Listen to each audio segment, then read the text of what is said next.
Computerized Start is brought to you by my awesome patrons on Patreon, and by your tips and memberships on Ko-fi. These and other channel supporters make my live streams possible. You too can become a channel supporter with tiers starting at just $1. And as always, thank you for all your support, including sharing, chatting, liking, and subscribing. Now roll that famous logo animation!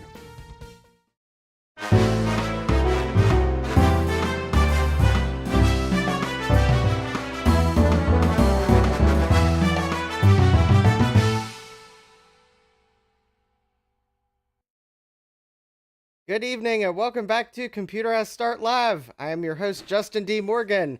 And can you tell I keep forgetting to fix that scene? Oh well. Moving on.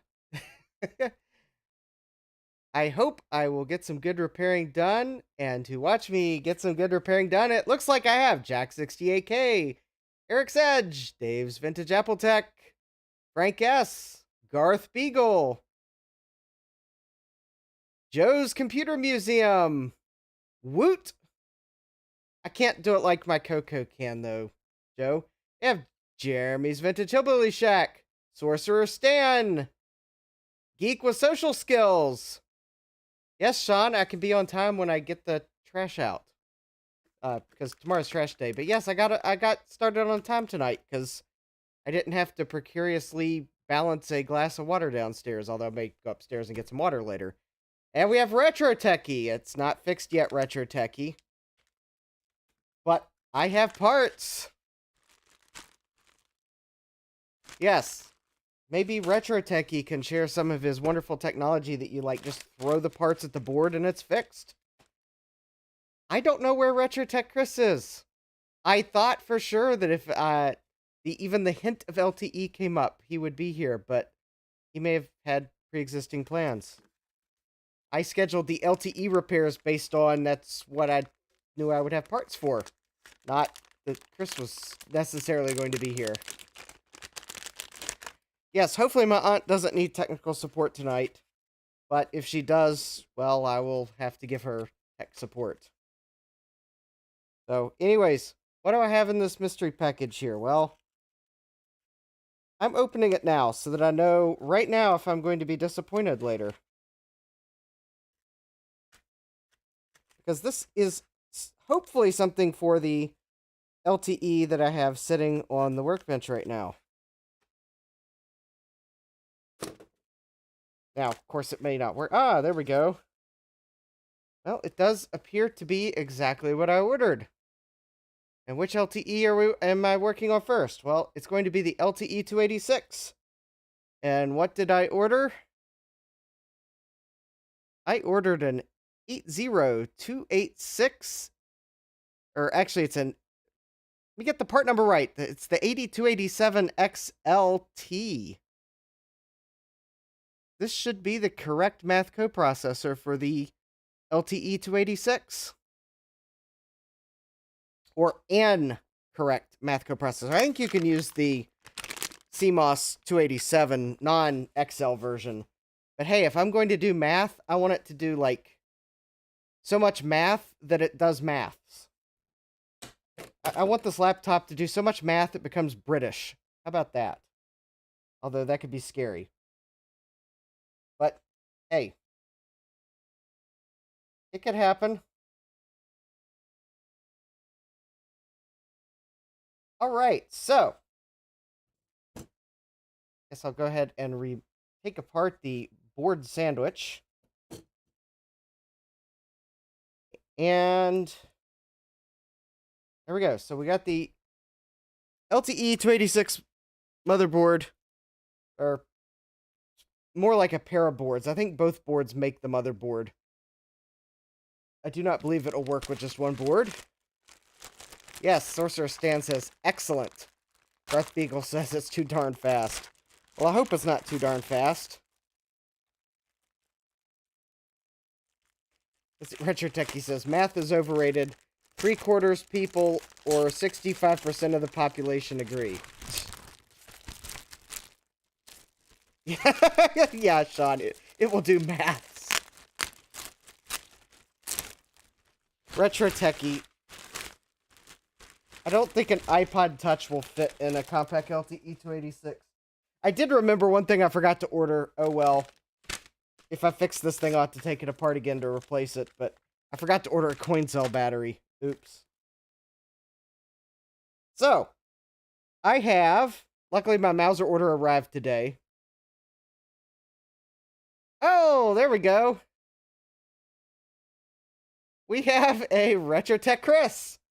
See, all I had to do was go live, set an LTE motherboard on the stream, and his LTE alarm went off. It's like, oh, wait. Oh, I sense there's an LTE in the world. Also, all I have to say is, oops, I did it again. So, there'll be more of these wonderful streams. Of course, we'll see what they are later. If that is assuming I actually get them. But we have this wonderful Compaq LTE board here. I have these wonderful replacement tantalum caps to replace the awful leaky electrolytics. Trying to think here. Oh, the invoice doesn't say how much I paid. I was about to say some of these were actually fairly expensive tantalums. So hopefully I remember where I intended all of these to go. Yes, I inspired RetroTech Chris to go look for pictures of his retro computers because I posted some for my channel supporters, which you too can become a channel supporter with tiers starting at just $1. I'm not ready to publicly reveal them yet, other than what I might have hinted places. It might be because the pictures are kind of awful blurry and I'm embarrassed by them, but it could be because I have a project up my sleeve that might involve those photos, which might be why the channel supporters get to see them first. So, yeah, there's that. And it doesn't help that I haven't had a chance to put part 2 of the channel supporter update up because I've been busy. Anyways, I'm looking at... So there's 2 boards in this, and I believe one of them does not have any electrolytics on it. I think all the electrolytic caps are on one of the 2 boards. So, because the math coprocessor is kind of poorly packaged, and I don't want to lose it on my workbench,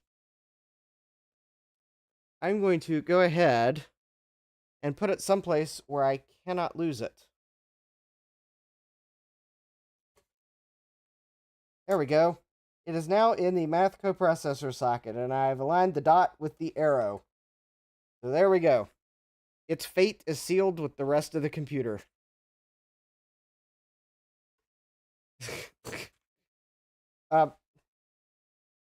Yes, Retro Techie, I'm not sure your math works out in my favor there, but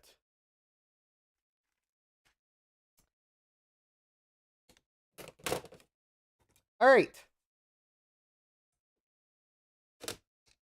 I see I'm not the only one that didn't need a math coprocessor to figure out that 1 minus 2 equals -1. Yeah. Retro Tech Chris. Yes. Thanks a lot, Justin. I ended up moving pretty much every box in my closet to find them. Probably along with every LTE on the shelf. All right. I think it's time to get this recap party started because that's about the only way I'm going to know if that is going to solve the problem. And now the thing is, I have to try to remember which of these caps goes where, because for some of these capacitors I ordered solid tantalum. So the voltage...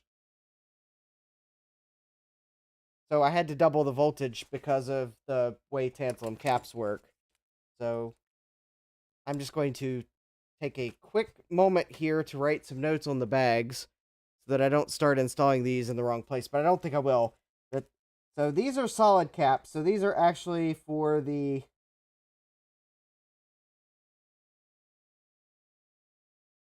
16-volt caps on the board. All right, so these are polymer. So I think I'm going to find that those actually are going to go in place of like probably 16 volt. Somewhere between 16 and 25. So, okay. I just need to make sure I know which ones are the solid ones. Okay, so that's polymer.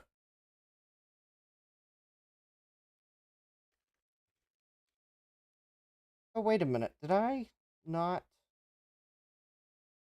Oh, I think I forgot. I meant to put a note on these as to which jumper positions they went in. All right, so those are polymer, and these are polymer. So, okay. So I think I know what goes where. So I think all the electrolytics are on this side of the board.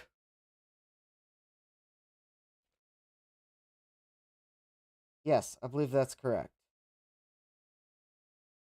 Oh, other than those two, which I've already replaced. Because I had caps on hand for those. Alright, so I think I have 25 volt, 6.8 microfarad.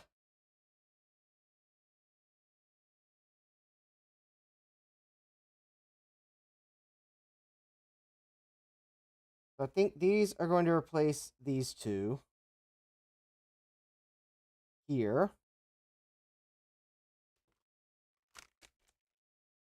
50 volt, 22 microfarad.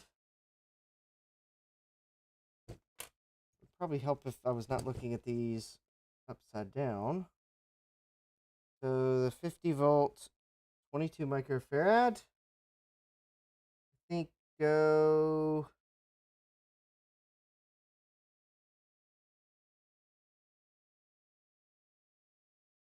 How many did I... Oh, I only ordered one, so...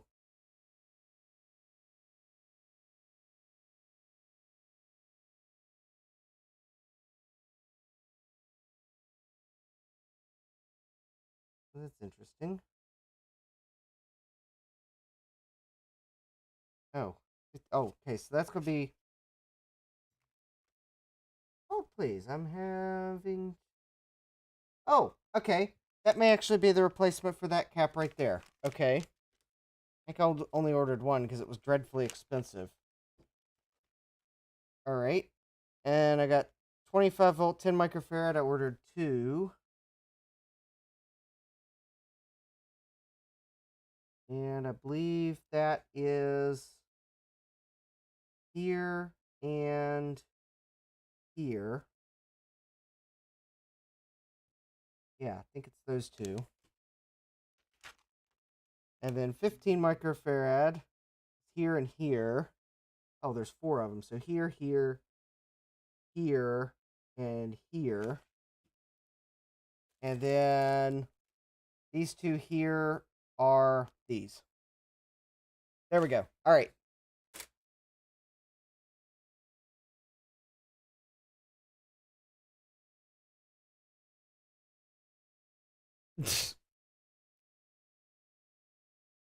Yes, we should summon Brandon Bishop. And then we won't tell him that I might have bought more. Ah, I don't care. I could buy a truckload of them, and I don't care if he knows. I mean, he'll probably would give me grief of like, Justin, I don't know why anyone needs to buy so many different models of a silly laptop, but Ah, hey, Kevin Moonlight, welcome. Recap some Mazda radios. Well, now there would be a way to get Brandon's attention. Justin, you're encroaching on my territory there. Yeah, maybe I'll just recap Subaru radios. All right. Yes, so I think I'm going to start with the 22 microfarad 35 volt, because that's actually the worst looking of them.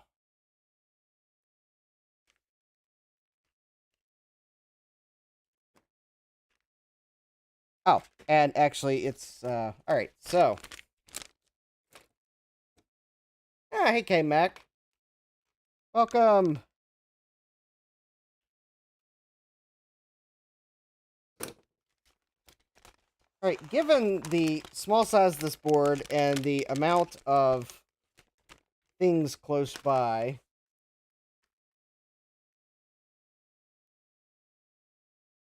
I am not going to try to hot air things off this board. Instead, I am going to... Actually, in this case, I don't think I'm even going to be able to do this because my cutters won't fit around the cap. Oh, maybe they will.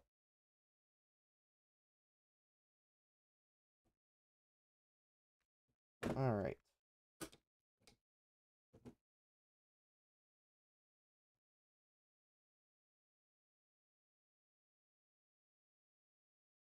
So basically,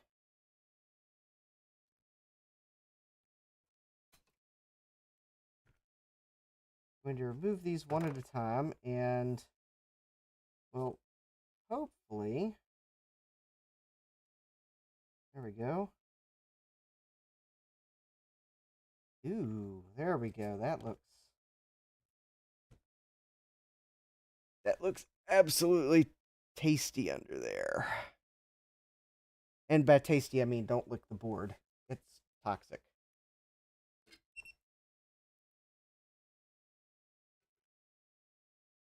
But yeah, that cap is Leak O City O.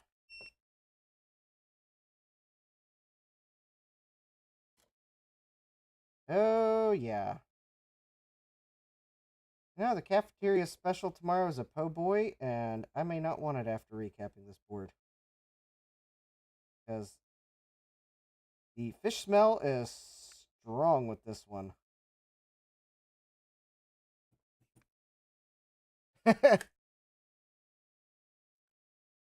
All right. See, got that cap off.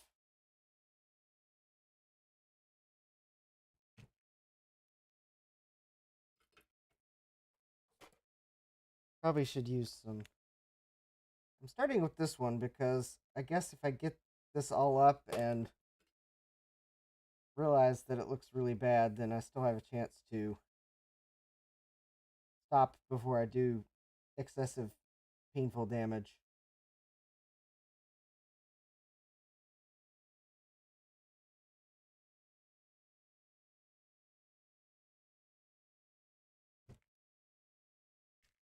All right.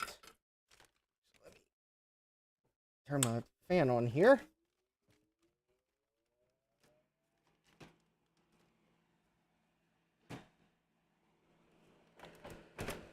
Let's see here. I am not totally sure I got... Oh, yeah. Retrotech Chris. The cafeteria special here is whatever I find in the fridge in the middle of the workday.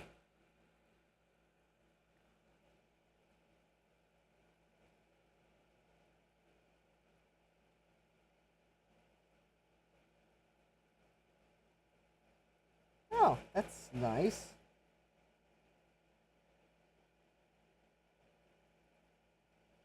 Oh, there we go. Trying to put some fresh solder on this pad so I can clean it. And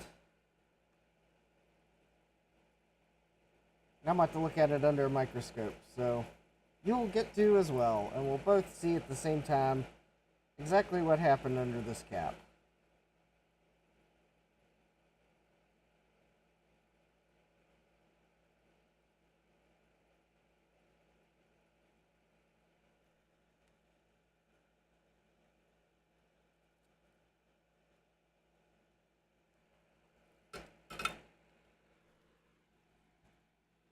Oh, hey Steve.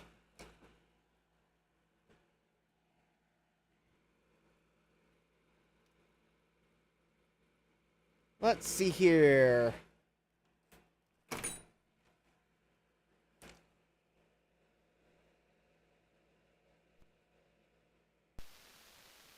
There were things I wanted to get for Prime Day, but they didn't go on sale, so you'll just have to put up with shaky cam.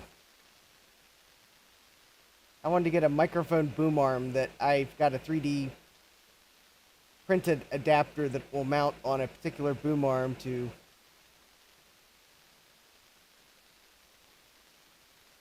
be able to use my pluggable microscope on a boom arm. Well, that trace looks like it might still be connected, so I'll check that. So there should be a connection to the vias that are close by. All right.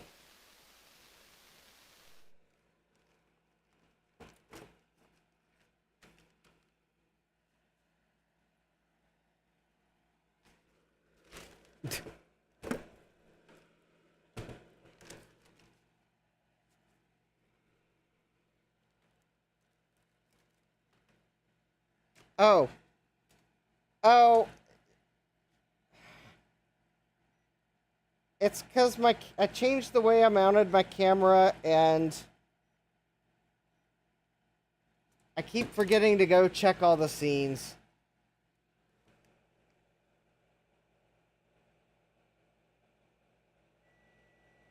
Excellent. Still connected to the via.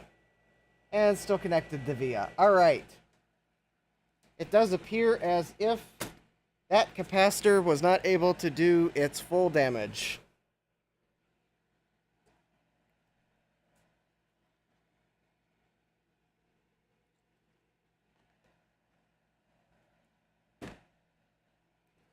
I think really the main thing I bought on Prime Day was some parts for my 3D printer.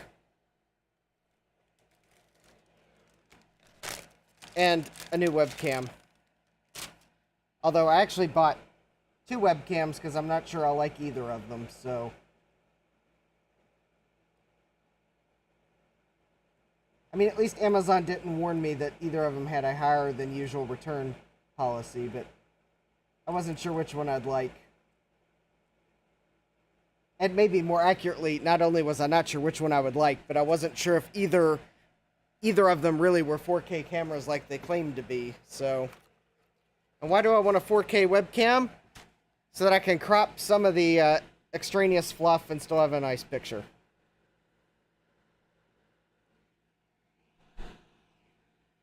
Yeah, most of the things I wanted really weren't on sale. I mean, they didn't have any Compaq LTEs. They didn't have any 286 motherboards for a project. They didn't have like working 486 motherboards that don't have weird quirks and work with write back cache for whatever you want to throw at them. I mean, Amazon really didn't have much of anything that I really wanted.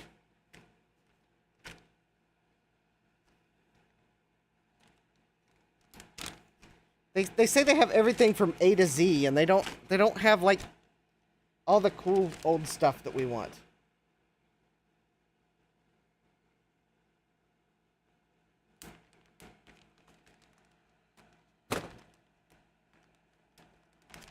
Yeah, I want some extra resolution on the webcam.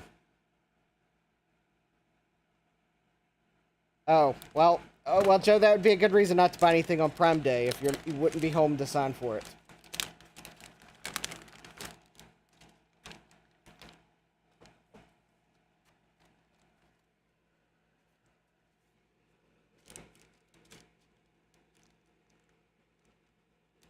Yeah, I finally Now, of course, one thing I wanted to buy, but it like sold out instantly, probably thanks to people like me that want to print things for old vintage computers. The muted white 3D filament went on sale, and it was like sold out before I got. All the other colors were still in stock, but not muted white. Like, okay, well, I think I know why that was sold out.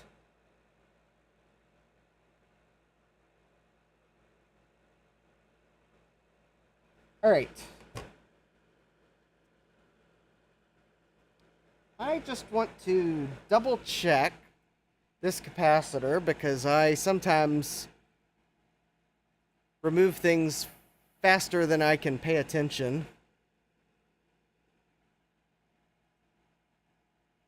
And I don't know why eBay keeps signing me out on this computer. So hold please while I sign into eBay. So why am I signing into eBay?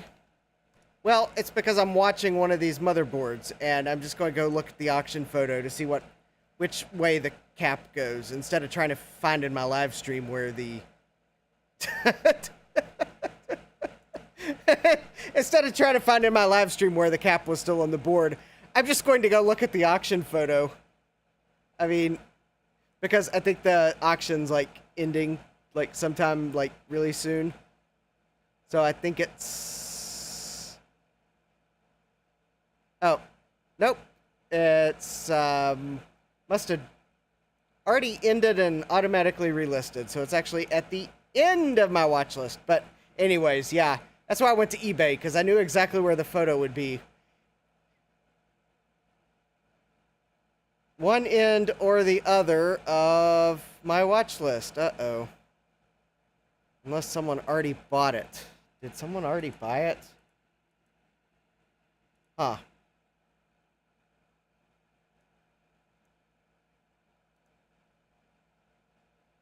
Oh, I must have just overlooked it. Hold please while I attempt to find the photo. Otherwise, I'm just going to have to go find the... Or someone's probably shouting in the chat. Just look. Okay.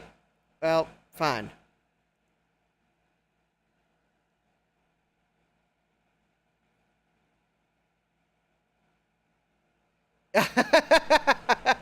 Dave says, no Commodore 64 telephone on Prime Day. Yeah, I mean, Amazon didn't have the stuff we really wanted.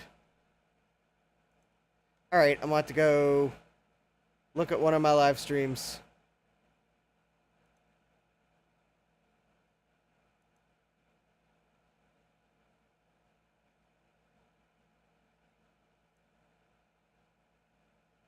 Fine. Oh, there we go.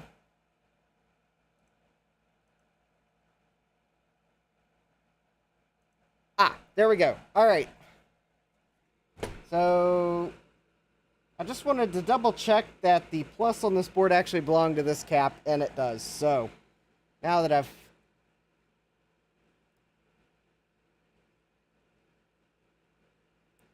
Oh, apparently the ultrasonic 30-liter ultrasonic cleaner was at $269. Well, I didn't need one of those. What all did I... Now I'm kind of forgetting what I bought. Most of which I hope will help the channel. Oh, yeah. Okay, so I bought some multimeter leads. I bought isopropyl alcohol. 2 webcams, because in reality, neither of them might actually be what I want, but I was hedging my bets that at least one of them would actually be 4K at 30 hertz like the description claims, and not like 4K at 15 frames a second or something ridiculous that's not really 4K.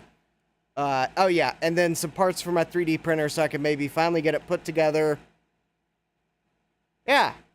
Yeah, I guess that... Oh, and a cheap television.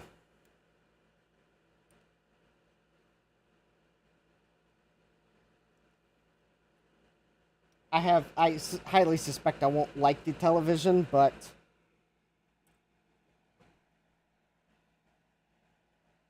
Joe's telling me if it's not a Logitech Brio, it's not 4K. And, well, Joe, I did not order a Logitech Brio because the last Logitech webcam I had disappointed me greatly.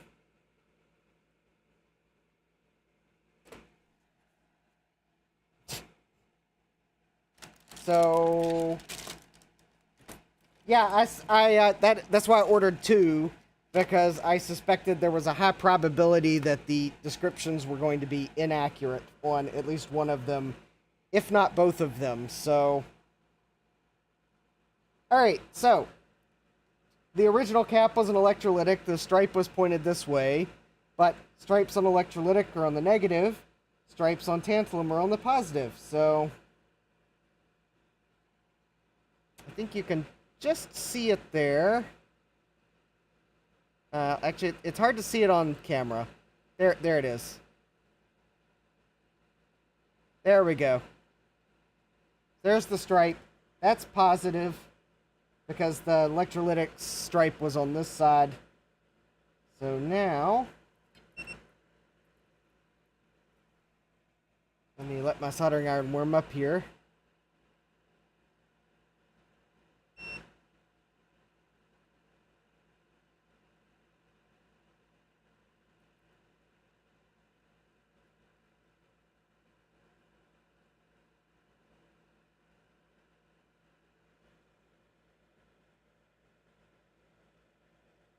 Alright.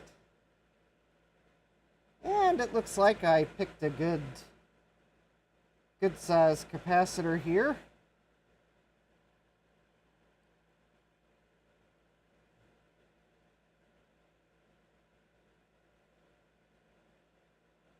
Alright.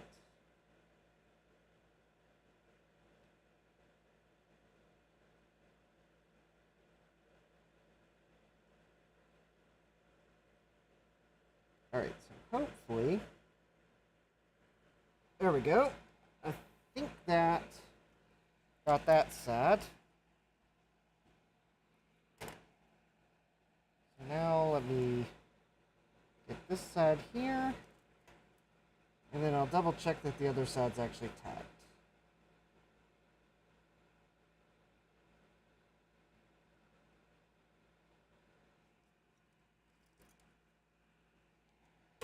Alright.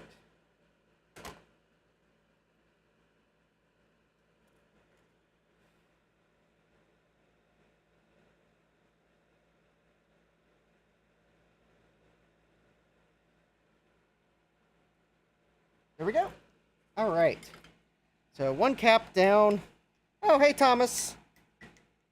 One cap down, and I just tossed the cap for my knife onto the floor. That tracks. Alright. So this cap was like extra leaky. These two caps are the 47 microfarad 16 volts. So I have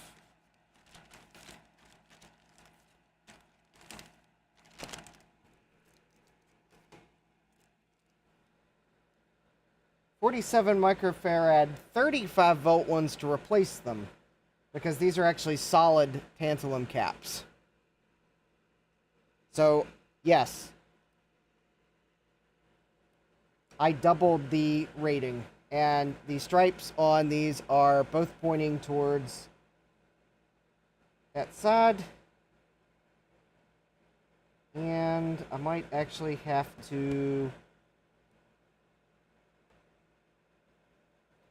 Okay, I think I'm actually going to have to hot air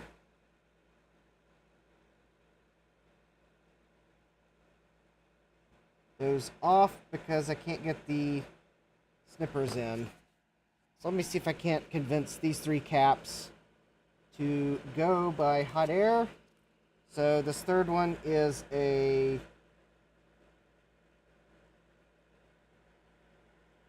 I think it's the 10... Yeah, okay, so it's a 15 microfarad 16 volt.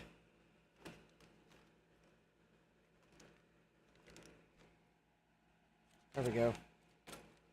I'll set those over here. So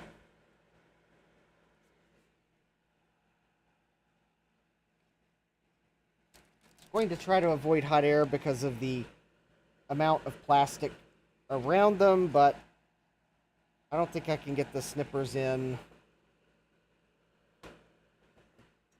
Well, actually, let me give it one. I can get these.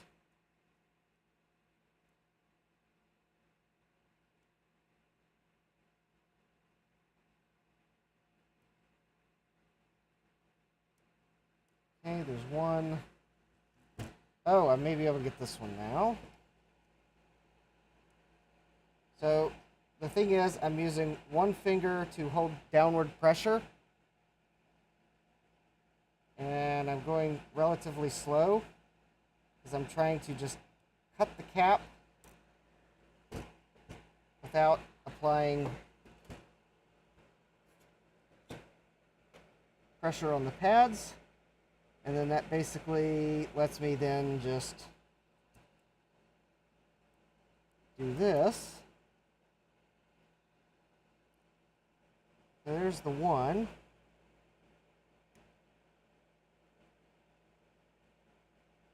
And generally just leaves the legs behind on the board. And actually, I believe... Oh, those actually had leaked. This capacitor here, it was obvious it had leaked, but yeah, now that I've got those off the board, they're definitely leaky too. So let me... I think I am about to smell the unmistakable smell of rotten fish.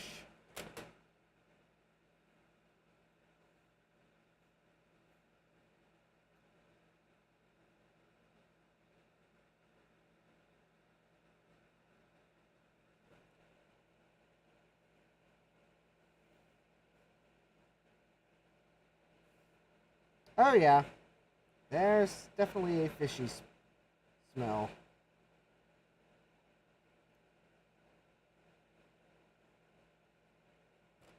Right, there's one of the legs off.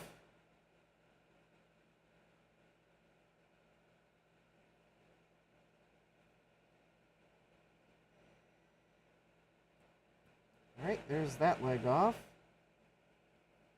See if I can get this leg off.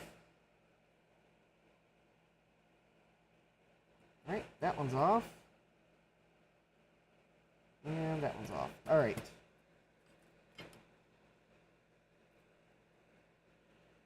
Oh, hey, Retro Tech or Die.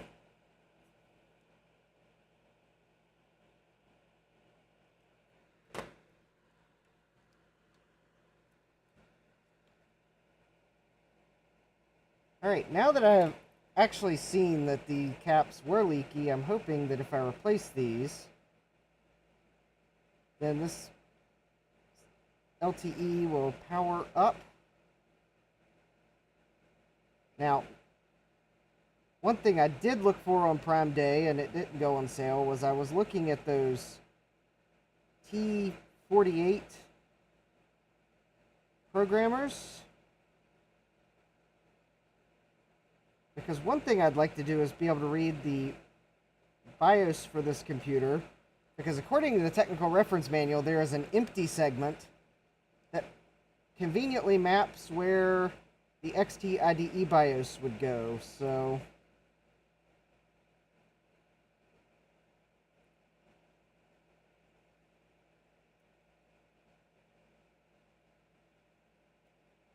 I'd like to be able to read the BIOS for this computer and confirm if that's the case, and possibly do something really geeky like embed the XT IDE BIOS into this computer. Now, would that be cool or what? Hey, Luke Davis!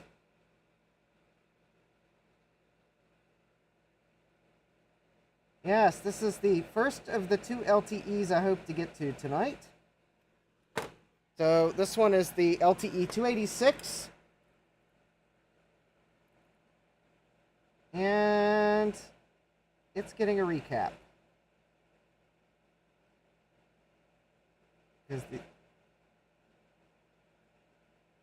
Because it's definite now that I've started removing caps that it was suffering from leaky caps. And then once I've got this one done, I have an LTE Elite that I've got a replacement power supply for it, so.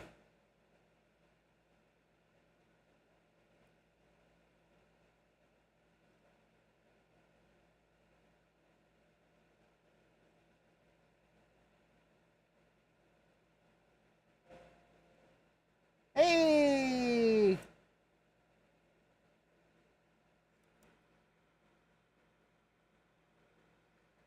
And Joe, you are so kind to the channel. Joe has, I think, just allowed me to go get a programmer. Indeed, Joe, I will get a programmer. Because it will help with so many investigations.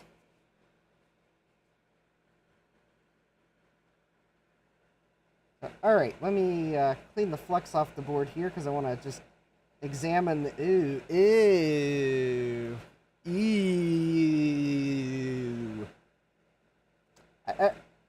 I could try to do my best Jim Varney impression of Ernest at... Ew. But he did it way better. Cue the scene from Ernest Goes to Camp where he's cleaning the toilet. That's kind of that ew I'm going for of how bad it looked under these caps. Just of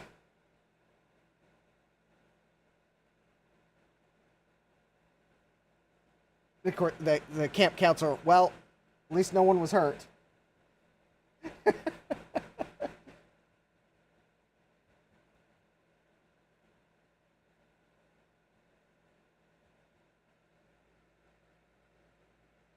Alright, well, let's put that under a microscope here real quick to check those.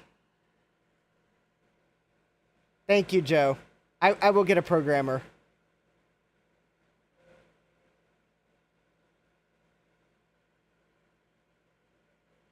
Oh, thank you! To YY Zevon, thank you. Oh, wait a minute, that might be, okay, I think I might have an idea who that might be, but yeah, thank you. It'll help me, I got some tools I need, definitely. I think I might be able to get the boom arm I wanted too. Because if you look at the overhead cam and notice what looks like a 3D printed bracket on this pluggable cam, yeah, it goes on a microphone boom arm. Okay, I'm going to check. Ooh. Okay, that might not be good.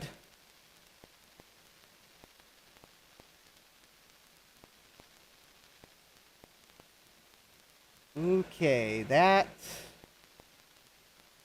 so the first cap, it looked like I got off scot-free.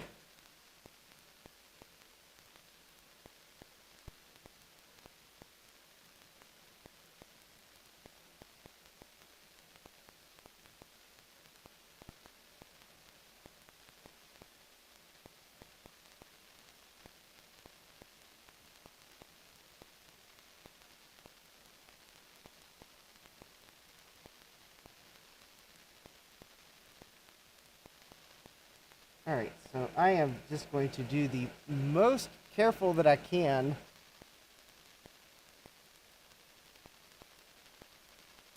Actually, you know, maybe this might be a time for... Alright. Yeah, I've got a 3D printed bracket for this camera. And I need to get the boom arm it fits on so I can figure out how in the world it actually fits. But it goes on it, and then that'll let the boom arm kind of hold it in place.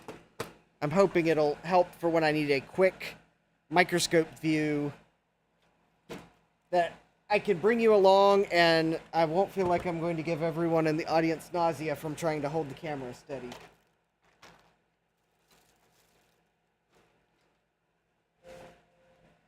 Oh, thank you! KMac Vintage, yes, it will.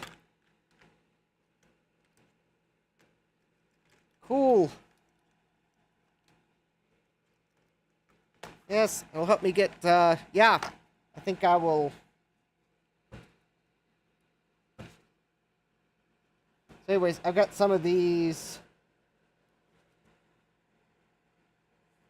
Yes, Jeremy, thank you for the suggestion to get some of these rubber. They're the rubber polishing bits that Neckerware uses. They are wonderful. It was so nice to be able to remove some solder mask from something and not have little fiberglass shards all over the bench afterwards. Oh, thank you, Garth. All right.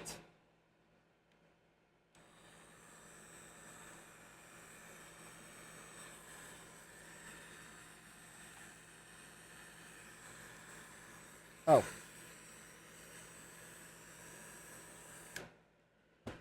All right, so this is going to be the awkward dance. And yes, I'm definitely getting that microphone boom arm. In fact, I may go... In fact, actually, I've got Amazon up. I'm going to go ahead and let's see here. Oh, okay. Oh, okay. I thought I had it as a saved item. I was about to say, you know, maybe if I go... Actually, hold on a second. I'm going to go see if maybe if I order it now, if maybe I'll have it, like, by, Tuesday or something. I don't think Amazon's doing Sunday deliveries in this area. No, Amazon, I don't want Prime Video. Oh, thank you! Jack68K, more fun stuff, yes. Oh, what do you know? The microphone boom arm, apparently, they have a coupon on it today. I don't think that was there yesterday. All right, I'll save an extra 10% on it. I guess maybe they realized they goofed by not lowering the price for Prime Day. All right, so, yeah, I'm going to go ahead and get the boom arm, because if I order it... Ooh, if I order it before the live stream ends, I might have it Tuesday. Cool. And up. Thank you, Sorcerer Stan. All right. Yes.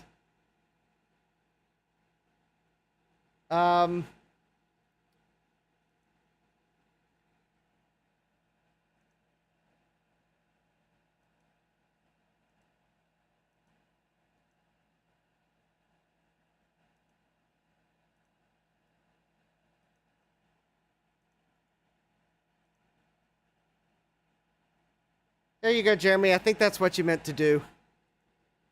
All right. Yes, I'll, Okay, and let's go and... T48 programmer, here we go. Oh, won't get it till Wednesday if I order it now. Okay, well, let me, I may go see if there's another reseller of that programmer that I can get it quicker, but I won't hold the live stream up for that. But I'm going to get the boom arm, because if I order it now, I might have it Tuesday. And then I will look and see if there is another place I can, reseller for the programmer that actually says they can have it to me Tuesday and not Wednesday. So if anyone thinks they might have a reseller that I could have it Tuesday, yeah, put the link in the chat. Or there may only be one reseller and I may just have to stick with Wednesday. All right, I got the boom arm on order because I can get it Tuesday is what Amazon says. So thank you, everyone. Hopefully at least I'll have a boom arm on Tuesday so we can avoid the, avoid this. Oh! Why am I upside down in this view? Well, that's how, discombobulating the shaky cam can be. Joe's like, don't tell me. Tuesday, yeah. Yeah, that's why I want to get it on Tuesday, is because of Star Trek.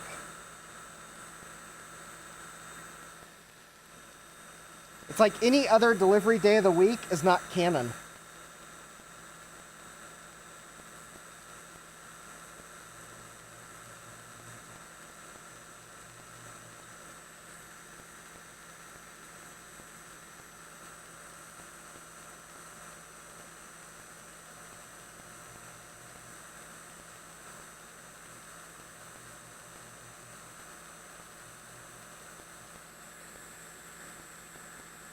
Okay, I'll have to get some isopropyl on that. Okay, that one looks...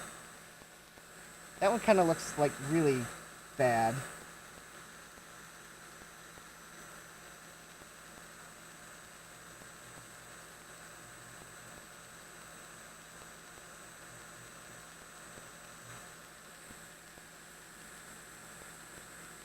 Although there's like a via beside it that's...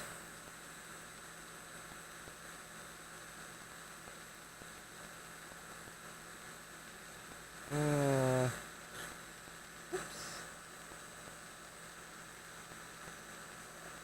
No harm, no foul. I think I just grazed the plastic connector, and you can't even see where I did it.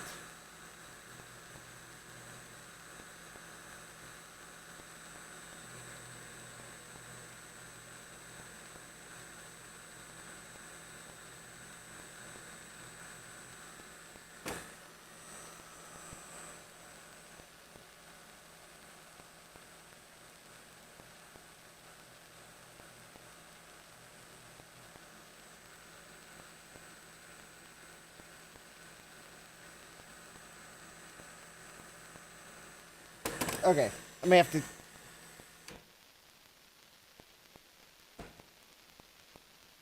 Yeah, black and vias, those are like... essentially the worst. The worst.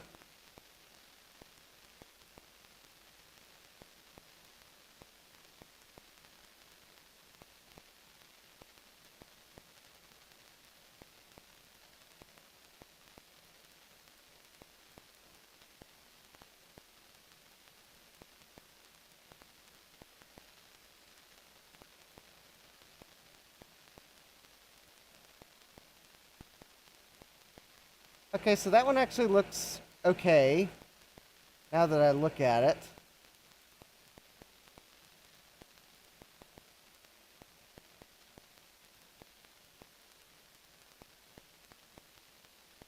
Okay, the trace looks fine there.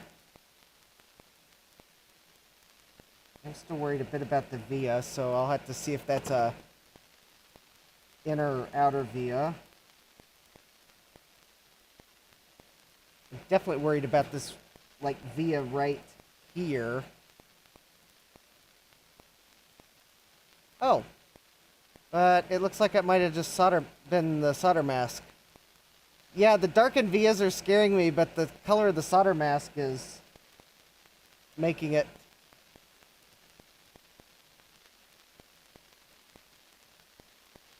Alright.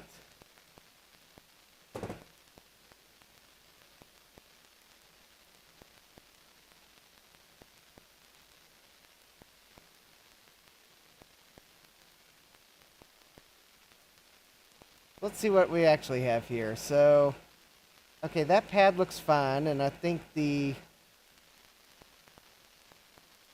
Yeah, I think that's fine. Oh, there we go. That's where I needed to scrape a little more.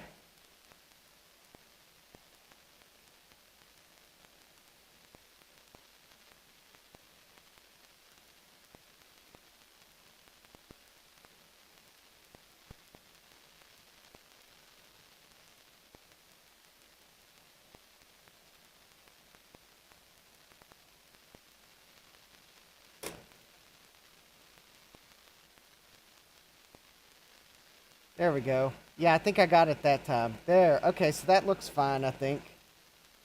I mean, I'll check these all with a multimeter. Okay, so I think okay, that trace looks fine. That one looks fine. I think the via beside it. Oh, I think there was just some crud on top of it, but yeah, the via actually looks fine there. And then I think that one might actually be fine.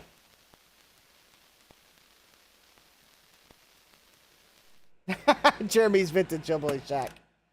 A tip for anyone who becomes an engineer at Apple is to never codename a product after one's own daughter. Lisa and Sarah were both flops. Yeah.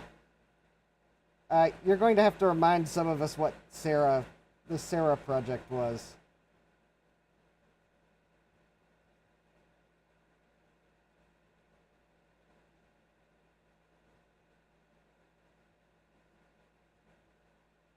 Okay. So got those off. I think to help get this one off. So if you're out there and you're like looking at this surface mount cap and you're thinking, my oh my, that surface mount cap looks somewhat suspicious. Well, don't adjust your YouTube feed. Because this is one of those style surface mount caps that, like the ones the Game Gears have. So they're glued down, so it's a through-hole cap in a little package and surface-mounted leads. Oh, Sarah's the Apple III.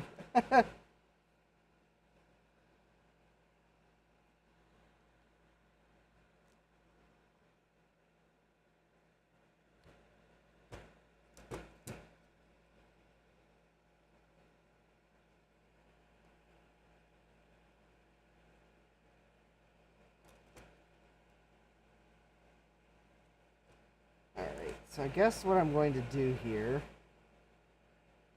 is... There we go.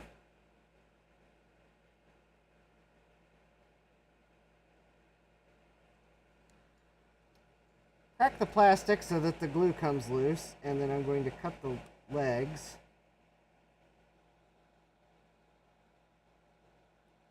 There we go.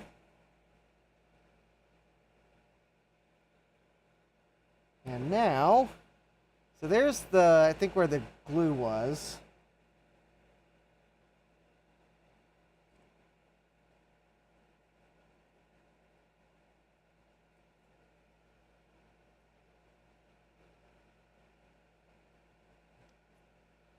I thought it would probably be easier to remove that cap without these two here.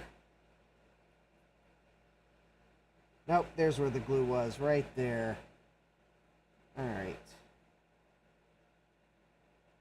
Let me see if a little ice... I don't know if that glue is like hot glue, so... Retro Tech or die. Apple III sometimes. Garth Beagle, Apple III forever. Jeremy, Sarah, oh Sarah. I don't know what tune he's trying to sing that to. Oh, probably Daisy, oh Daisy. Oh, yeah. Okay. Yeah. Okay. While I wait a moment to see if the isopropyl will dissolve that glue there, let me see if I can find a T48 that will ship to me quicker. Well, let's see. That's probably the one I was looking at already. Wednesday the 19th, Thursday the 20th. Well, if I get one without any of the adapters, I can have it Tuesday, but I'll pay more for the Oh, wait a minute. Here we go. Does that have the adapters I need? Oh, no, that's a TL866-2 Plus. Nope. Ah. See, that's shipping from...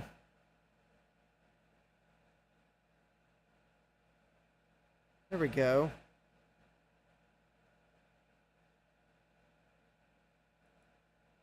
Here we go. Here's one that has... I think it's got a few more adapters than the one I was looking at. But yep, it's got the DIP32, it's got the PLCC44, the PLCC32, the PLCC32, that's the oblong package, the PLCC28, the PLCC20. It's got a couple of the SOSC footprint adapters. Oh, yeah, there we go. Delivery Tuesday. It's the T48. Yeah, there we go. Add to cart. All right. I knew if I took a moment to look, I would find one.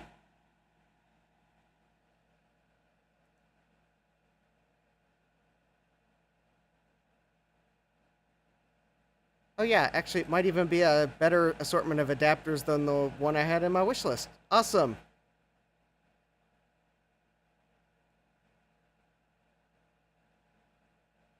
Oh, yeah, definitely. Okay. All right, go to cart.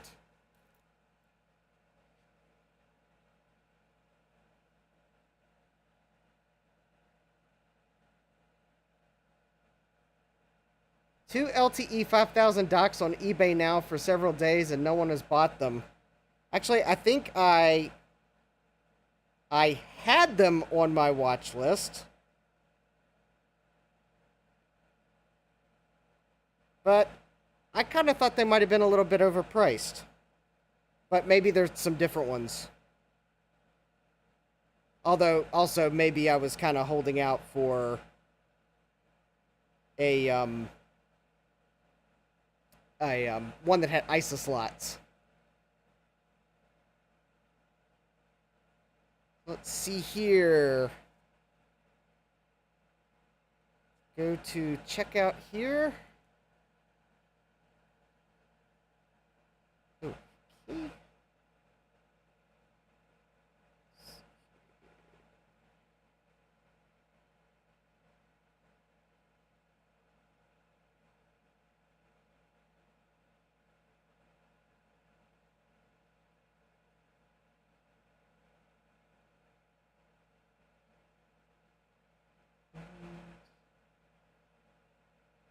All right. And there we go. Tuesday, July 18th. All right. Thank you all. And I just ordered a T48 adapter, so it'll be here on Tuesday as well. All right, now let's see if that glue had a chance to dissolve.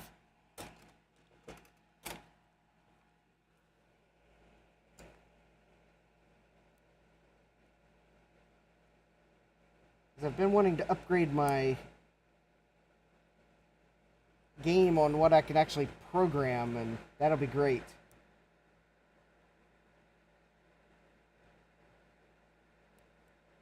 Alright, well, that's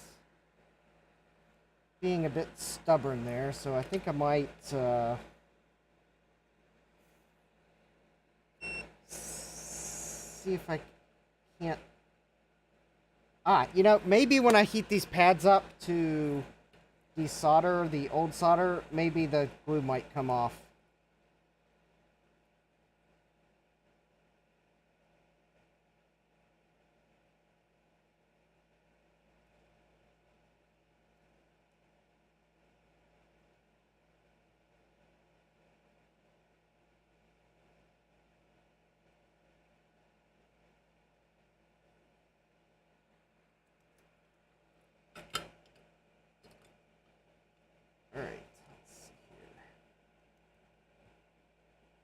Alright, there was some of the glue. I mean, not that it would be the end of the world if the glue stays behind, but... I mean, it'd be nice to get some of it off.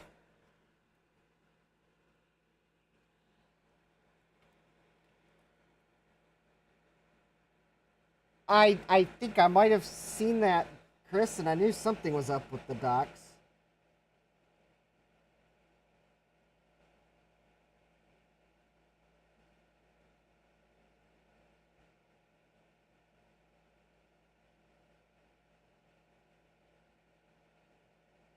Besides, I might have been crazy enough to buy 3 LTE laptops today.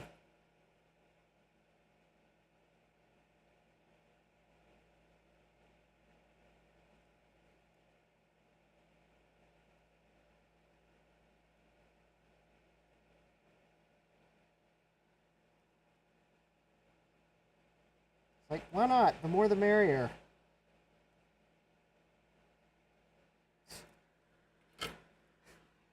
I'll get some Chris doesn't have, and then I'll I'll see if I can't convince Chris to let me do a super LTE video in his kitchen, kind of a sequel to his original LTE video. In fact, maybe he still has that cool apron he was wearing.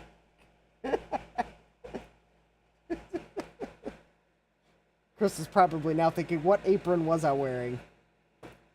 I think it was July 4th when you filmed that, Chris.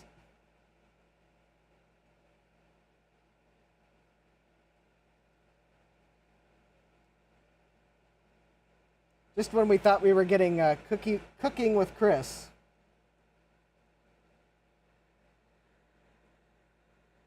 All right. Well, I think that'll do. So, yeah, the docks are neat.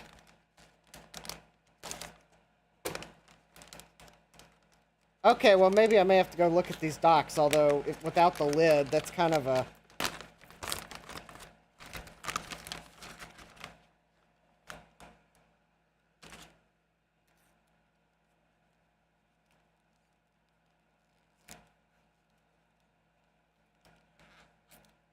Oh, there is one with ISA slots on eBay. Cool. Oh, here we go. So you're probably thinking, what did I get to replace that capacitor with, considering that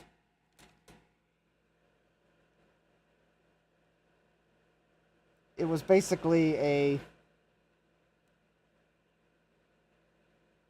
through-hole soldered to surface mount pads. Well,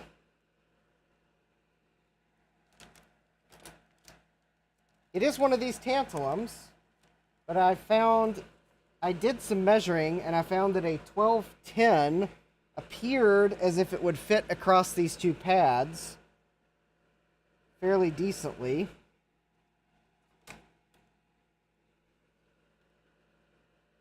And now I just have to figure out where the stripe is. Oh, there it is.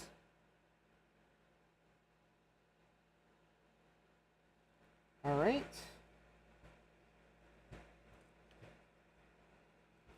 Because I know I've seen some people replace those,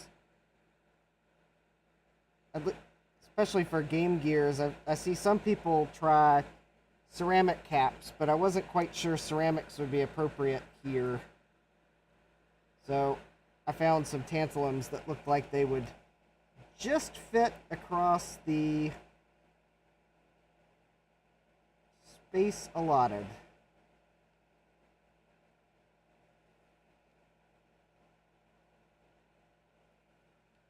Oh, yeah, there we go.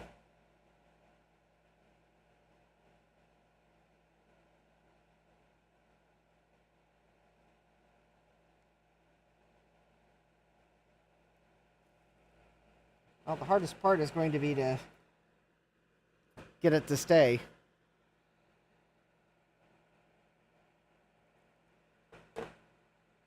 Well, now, Jeremy, the LTE 5000s have real sound cards in them.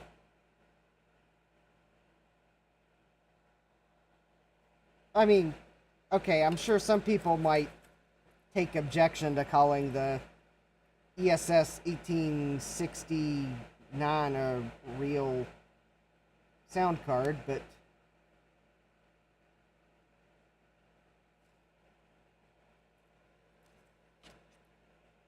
actually for laptop built-in sound, the 5000 series actually has a decent sound chip.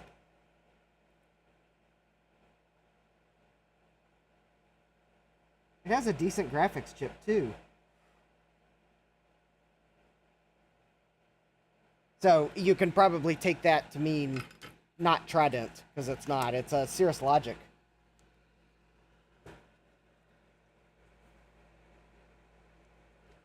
Oh.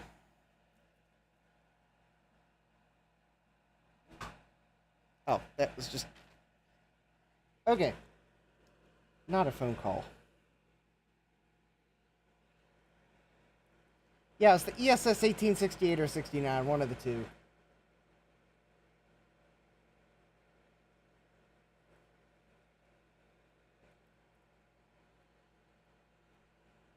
Yeah, I think Chris already has every model of LTE 5000.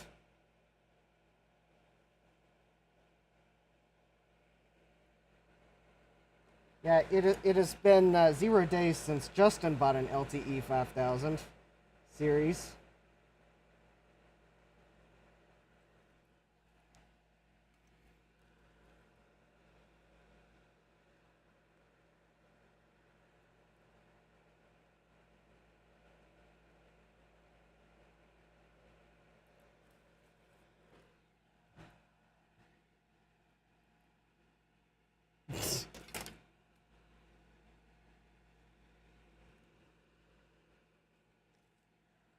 Well, you won't get me to talk, Jeremy. I've been sworn to secrecy.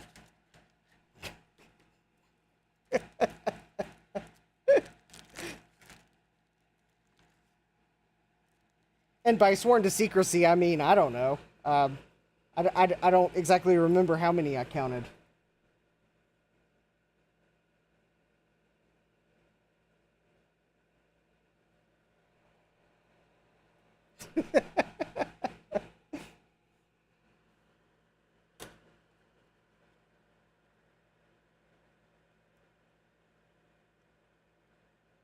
So, anyways.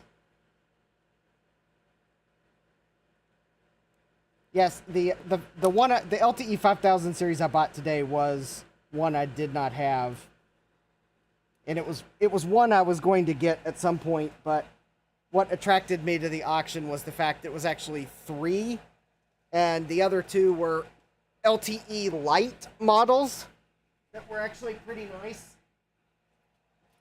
Yeah, in factory configuration. Oh, hey, Adam, it's my It's my Compaq LTE Elite 286 motherboard. I am replacing fishy caps.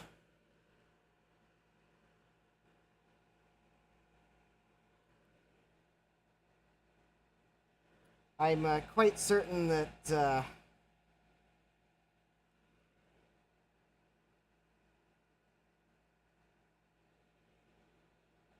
it's possible I'm doubling the value, but doubling the value of this laptop by replacing its caps.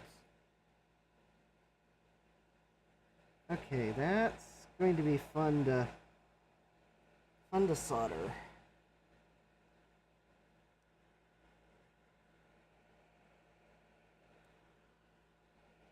All right, so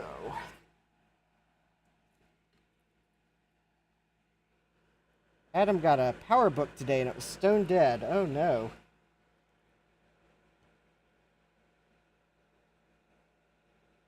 Jeremy's saying there was a certain 286 Epson laptop that had a 16-bit ISO slot internally. Are you sure that was a laptop? Well, I guess maybe it was a laptop.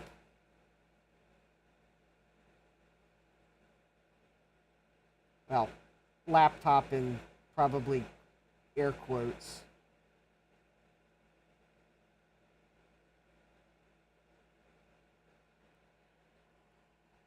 Yes, you could compute with it on your lap, but probably nowhere close to something that looks like a laptop nowadays.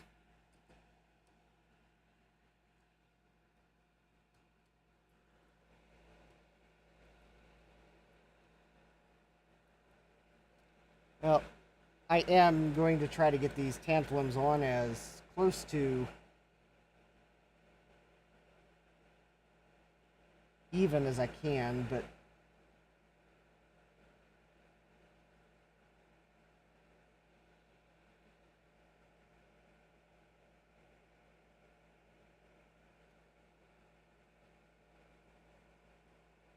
the locations of the pads do pose a slight challenge.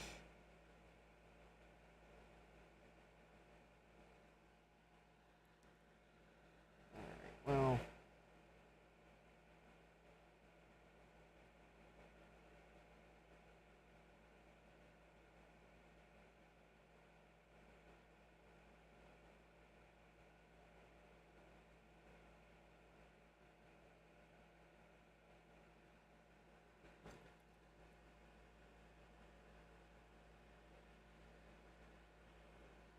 Okay, well, that'll,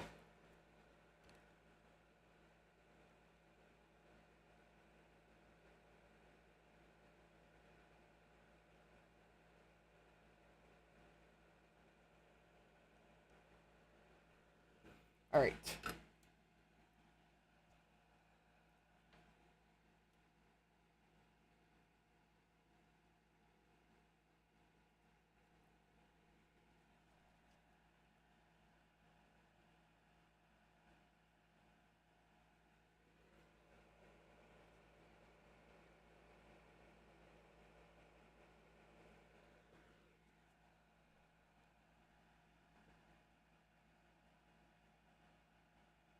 Oh yeah, that thing is that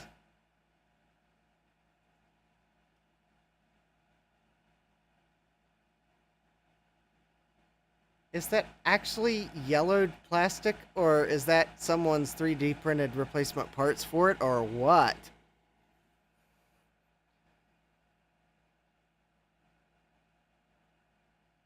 Well, the sad thing is it looks like it's missing the cover for the ISA card, which could make it somewhat difficult to use, but... Hmm. Yeah, yeah, Chris is saying technically all computers are portable, but some are more portable than others, yeah.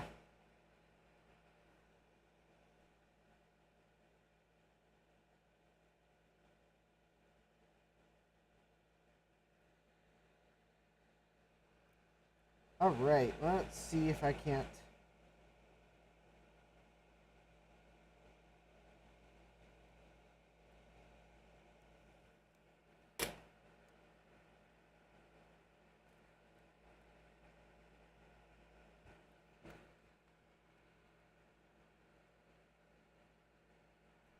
Unfortunately, given the size of cap that I needed, this was like the best fit I could get, and these are not.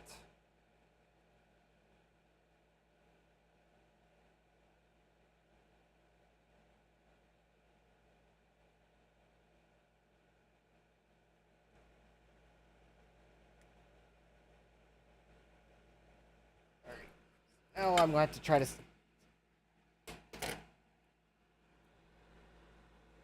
Oh, cool.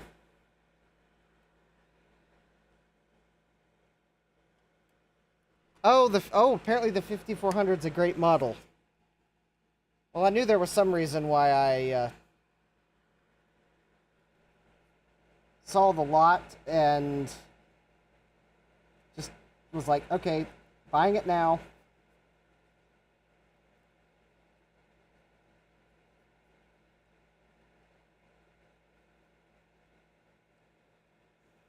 Yeah, it was, I think the lot had an LTE 5400, an LTE Lite 425E, and an LTE Lite 433C.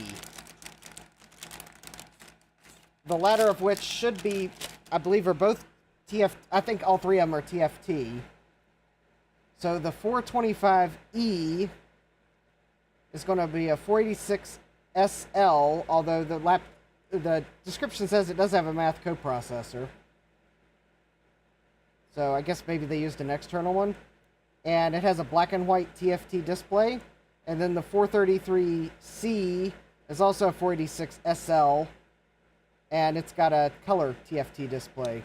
And it also said it had a math coprocessor.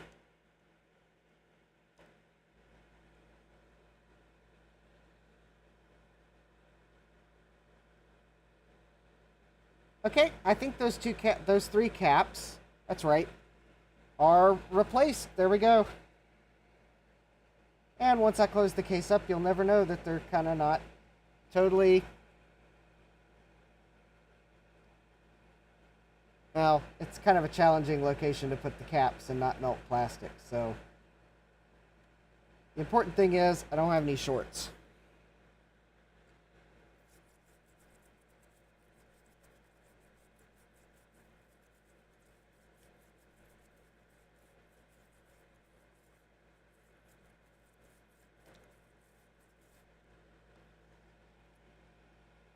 All right.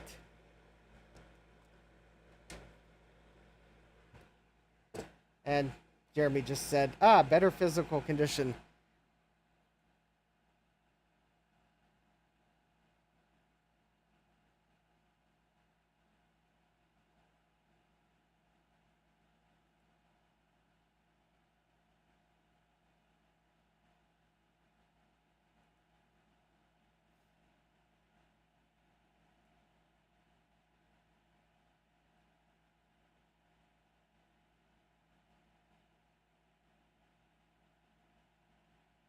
Huh.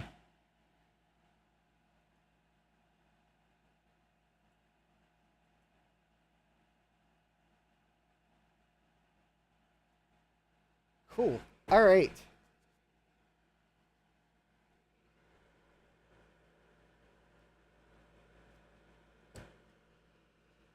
All right, let me get these other...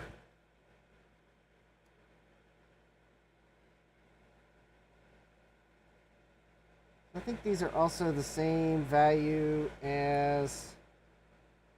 Yeah, those are 15... All right. So I'm going to get the other three 15 microfarad caps. That way I only have one of these open at a time, and two of them are right here. So the blue marking was my doing to make sure I had ordered caps for everything. And I think that's the third one right there. Yep, that's a 15.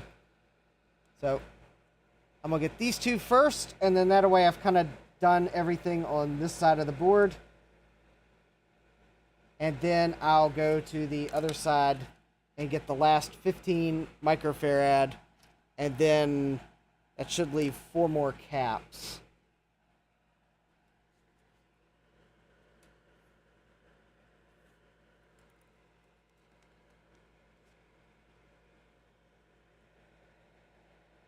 So let me first see if I can't kind of break the plastic to get it off.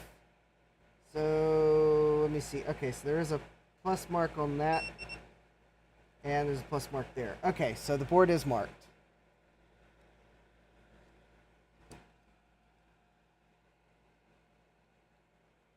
Now, of course, the thing is, I'm replacing all these caps, and I don't know if that's actually going to fix all the problems with this LTE. But given the condition of these caps, though, I don't think this was going to power up without doing it.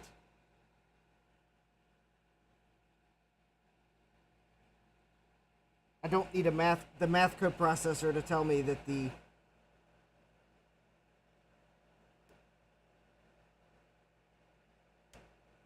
amount of electrolyte still in all of these caps was the same as the original amount put into the capacitors by the manufacturer.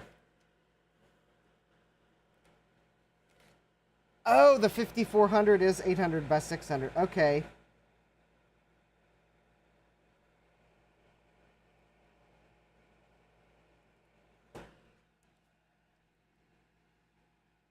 Joe, I found the problem, Justin. It's a Compaq.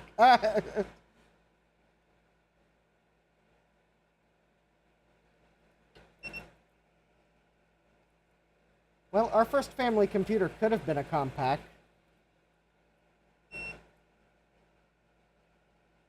Or I guess our first new family computer could have been a Compaq.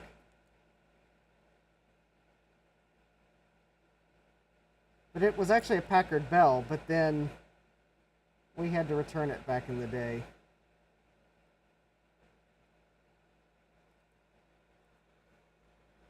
Ooh, that smelled fishy.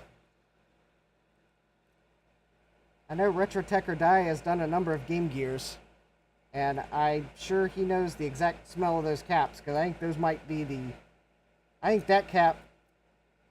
These funky caps are the same ones that Sega used on the Game Gear.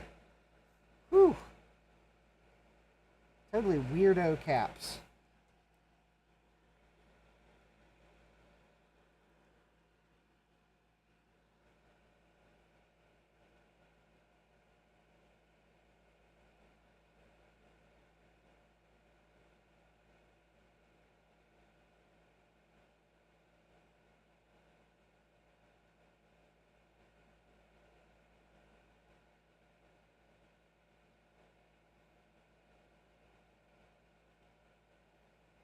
Okay, that's weird. Yeah.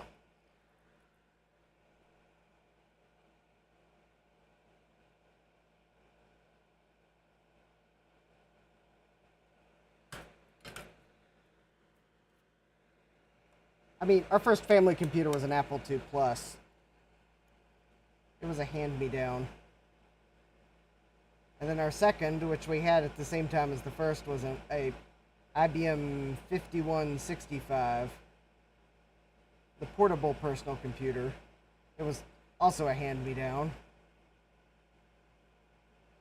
But then when Mom and Dad bought the Packard Bell, they got rid of both of those two computers.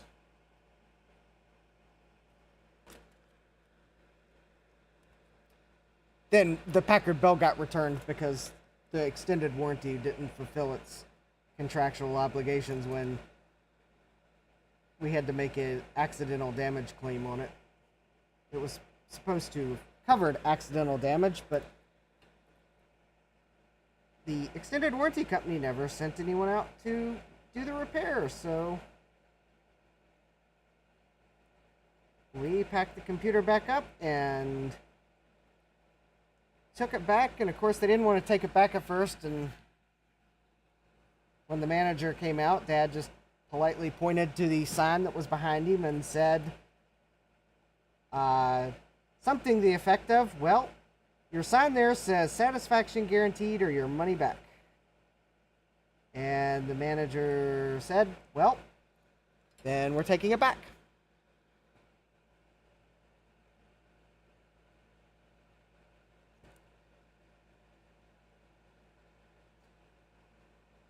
And then we took a brief look at what else Sears had for sale. Only because we had to walk past the computer department to get out of the store. And then we went over to Circuit City and ended up buying a Hewlett-Packard. And I have seen Packard Bells like the Packard Bell we had, although not the CPU configuration I remember having. I have not seen a Hewlett-Packard like the Hewlett-Packard we had, and I kind of find that weird.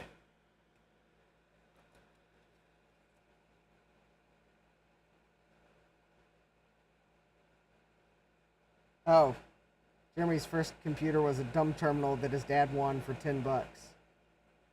Well, practice typing on. Well, yeah. I mean, I don't know if you've seen the Tech Time Traveler's latest couple of videos, although I guess not the one of the how TV gets computers wrong, but the two before that were on the TV typewriter. So I kind of get the feeling a lot of people had a computer, quote, quote, that was actually just basically something to type on. And that was their first computer-like device.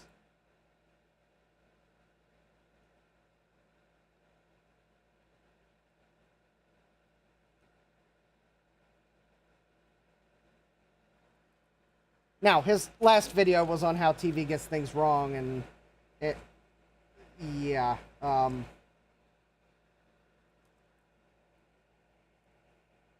yeah, I won't be watching the show Fubar, because if they get technology that wrong, sorry.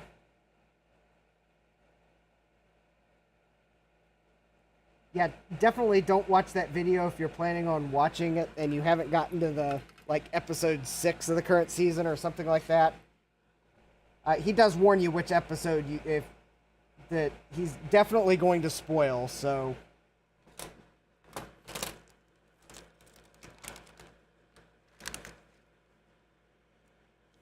Oh, yeah, yep, and I did notice Joe's pointing out that Don Lancaster, the designer of the original TV typewriter, did pass away earlier this year. So, yes, that was a So, yep, that's actually why the Tech Time Traveler did his second video on the TV typewriter so soon.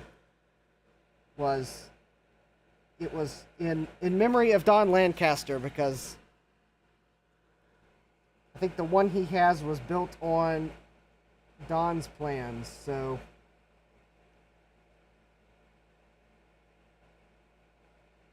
Yes, hopefully Don Lancaster's website is archived, because there is definitely a treasure trove of information on many topics on it.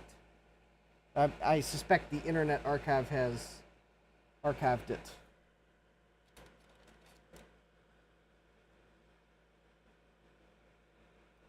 Hey, Doc!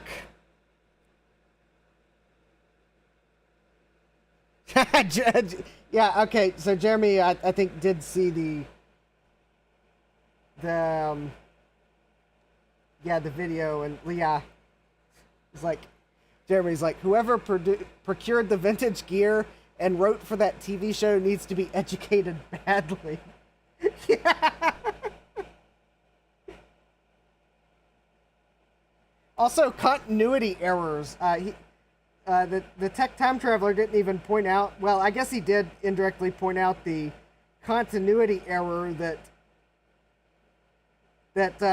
yeah, so the scene starts off, and there's the computer and a box of floppy disks beside it, but then randomly at some point during the show, the box of floppy disks disappears, although I don't know if that's because the characters maybe moved it out of the way or something, but all of a sudden, an external floppy drive just appears beside the computer. It's like... It's like... Continuity error. So, not only was the technology just badly butchered in that episode... So I'm not gonna spoil how, but yeah, they didn't get it right, and I don't know if the fact that show's a comedy can really excuse some of the some of it. I is like, okay, even if you were like purposely abusing some of the tech in the name of humor, some of it's like, okay, it's not, it didn't add to the humor, it's just so bad wrong. Whoop. And I just love it when the surface mount caps decide to go flying before the solder sticks. Yeah.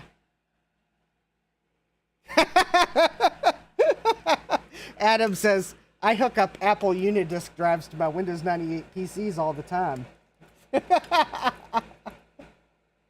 RetroTech Chris has 3 Packard Bells, all Pentium class. Well,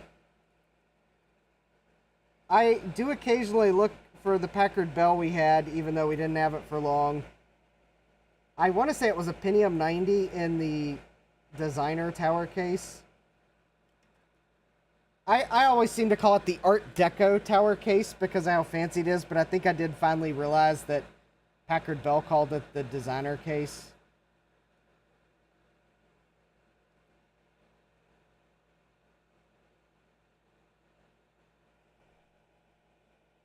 Alright. Now let me see if I... Yeah, these tantalum caps have the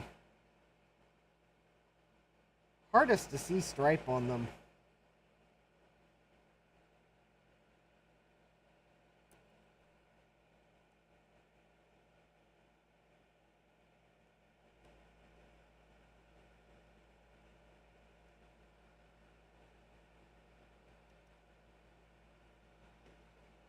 Oh, there it is. And I dropped it, and I thought I heard it hit the board, but it bounced. Alright, well, I'm going to have to... Alright. I'm going to have to clean the flux off of that one to be able to see the stripe.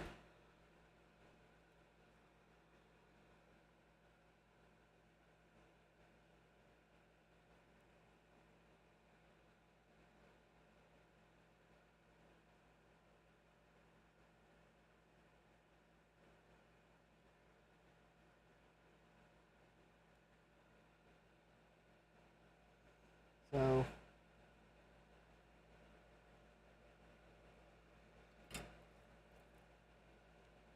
but yeah, what I would really like to find though, but it would require me to remember what line of Hewlett-Packard computer it was, is a HP desktop like the one we bought at Circuit City back in like 2015, or not 2015, 1995. I guess it would have been.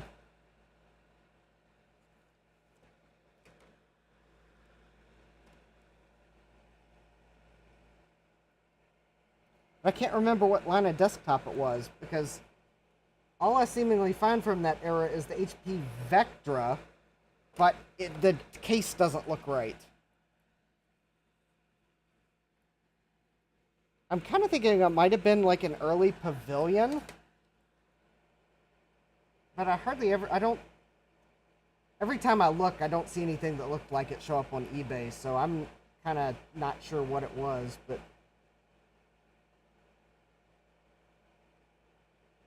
although the Packard Bell we had, I'm not sure what model number it was, but it seemingly isn't on the, there's like a Packard Bell wiki.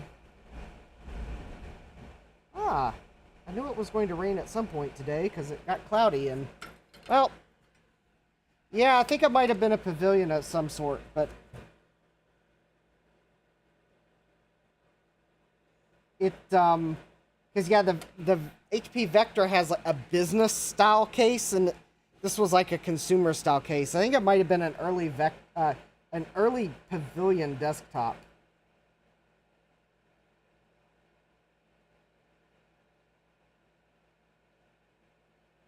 Unless anyone remembers any other HP desktop lines from like 95.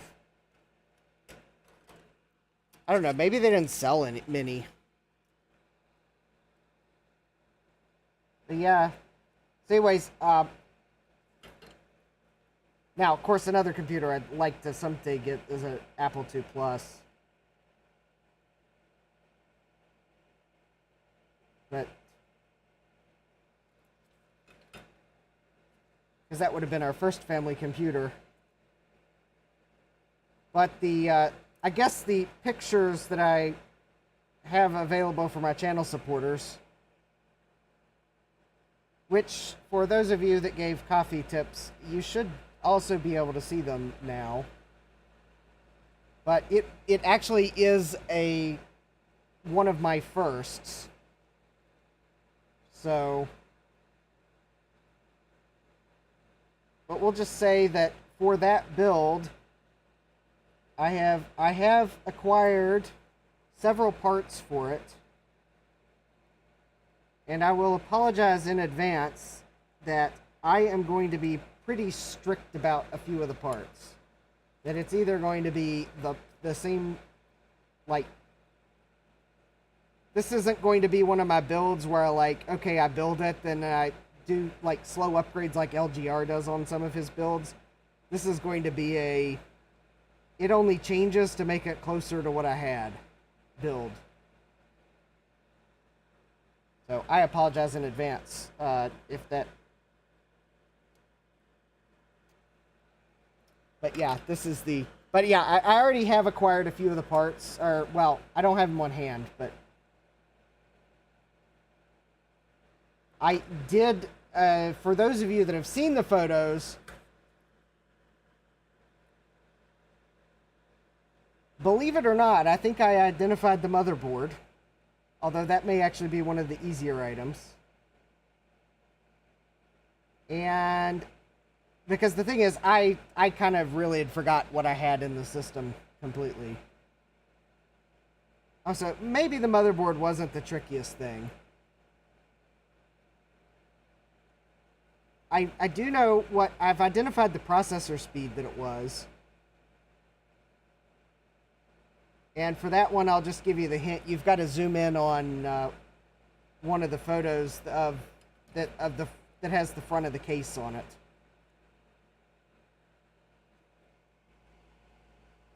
And while I don't know that I'll ever be able to figure out what brand video card or sound card it was, I have actually found at least reference design versions of those two items, and those are probably the ones that surprise you. Wait a minute, how in the world did you figure that out? Simple. Well, actually, it wasn't that simple. I'll put a post on how I figured it out at some point. It'll be in the inevitable video on it too. Now, I know what processor it was and even what speed it was. Now, I haven't ordered the processor yet. I quite honestly don't want to pay as much as the current auctions for the exact part. I won't know exactly how much RAM it had in it because you can't see the RAM. But I found some historical pricing, and I think I have taken a educated guess as to how much RAM I probably had based on historical pricing. And that'll have to be close enough.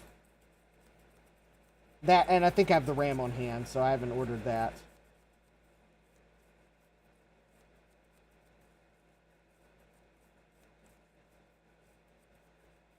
But anyways,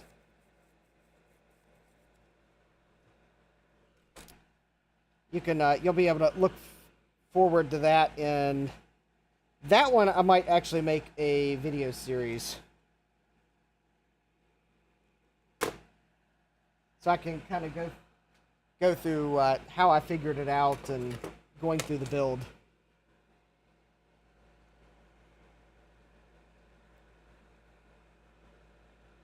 Okay, I think I got those two caps on, and well,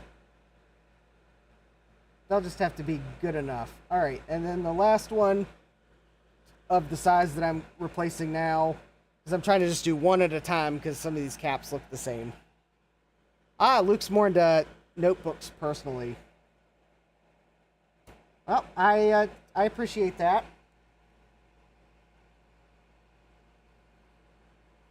But this was, this is going to be a video series on the fact that I'm quite honestly surprised that I kept the photos, but I guess that's just goes to show I'm a geek. I don't have pictures of many of my computers I've owned. But I did for some reason keep photos of this one, as bad as they are. Kids these days would probably be asking me, well, why, Justin, didn't you just retake the photo? Well, we didn't have smartphones back then, or even I didn't have a digital camera back then. I know that for sure. I don't think it's because they didn't exist. It's because they were like unobtainium. Because I think there were digital cameras, but they were like not in everybody's pocket. Yeah, we'll just say that I took the photos, and then possibly had even forgotten that I took the photos, and then sent the film off for developing.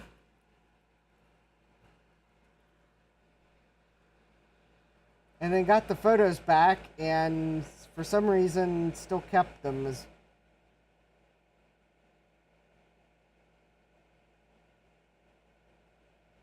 In fact, probably I had forgotten that, forgot the state of the computer when I took the photos, but we'll just say that it was only like this past weekend or so when I actually bothered to scan the photos to look for clues that I realized one small detail about the photos, because you can't see it on the photograph without, I mean, if you magnify it, you'd probably see it too. But there was one detail about the photo I didn't realize was there until I scanned the photo and looked at it zoomed in.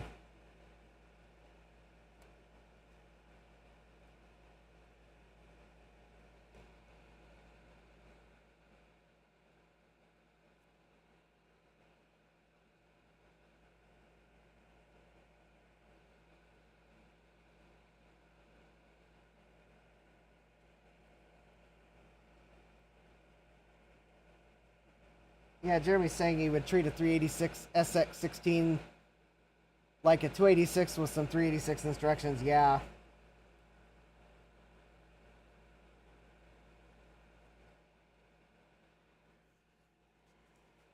I wish I had too, Chris. Now, I actually did find photos of one of my other early computers. I probably won't scan them though, because they're not that great of a photo. And it's like not like no one's seen the, I mean, there's zillions of photos of it online. But yeah, I found photos of my Performa 5215 CD.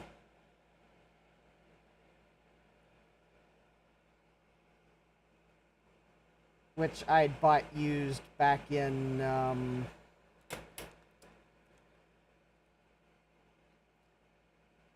I think it probably would have been 2000, or no, it would have been, I probably bought it used the summer of 1999.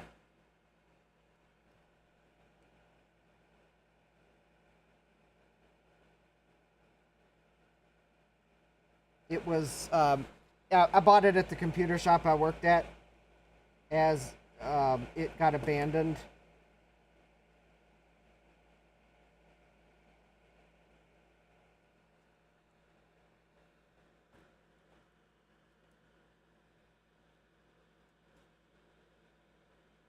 So, yeah, it was, it got abandoned, and my boss finally,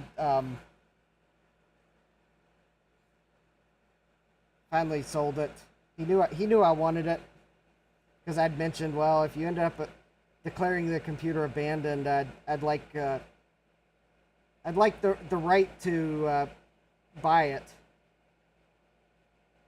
And he named the price, and I was like, okay. So I bought it. I think at the time I paid like $200 for it. He basically sold it to cover the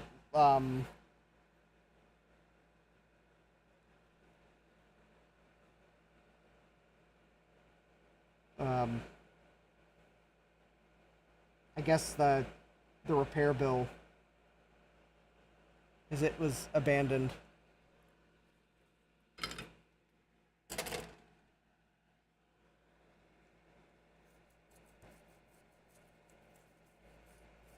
So,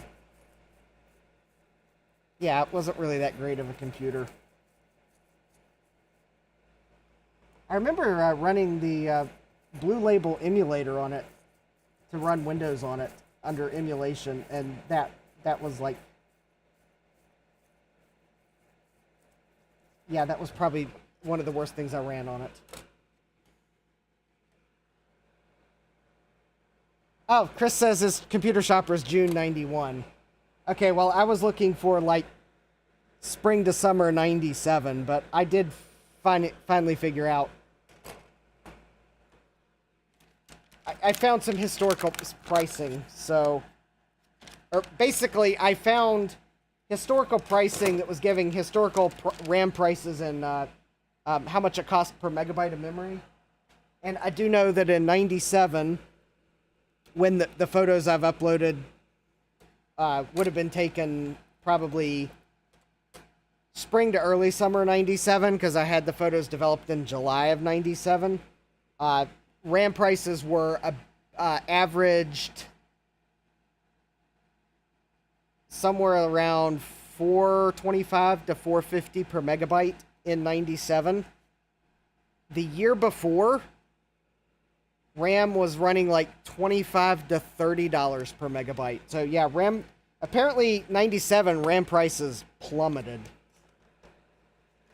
So I think based on that, I might have had like 8 or 16 megabytes of memory in the computer.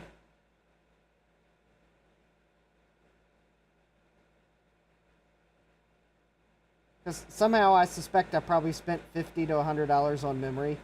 I don't remember exactly how much I spent. And so I estimate that $50 would have probably bought me 8 megabytes, and $100 would have bought me 16 megabytes. So that's my estimate. How close am I? Well, I'll never know, because you can't see. Well, if you look carefully in one of the photos, I think you can see the one of the memory modules like peeking out from under some ribbon cables. But I don't think you can see enough of the memory module to really tell what it is. Alright, so I got 4 more caps. 2 of them are 10 microfarad, and 2 of them are 6.8 microfarad. So I think I'm going to start with the 6.8 microfarad. Oh, cool. Joe just finished building 12 Blue SCSI units. And yes, Joe, I saw that my Blue SCSI order that I ordered, I think during my live stream last Thursday, shipped, so thank you. Yeah, Adam said he paid $400 for 16 megs of RAM and 94. Yeah, that sounds about right, based on the pricing I found, yeah. Yeah, Chris, I wish I'd kept better track of it too, because back in the day, I never realized that we would find it interesting. It's like, I'm pretty sure back in the day, I probably was like, why would anyone ever care about what the specs were? I guess maybe the reason why I kept some of the photos and took photos was maybe because I thought, well, maybe someone would like to see what it looked like, but I was like, I probably figured no one will ever care about the specs. It's an old computer. Who's going to want to rebuild it and play games on it? It's like, yeah. At the time, I thought, oh, that's just silly talk. No one's ever going to want to do that.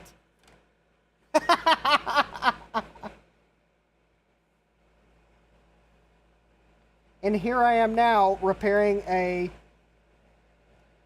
LTE 286 laptop because we find it cool to keep old technology running.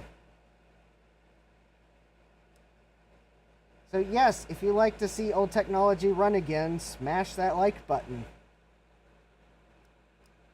And tell a friend to subscribe because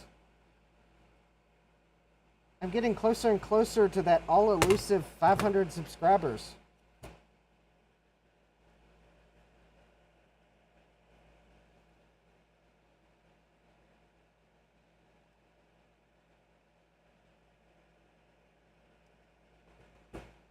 And at some point, I'll probably do another giveaway. I haven't quite decided what to give away yet. I have some ideas. Good night, Eric.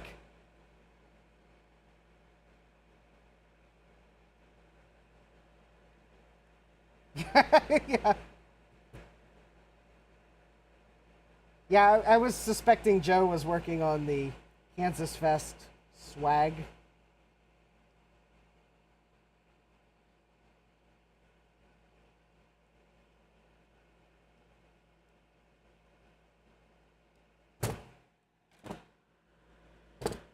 So, alright, I don't know why those capacitors, the glue seems to be a bit stickier than the others.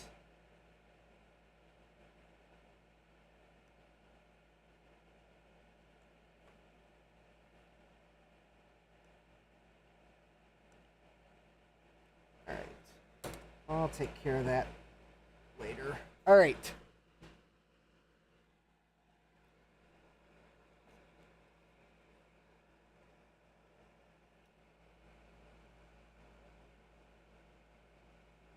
Yes, for those of you going to Kansas Fest, Joe is like going to have all the cool JCM-1.com merch that you could think of, but there in person. So you can actually, instead of having your postal carrier indifferently put it in your mailbox or curb box or porch or wherever you get your mail, you can have Joe personally hand you your JCM-1.com merchandise at Kansas Fest. Subject to prior sale.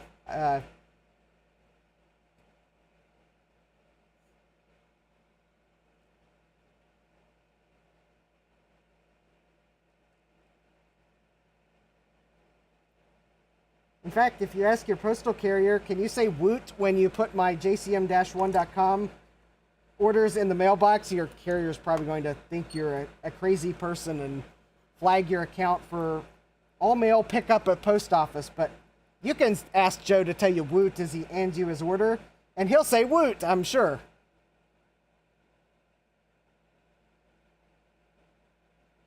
And he won't. In fact, he might say woot even if you don't ask him to.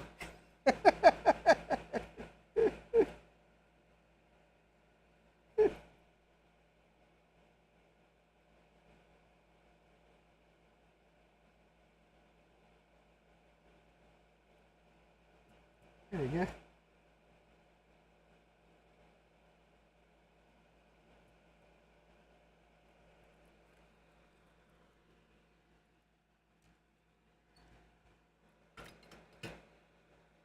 Yeah, I'm suspecting somewhere I've got some 1.0 units that I've managed to creatively hide for future discovery, and then I'll be like, well, I switched to all Blue SCSI 2.0s just to make things easier.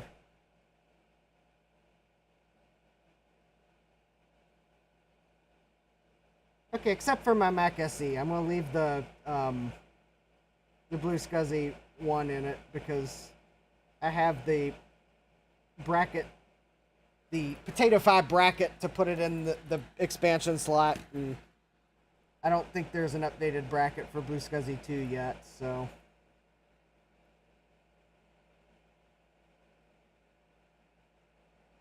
Although I may even switch it to a Blue SCSI 2 if that bracket were to be produced, because I'd much rather grab a full-size SD card out of the SE that's less likely I'm going to drop it into the computer while I remove or insert it.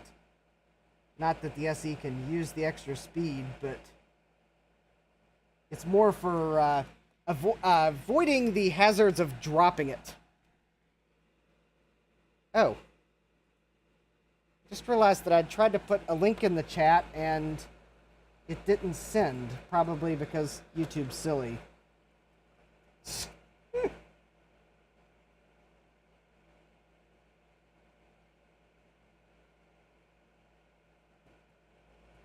Alright, almost.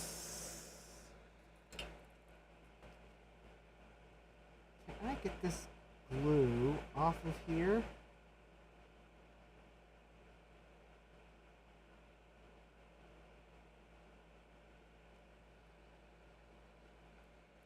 Ugh.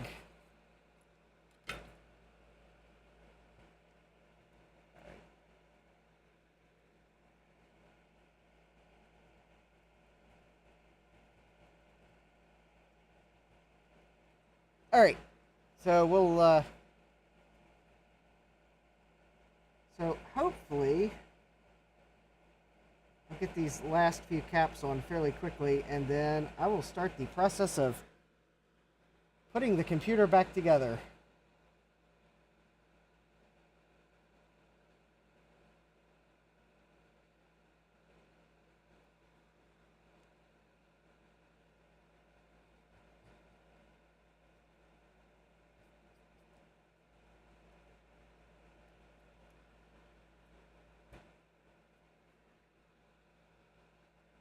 Because unfortunately, I don't think I can test this computer without at least partially reassembling it.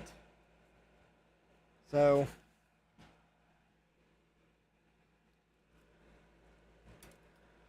all right.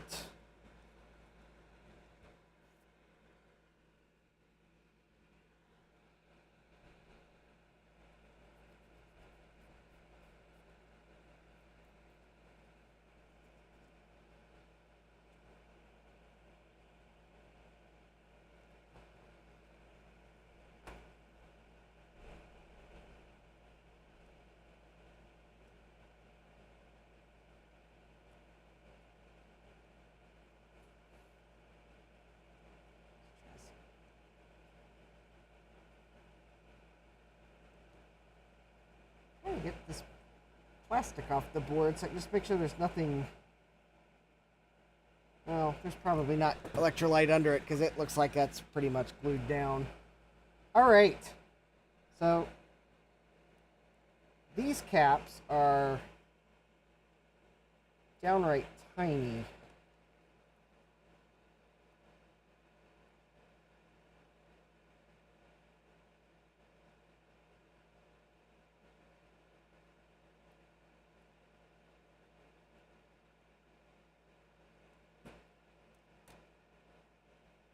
Ooh, these are going to be fun. Alright. Let me see if I can get these one at a time. So...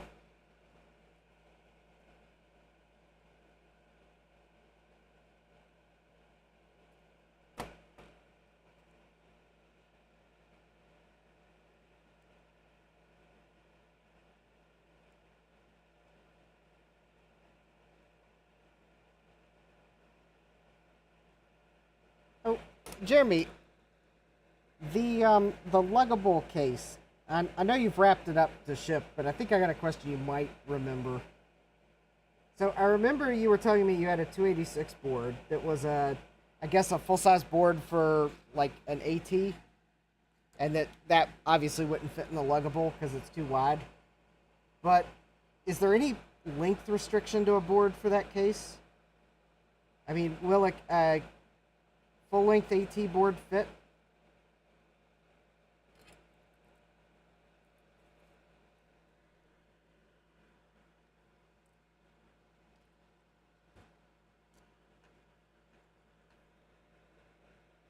I don't need you to measure it because I'll hopefully have it soon enough. Which, as a reminder, I would be very nice to get the weight of that box, so I can send you a shipping label, and we get that into UPS's hands and into my hands before they go on strike.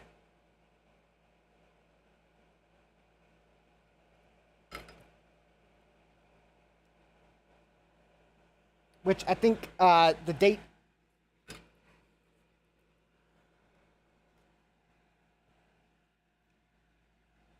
They're threatening to go on strike as soon as August 1st, but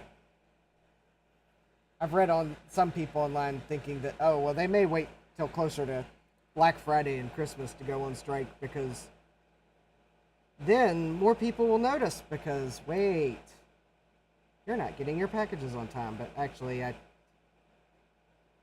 honestly, I can see them going on strike on August 1st.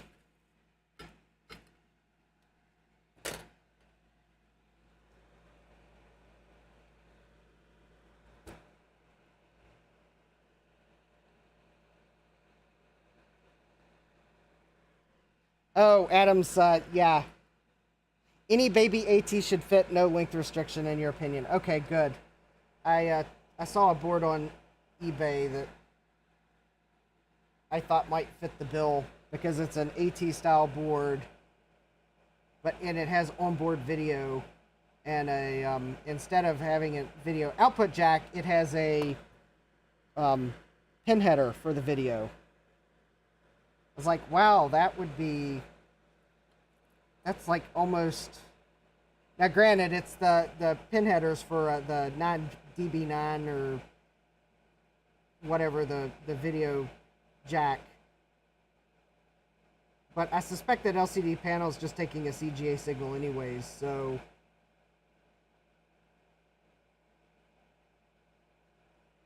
It should be... I could probably make an adapter cable, because the hard part's going to be figuring out what its pinout is. The easy part would be making a ribbon cable for that onboard video. It's like, wow, that would almost be ideal. Then...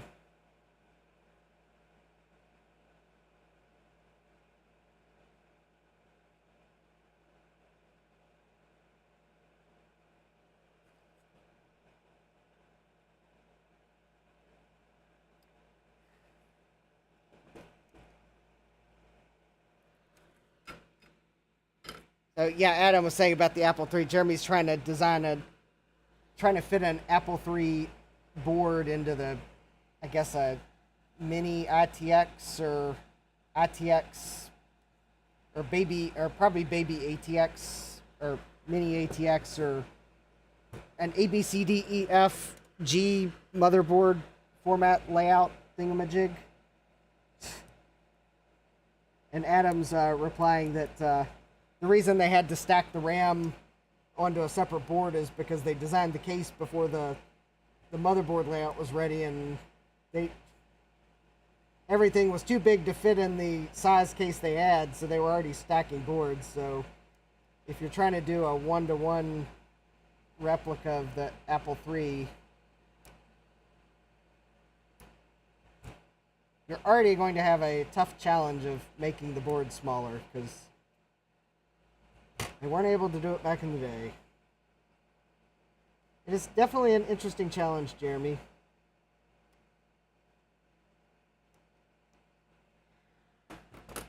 Oh, okay.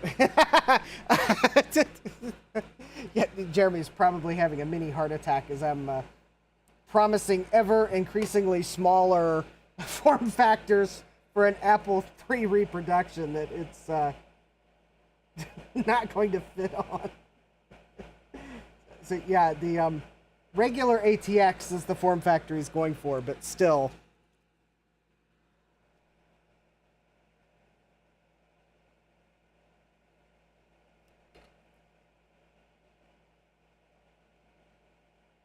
I mean, you could save space by maybe using surface mount instead of dip chips, but I definitely then know the Apple III purists probably would not appreciate that change. And I mean, you could maybe go to a different. Well, I don't know how easy it would be to change the type of memory you use. That system's probably geared for DRAM.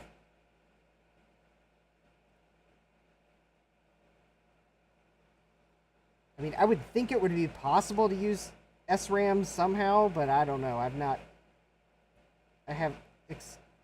have like zero knowledge of the Apple III, and have been scratching my head all week about these Apple III memory board auctions that I ran across. I'm like, okay, this is interesting. Someone in Utah is selling Apple III boards, Apple III memory boards, and they have like a bunch of them. Like, okay. This is a lot of Apple III memory boards to show up at one time.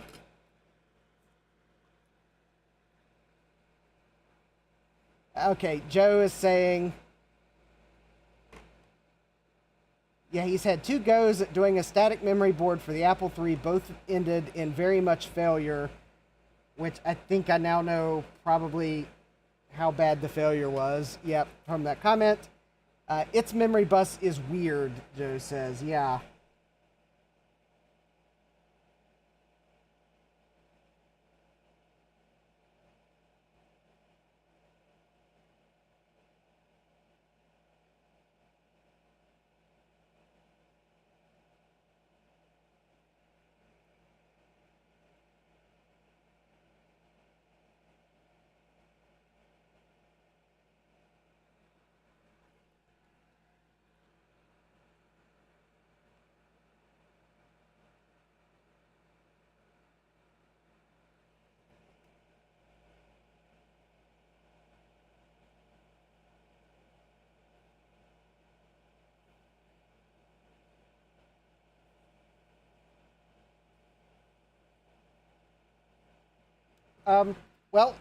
Here's an idea, although maybe Joe might have evidence against this too, but so would it be possible as an idea, don't know if it's possible, of using a different size memory chip so that you could have the same amount of memory and fewer chips, or does the Apple III's memory bus also complicate that?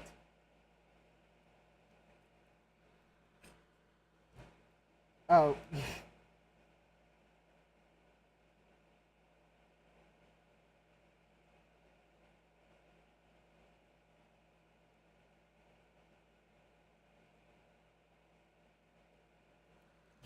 Yeah. Joe says, Data in and data out are separate. Oh, okay. Well, right there, that's weird. In addition, it can read from 2 banks simultaneously. I think it can also write to 1 bank while reading another.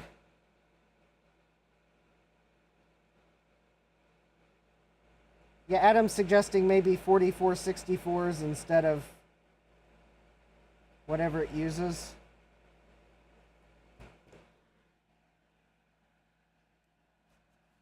Joe says it essentially has 4 banks of 64K, and any 2 banks on one half of the board can be addressed simultaneously. Wow, it's like they were building this computer for performance.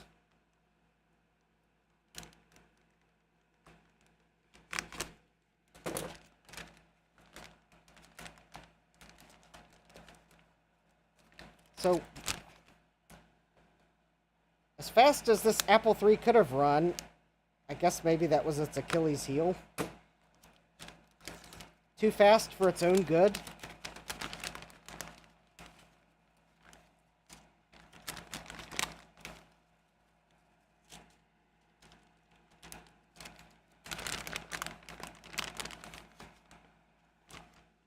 Joe's suggesting maybe 4256 chips, because 4464s are unreliable and hard to get. Oh yeah, don't I know that, because I've tried buying replacements for old computers. 4164s kind of don't exist anymore. You can blame Joe. I bought 2,000 of the last chips left about a month ago. Well, now that explains why I can't buy chips for some of my computers. That's okay, Joe.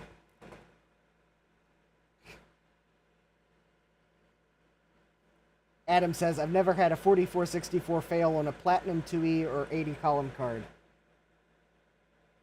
Yeah, true that.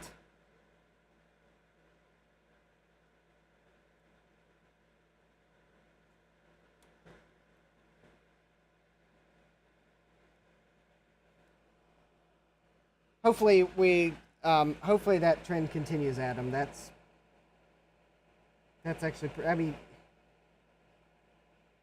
other than Apple's dubious choice of MT RAM chips from time to time on the Apple II series, those Apple IIs are like built to last.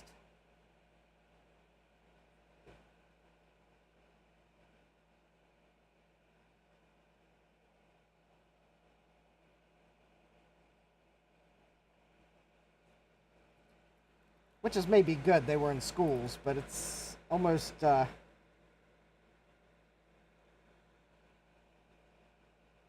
I'm certainly not complaining that Apple made those Apple IIe, especially the Apple IIes, and so reliable, because it lets us have so much fun with them today, but it's almost like when they designed it, they forgot about planned obsolescence. Because it's like, I mean,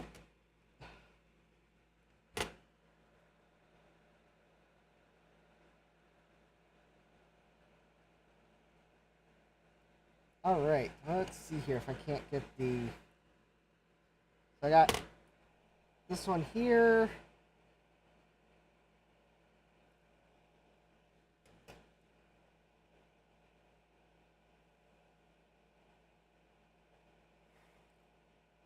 Go. I think I got that one on. And then almost there.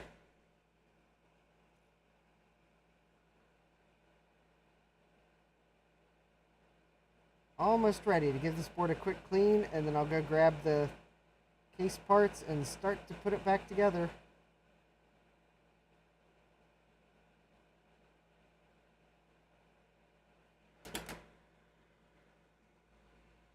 One more cap. Now, interestingly enough, some of these last caps, either the other caps were so fishy smelling that my nose can't smell any more fishy, or some of these other caps weren't leaking yet.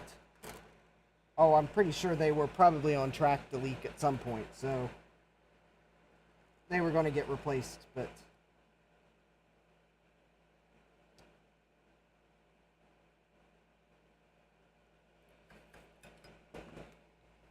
yeah, these four here, I didn't smell fish desoldering them.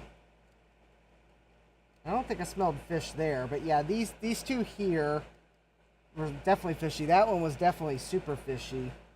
And even I think some of these down here were, but all right. So I got all the caps on. So let me give the flux a clean, because basically,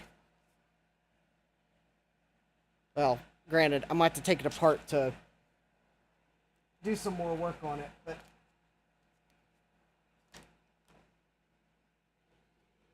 I'd kind of like to put it, well, I will have to put it more or less together, but I don't want to get flux inside the case, so.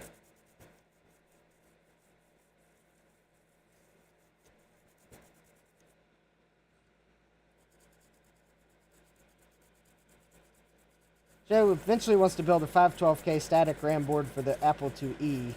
Yeah, that would be the...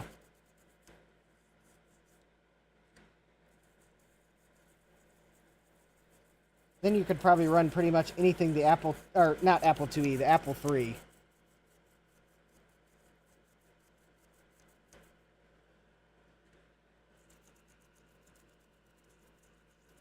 Ignore my previous statement, that was a mental flub. Joe has said nothing about... There's plenty of RAM upgrade boards for the Apple IIe already. You can get one from Reactive Micro. And probably a few other places. Yes, Joe, I caught myself before you typed that. Apple III. Not Apple II. Any references to Apple IIe by Justin are purely coincidental and definitely were not said by Joe because Justin had a brain glitch.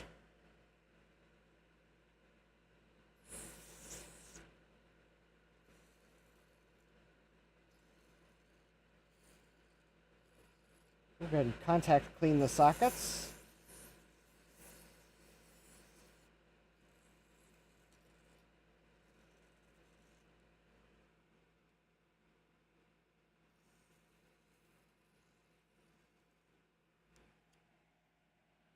All right. There we go. I'm going to let that dry while I do a little cleanup here. So there's the aftermath of the capacitor replacement.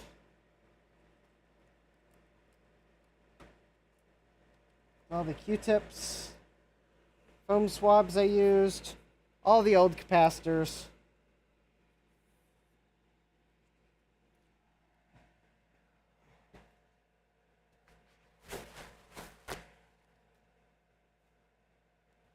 I mean, Bill Gates said that no one would need more than 640K, and, well... Oh. No, actually, I think this is the right board. It's the one I was looking for. Well, there's, I think, the... Oh, no, that's actually, I think, the video RAM. Never mind. Where's the other board? There it is. There's the 640K of RAM that Bill Gates said no one would need more than.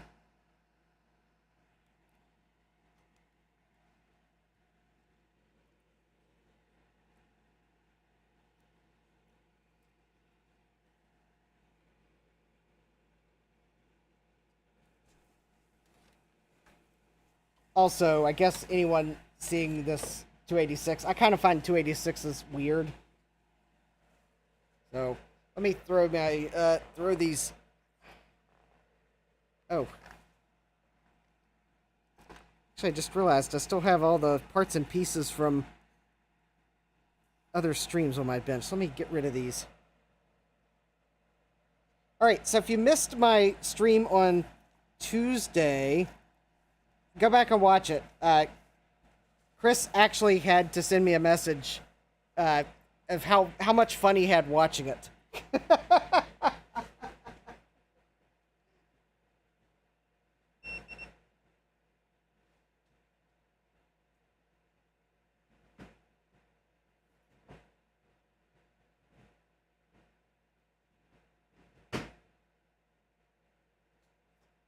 Yes, I had a lot of fun with my color computer too from that I picked up at VCF East Consignment.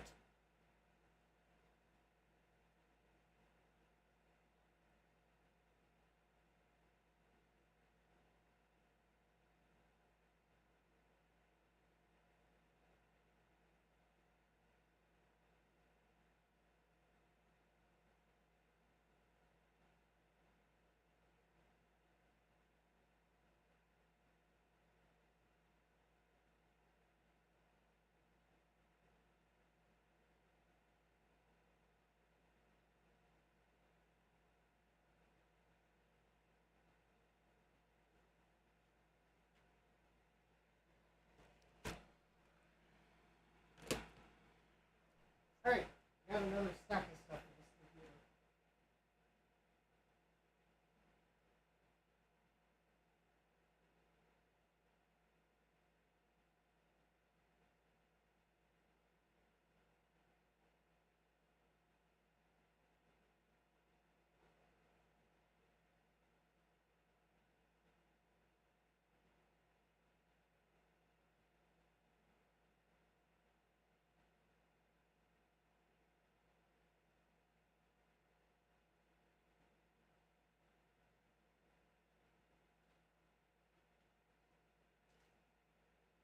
All right.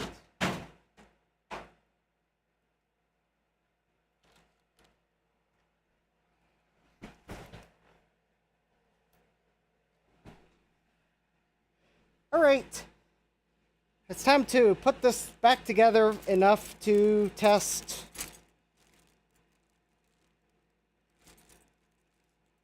So unlike some of my other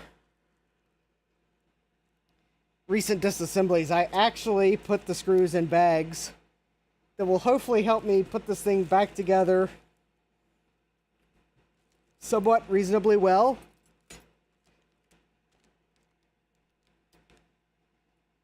So we'll see.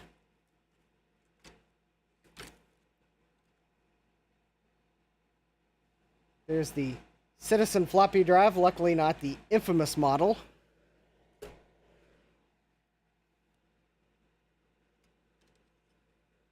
All right.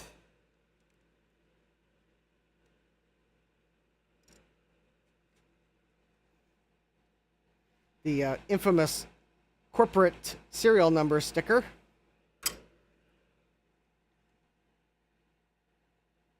CR1220 battery. All right.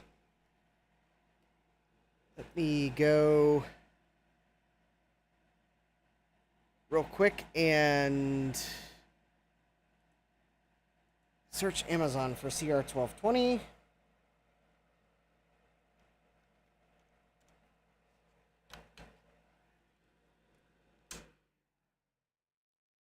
And then find a brand of CR1220 batteries that I think I can actually trust that will last more than 10 seconds. Panasonic.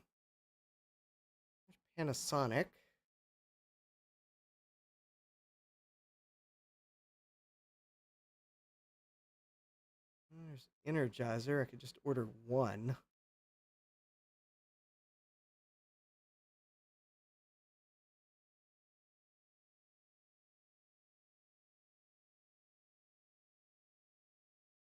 Oh, here we go.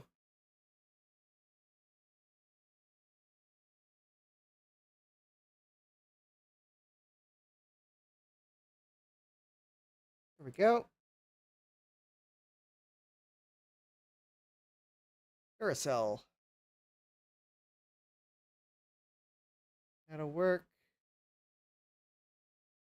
Just add some to my subscribe and save subscription. There we go. So now I won't forget to order them. I won't have those right away, but that's fine. I don't necessarily need to replace the battery right away. But I didn't want to forget to order them again.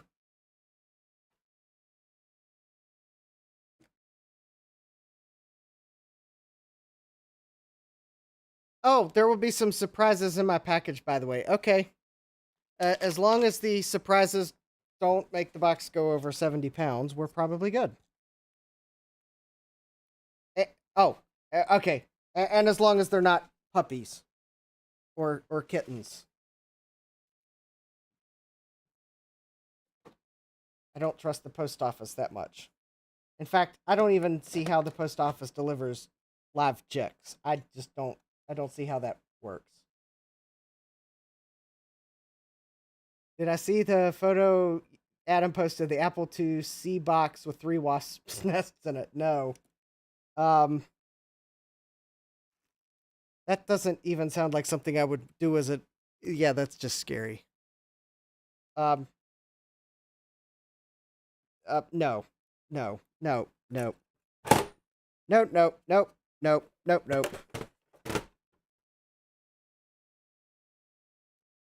I think it could be a Compaq LTE of the like highest configuration, because I think there's some that are kind of a little rare with wasps nests in the box, and I'd probably pass. Especially if the photo showed like live wasps flying around. Like, nope, nope, nope, nope, nope, nope, nope. Not worth it.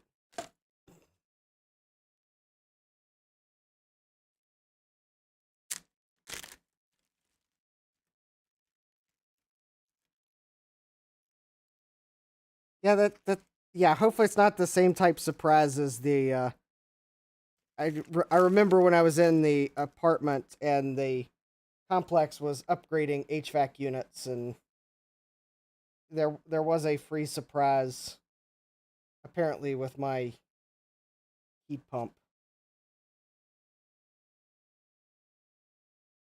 So actually, I'm not going to screw the stacking connector together. I don't think it's necessary for testing.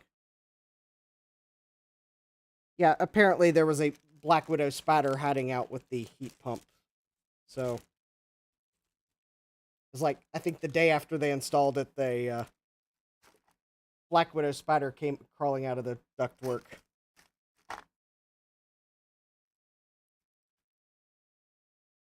That was not a pleasant surprise. All right, let's see here. So, all right, cool. I will look forward to those surprises. So, yeah, if you can.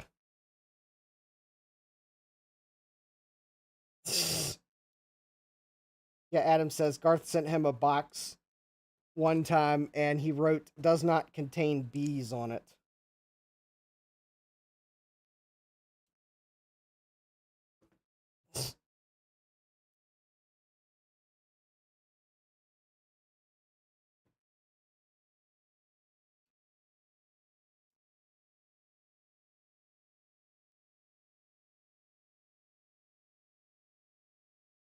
All right, Jeremy's telling me that if I like chicken nuggets, get some soon. He's not saying why.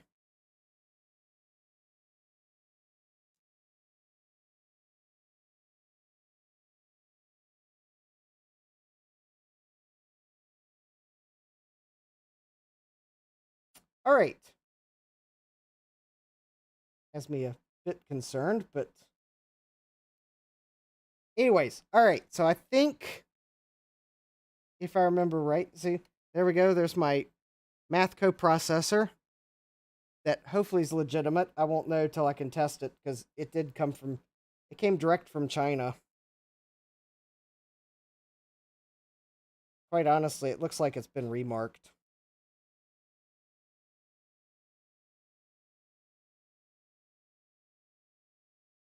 I mean, it kind of honestly looks like the Intel logo's been restamped on it, but I mean it's either going to be the 8287 that it claims to be, or it's not, and a diagnostic is going to very quickly tell me if that is actually the 8287. Ah, I think I actually, Jeremy, I know you're trying to keep it a surprise, but I think you did I think you did mention the you had something for me, but I will try to forget what you told me you got me and forget that you're putting it in the box, and that way I'll be surprised. Either that or I will totally remember to have chicken nuggets with me when I open the box. All right. So I'm trying to strategize the best way to put this in because I think I got to put the motherboard in first. And I'm pretty sure that in order to test this, I got to connect all the ribbon cables back up. Because I don't think it's possible to test this thing without hooking everything back up.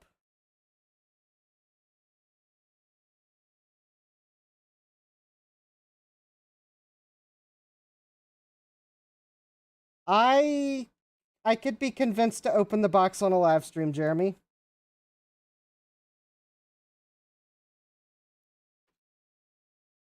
You just have to promise that there's not going to be one of those ridiculous things in the box that launches glitter everywhere. I have my limits.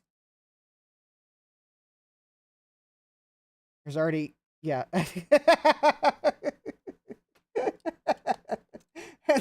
There's already still glitter on the floor from the there's still glitter on the floor in the basement from the previous residence, and that's not for lack of trying to sweep it up.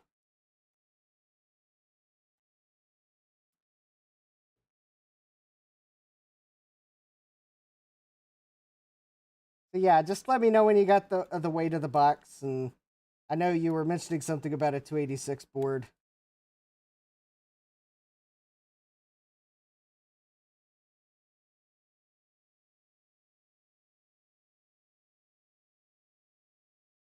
All right, so what I'm trying to do is I'm trying to.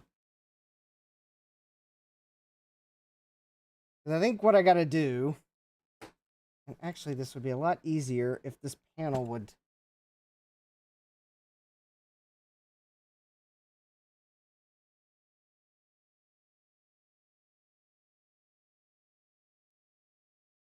I think I gotta connect these ribbon cables first. And you know, maybe I can make this a little easier on myself. Let's try this. Let me unstack these two boards.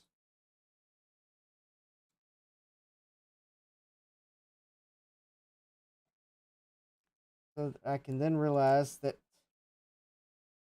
no.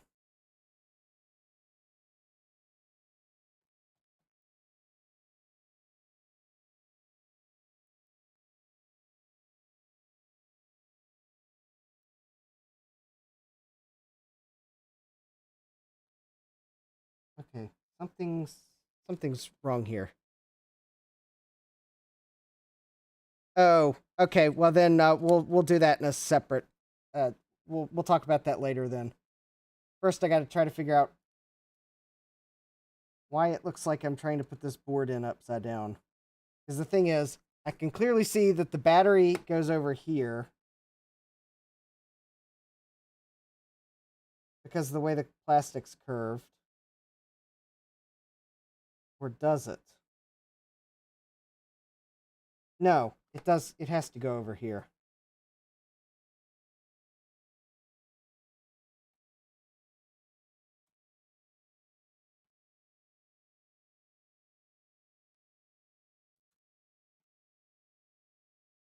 But no, it doesn't.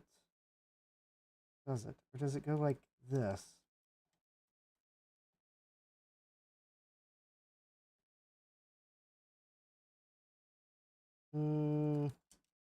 No. That's also wrong. I may have to watch my own live stream to get this back on. Nope, because there's that cable and that cable. And then this cable comes clear across here, I think. No.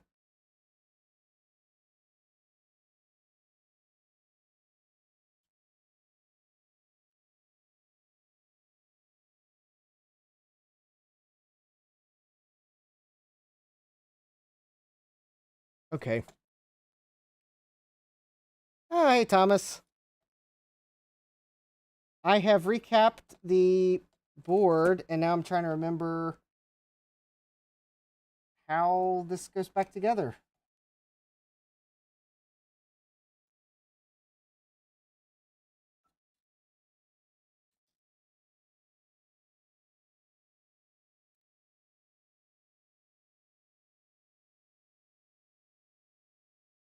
All right. Oh, that's... There we go.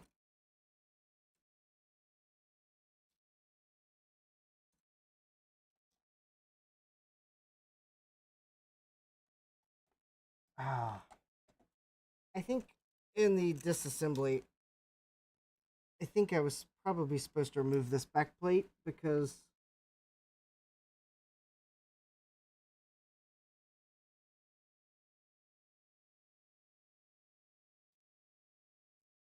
it is not easy to get to those ribbon cables.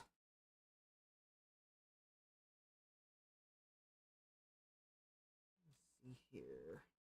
All right, let me see if I can't put my knife well to the side because it is currently uncapped because I kicked the cap somewhere far away.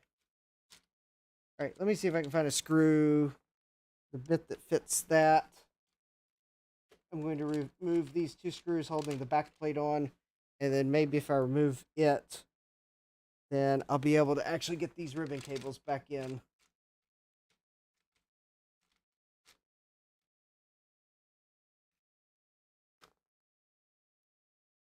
There we go.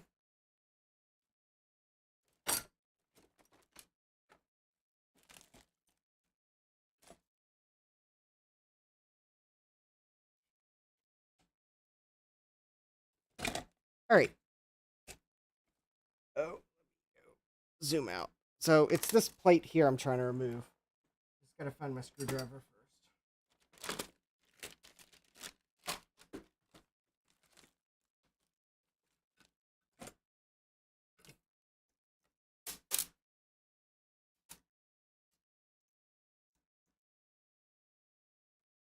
Nope, I need the longer handle. Longer handle, where did it go? Longer handle. All right, I got it. Okay, I gotta deal with the... Uh-oh. Dragging things on the floor I don't want to drag. All right. Okay. Cap is back on the knife. There we go. I will not... I kept getting afraid I was going to ram my hand down on the blade. I will not now. It is... Joe says it goes back very carefully. Yes, thank you, Joe.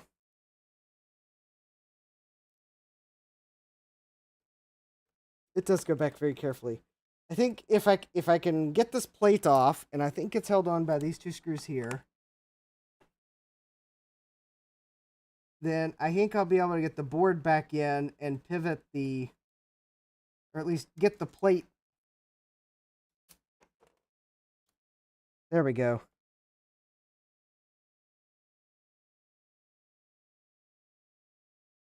Oh, I still got a ground wire holding it on.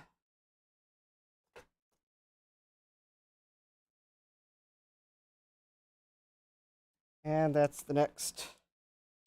All right, hold please. The ground wire is held on with the next size down. Works bit. Thomas says I can get a hammer or a good tap.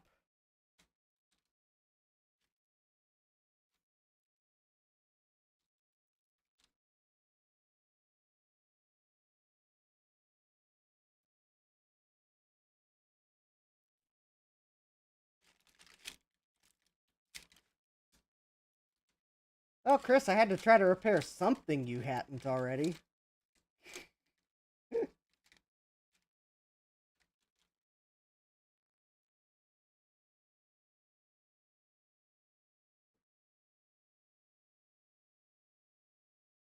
Okay, I need the T6 bit. All right. T6 bit.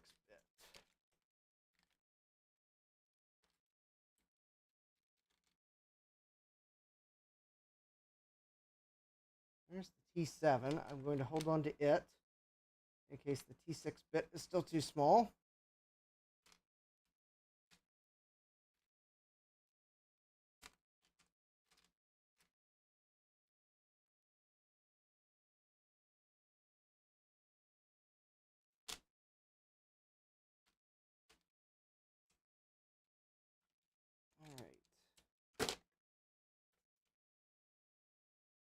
There we go. I think there's a T6 bit.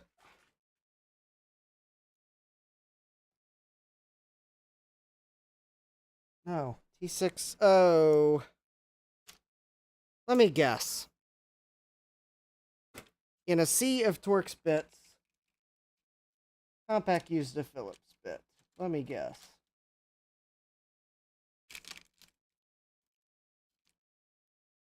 I bet that's not...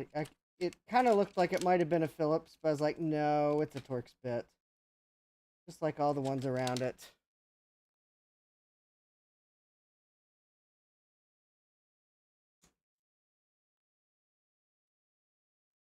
Sure enough, that's a Phillips.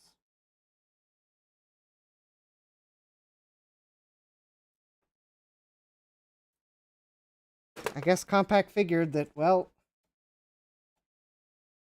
if you're removing everything else, we might as well... Yeah, Compaq used... Jeremy's like, Compaq's used Torx head screws. Never. There we go. So now that I got that plate out of the way, I think now I can put this back in place. I'm kind of hoping I don't have to take this apart again anytime soon. Oh, wait, I am going to.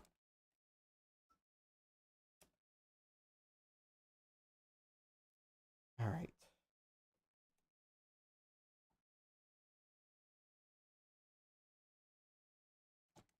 I mean, I might see if I can get away without putting a battery in, but I do want to see if it's possible to integrate the XT IDE Universal BIOS so I can possibly use Compaq flash cards.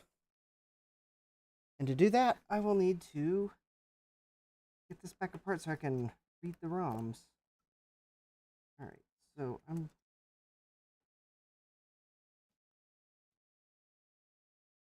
Okay.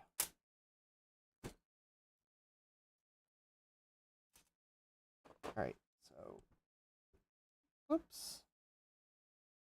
Oh, there's a spacer that fell out of something and... Oh, I see where it came off of. It was on here, I believe.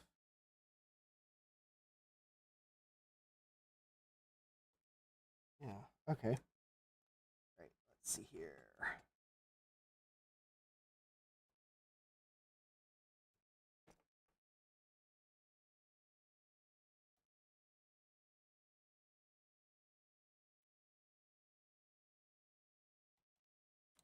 Basically, I'm just trying to make sure I got all the ribbon cables not, or all these cables are not underneath the boards. I can lay the boards flush and use the spacer again.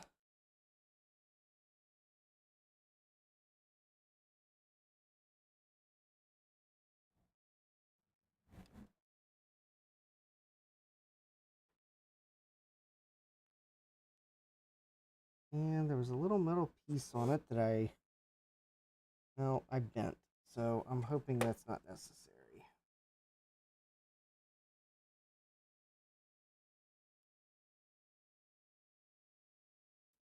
All right, something's still not right here.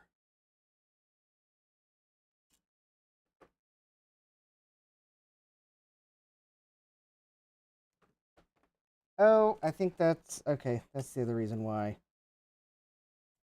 Okay, I think I do. There we go. All right.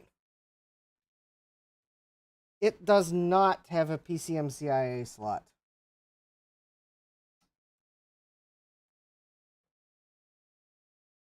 it has a proprietary modem slot and a proprietary memory card slot for the RAM upgrade.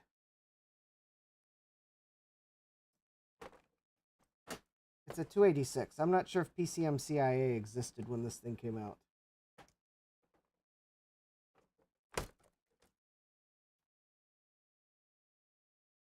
After all, Epson was putting full ISA card slots in their 286s.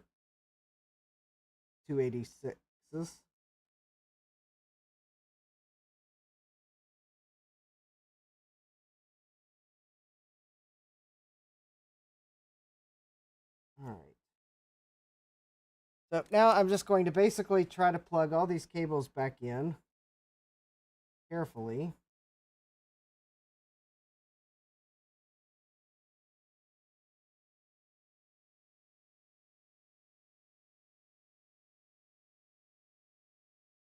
Good thing is,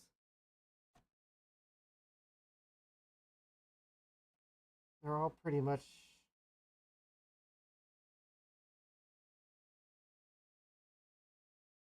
yeah, they're pretty easy to tell what goes where because they pretty much all stayed in place and they're pretty unique sized. Oh, that's a weird cable. That one goes all the way over here.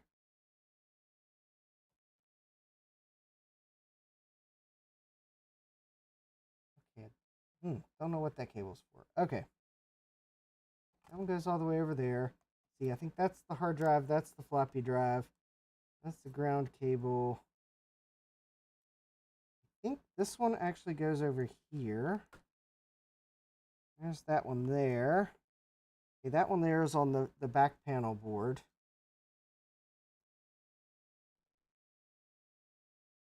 This is...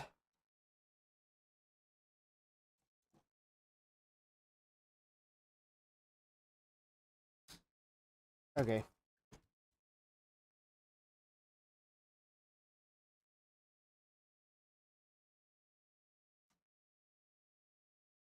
All right.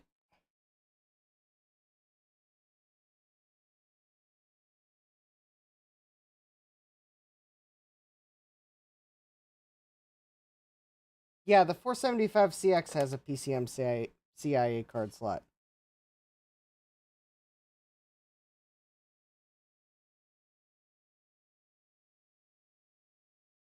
I could network it or something crazy like that. Which actually that would be crazy because that networking protocol is so insecure nowadays. All right, so there's all that. See, I guess if I'm going to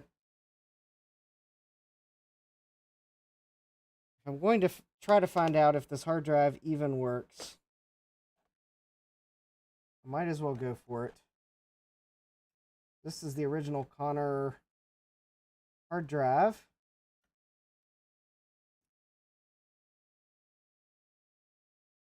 It kind of feels like I'm missing something here. Oh, okay. Maybe that is just how it... Oh, okay. Yep. I'm going to put that there.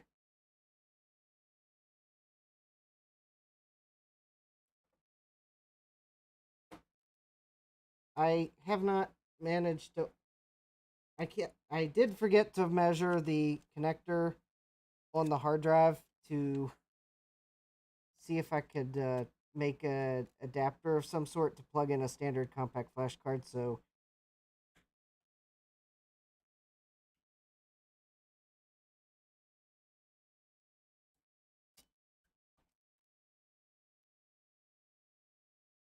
because I want to go from this, I don't think I want to try to go from these ribbon connectors to an ID or compact flash card.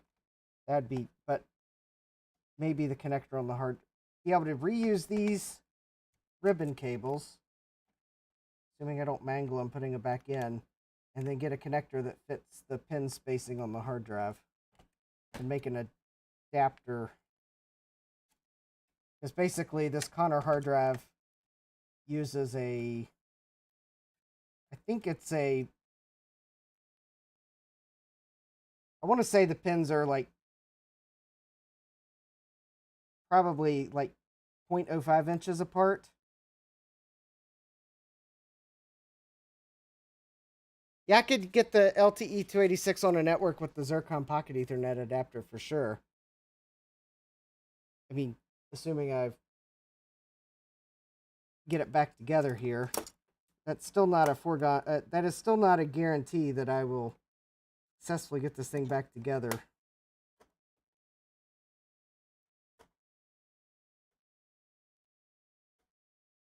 Where this little cable originally routed is eluding me at the moment, and I don't know why. I don't think it actually went where I've tried to run it. Actually, I bet it.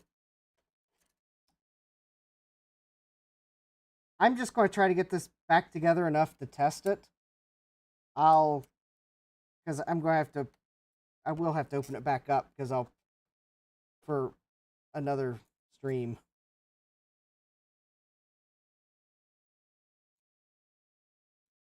Okay, now this is the weird part though.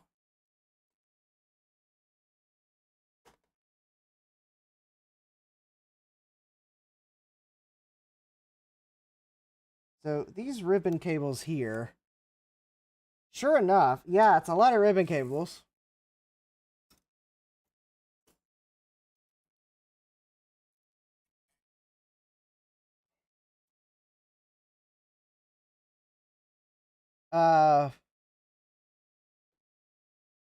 Okay, what's the sound card Jeremy's telling me about?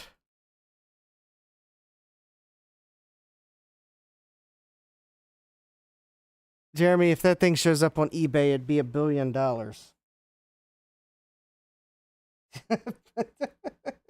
Unless you happen to have one sneaking around somewhere. Those PCMCIA sound cards are like unobtainium. When they show up, they go for big bucks. I think that's why Kevin Moonlight's working on a adapter to go from PCMCIA to the PicoGus. Yeah, then there's the OPL to LPT for sound. And then, yeah, YYZ Kevin is creating the PCMCIA sound card. Yeah, the actual PCMCIA sound cards go for ridiculous money because they weren't. I don't think they were that popular back in the day. So when they do show up these days, they go for a pretty penny.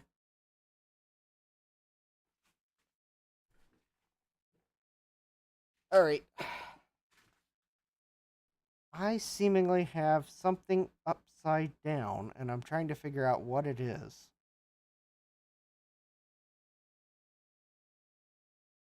Oh, no, I know what it is. It's the fact that I keep forgetting that two of the ribbon cables connectors are like actually just right here. Okay, that's why I kept getting confused. Okay. Okay, there we go. They're on the bottom side of this board. Out of sight, out of mind. There we go. Let me see if I can get these in.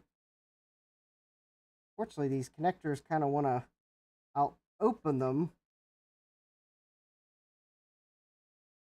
They're liking to, like, snap closed on their own. Probably because I'm not opening them all the way. Okay, this is the...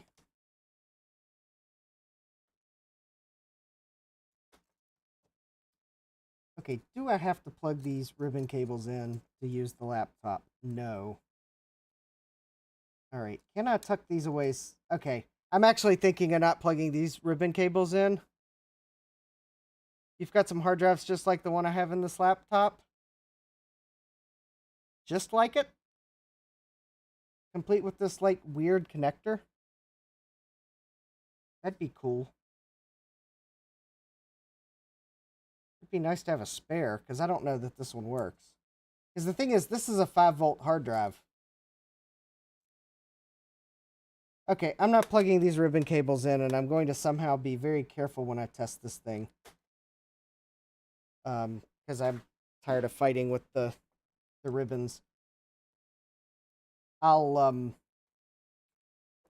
deal with them later. If I fix this, I will deal with them later.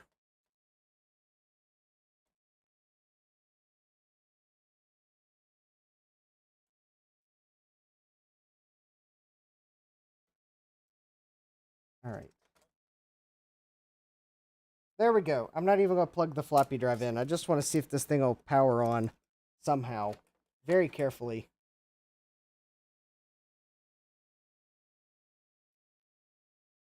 I would like to know why YouTube is bent. Oh, I know why. It's because I'm clicking links in the pop-out chat in OBS. It's like, why in the world is YouTube being so protective tonight and letting me know every time I click on a link that's exiting YouTube? I just realized it's because I'm not actually clicking on links in the YouTube control center, where I think it would actually let me just go to the link. I'm clicking them in OBS. Minimum assembly to host it, so many sound card. Oh, yeah. But I'm pretty sure all those cards are going to be expensive and unobtainium, potentially. Okay, so I've got the Compaq LTE 286's power supply. I am going to attempt to plug it in.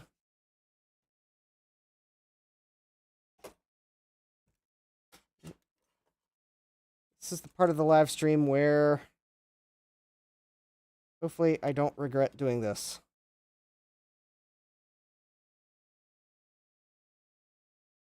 Okay.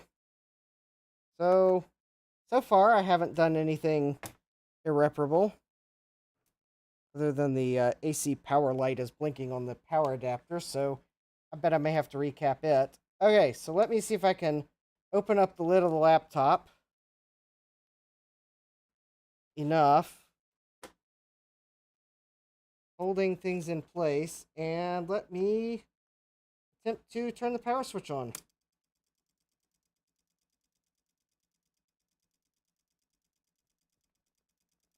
And I'm having trouble getting it turned off fast enough. Something is still clicking.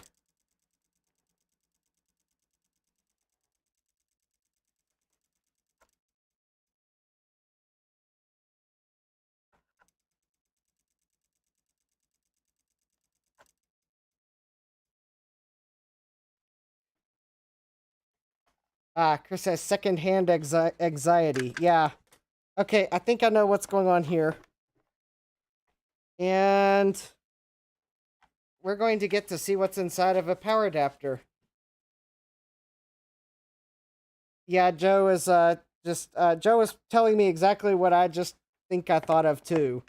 The LED on the AC adapter is blinking. That means you're probably not powering the machine. Or as I'm thinking, it's the power adapter is like not constantly powering. There's a relay on the power supply. Okay, I do not know what the polarity of this power adapter is. I'm sure someone might be able to look it up, but I'm just going to put multimeter on. Oh, you know, it would help if I actually maybe... Oh, okay. Well, I have 2.5 volts here. That doesn't seem right. Probably because I may have the wrong... Let's see, that's 9.45 volts there. 1.4 volts.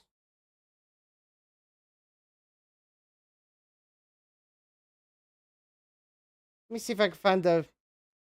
Does the AC adapter blink when not plugged into the computer? Yes, that is correct. It is... I don't know if there's a short. I don't know what the pin out of this power connector is. If someone finds it before I do, you can, like, let me know.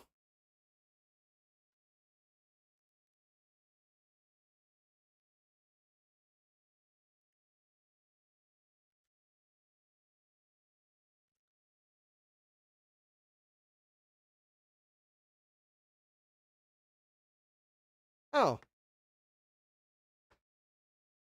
Alright, I think I found the pinout for something. It says it's for the Power Supply Series 2692.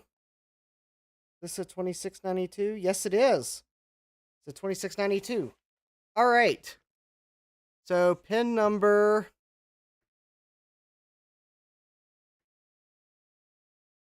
Okay, the metal ring is... Alright, so let me see here. Yeah, I found the pinout.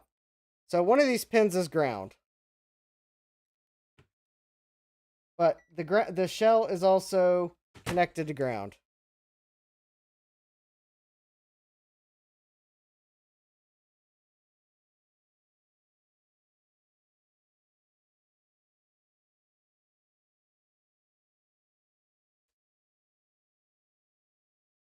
So I'm trying to find the pin that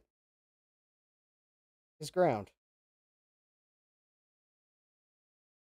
Because I found a pinout, but it doesn't tell me which pin is which. How's that for convenient?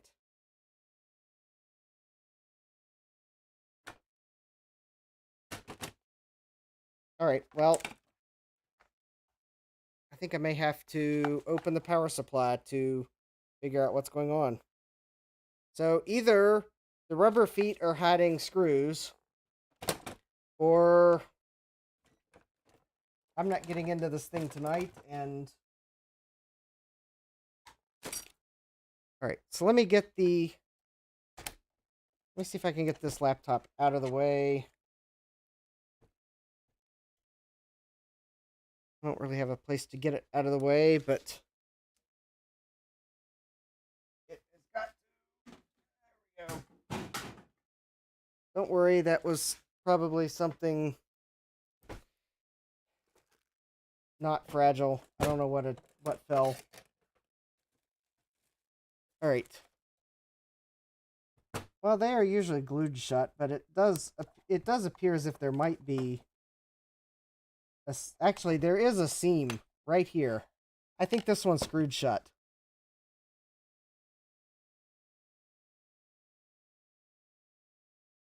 I'm thinking this maybe was made before the era where they glued them shut, because...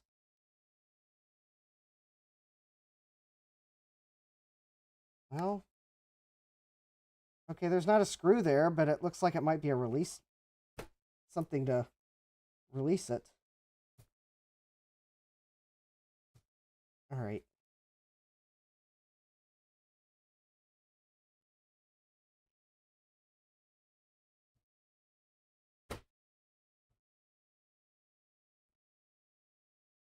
These feet were probably going to turn to goo soon anyways. Now, that's a screw.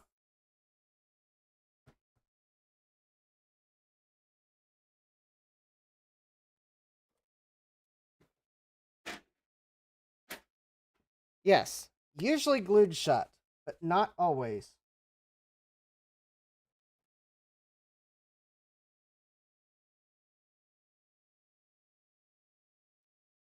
That's a screw. Now I kind of feel silly for not opening this up on a previous live stream just to check it. Because I bet this needs recapped.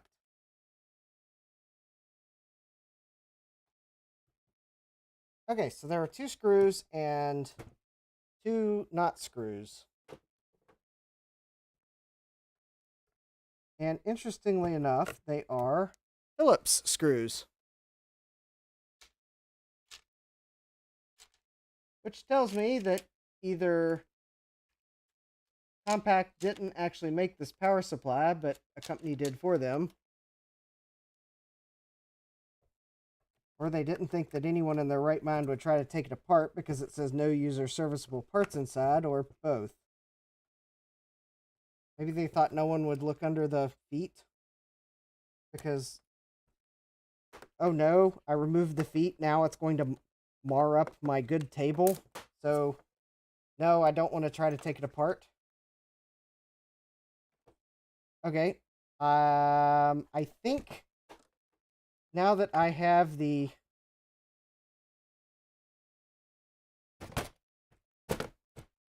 I believe that now that I removed the 2 screws, I think I'm going to find that there's like a tab here and here maybe.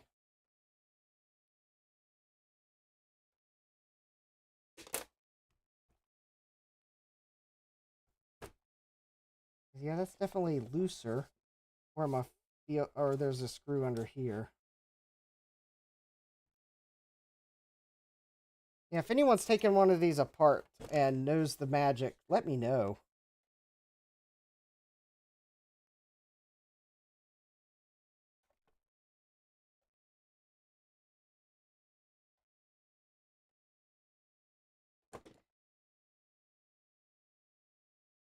I'm thinking there's a...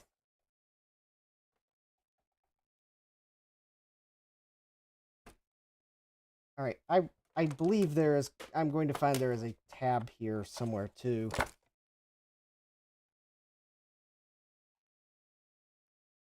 Yeah, Jack's saying it's not where he expected the second screw to be. Yeah.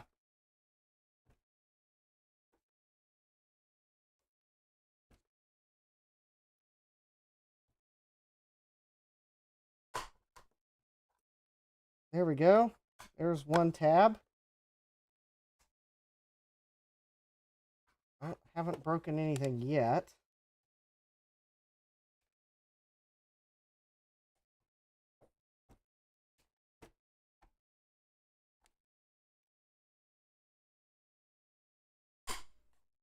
There's another tab. Oh, I think there's one more tab. There we go.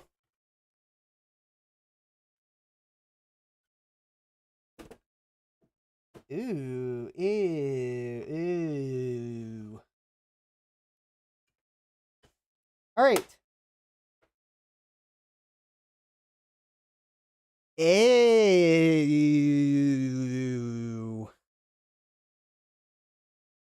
That looks like some really fresh.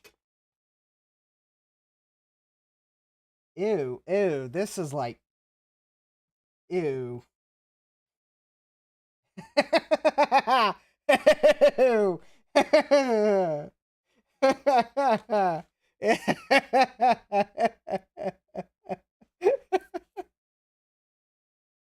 No, I don't smell any fish yet. Yeah, Dave's like, recap. Chris is like, oh my, yeah, it's like dark green.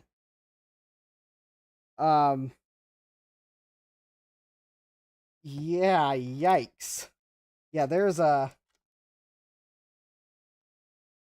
oh, and there's a reefer cap in here. Okay, let me see if I can find the offending cap. But it does appear as if this 286 is not going to be powering on tonight because this power supply, which I now feel dumb for not opening them up previously, needs recapped because one of these caps is like actively leaking big time. It's like there is liquid green coming out of something. And I would like to know which one it is. Because, yeah, ew. Yeah, this is like...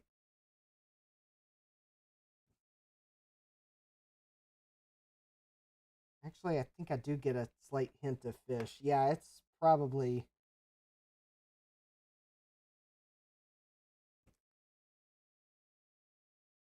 Oh, look, someone drew an X on that capacitor for me. I wonder if that's the bad one. Yeah, it probably isn't. It never is the one that's clearly marked with X. It's like, yeah, it's like Indiana Jones in The Last Crusade. And the treasure is never ever marked with X. Ooh. Ew. Okay. Yeah, this needs a full and complete recap. Because I don't know what's leaking, but there's residue there. This power cap, ooh. Okay, that may just be the shell on this cap. Or that's not cap, it's a resistor. Maybe that's fine. But yeah, this cap here, none of them, I do not know which one is leaking. There's a shield on the bottom of this power supply that's soldered on.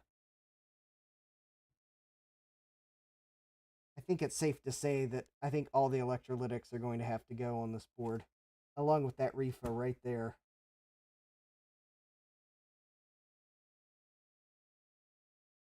Actually, it's quite possible that refa, that is a Y-class refa, and it is going between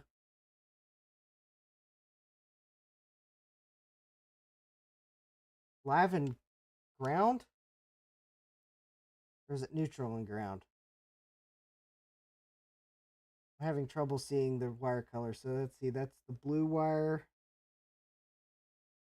Okay, that's neutral and ground. Hey, Sloopy. Adam says draw an X on the whole thing. Yeah. Jeremy, I don't know what the pinout is supposed to be. The voltages are wrong. Can we just go with the voltages are wrong and leave it at that? I mean, a power supply should not have liquid anything inside of it. I contend this power supply is all messed up. It is so messed up that Hollywood would ignore it as a plot device in a show for authenticity and instead will go with a computer running a fake operating system and with random peripherals that don't belong to it just randomly appearing in the scene. Yeah, this is going to be a lot of work. It's I still do not see which cap is the obvious leaker, but yeah, I just need to recap it. That's for sure. One or more of these caps is leaking.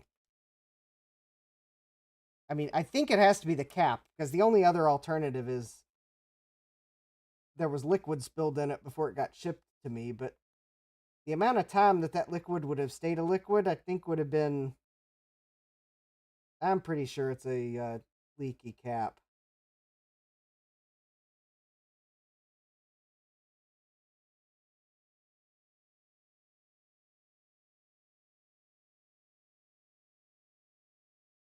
Yeah, okay. So let me just take a quick peek. So it's got a 25 volt 820 microfarad. That's an odd size. There's 120 microfarad 400 working volt. Oh, Compaq actually put a 400 volt cap here. Very good. Compaq actually did it right. Unlike a lot of the PC power supplies that I found, Compaq actually put a properly rated bulk DC capacitor rated for the proper voltage for international use. So +1 for Compaq. They actually put a properly rated cap there. -1 for Compaq that they used caps that are leaking dark green liquid. Ew. Unfortunately, it's not Wednesday, or I could really say, ew.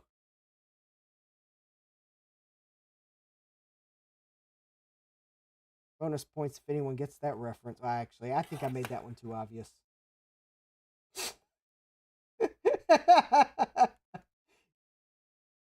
Yeah, I would be interested to know why there's an X drawn on that. Still don't see the obvious offending cap. It is probably... Okay. Alright. I'm going to do what I probably did. Normally, I don't think I'd want to do this before I'm going to repair it, but alright. I'm going to remove this bottom plate from the power supply.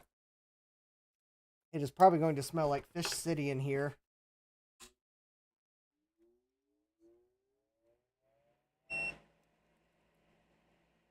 Oh yeah, Adam's talking about the episode. Yeah, in that episode, someone I think shot something at the door lock, and so the door locks, and they're Yeah. Yeah, once you actually analyze what they're doing in the scene, it's just like, ew. Yeah, this is like, yes, this is making me rethink what I wanted to have for lunch tomorrow.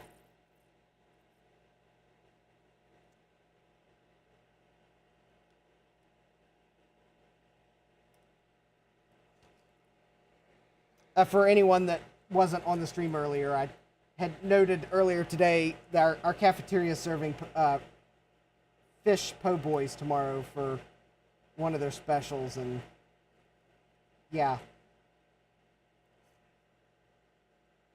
I think I might have my fill of fish smells.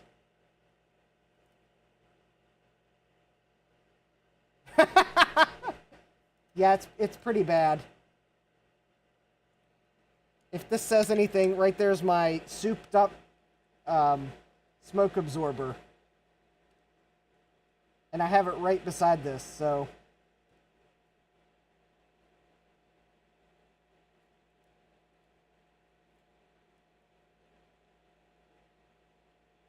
Actually, this cap leaking so bad, I'm probably going to throw this in the ultrasonic cleaner to get this electrolyte off the board ASAP.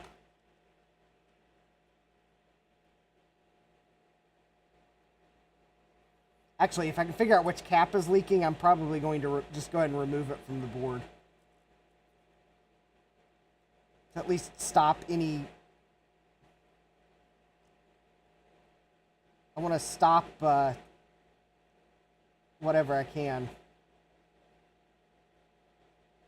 So, I guess the bad news is I'm not going to get the LTE 286 powered up tonight. The consolation prize is I was going to have to recap the main board anyways, so...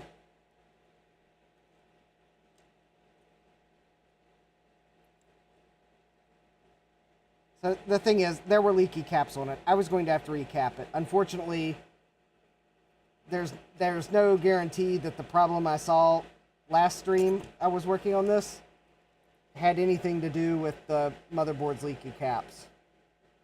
I have a feeling it was this power adapter's leaky caps that was the entire problem I saw last time, but I was going to have to recap everything apparently, so that's at least the consolation prize.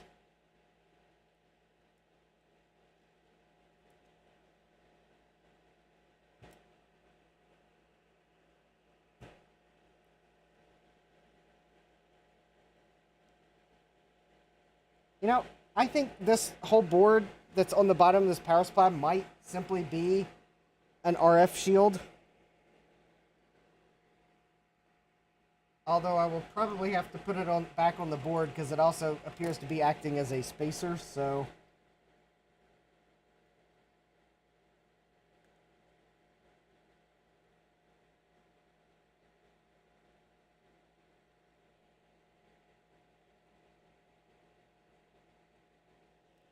Alright.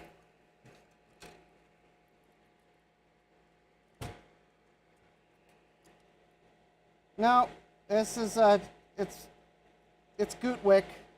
I prefer using the slightly wider solder braid. Although, maybe this is...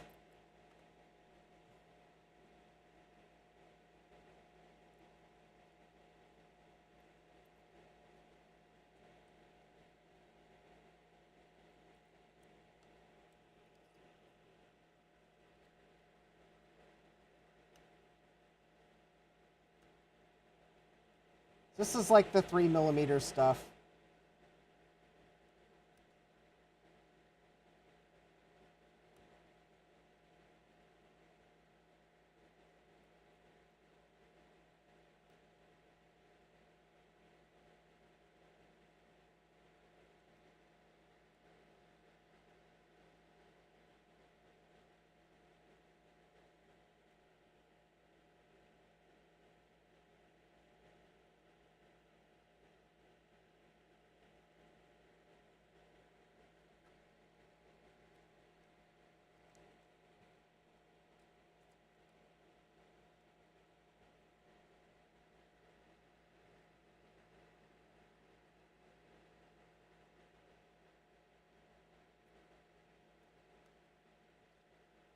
Jeremy, I don't want to reuse this solder to retin anything. It's contaminated with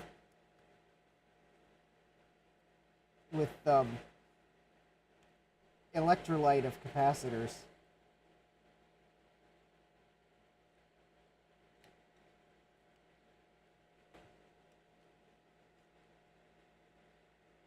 Oh, that's lovely. I think Compaq used nails.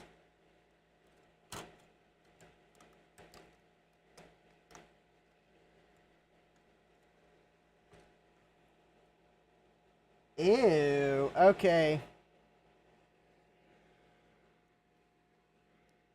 Warning, the following PCB contains severe electrolytic damage. Viewer discretion is advised.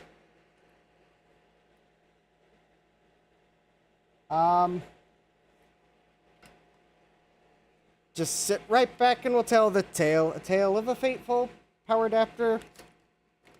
What started off as blah blah blah blah blah blah blah. 3-hour live stream. A 3-hour live stream. Boom boom. Where's the Retrotech Chris is asking, where's the trash can? Yeah, I think I might need a new power adapter. Because that's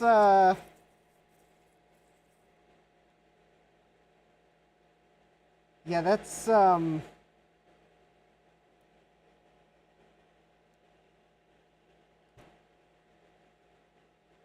that's pretty bad. I might be throwing this toothbrush away after this, because this is like some grade A bad electrolyte.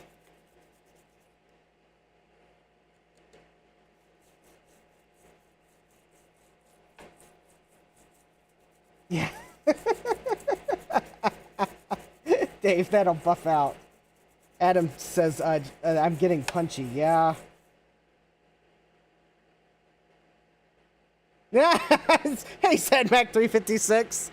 Yeah. Everyone's saying I should throw it away, and I'm trying to make a spoof of the Gilligan's Island theme song with about the condition of this power. Actually, it should say something that the fact that this solder mask is just coming off and the copper under it looks red.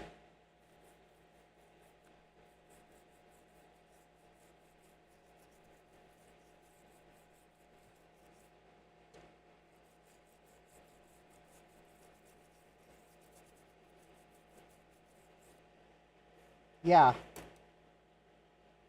I'm still not exactly sure which capacitor is leaking.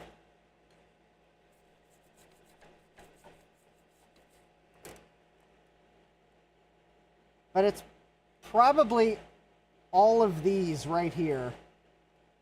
Oh, actually...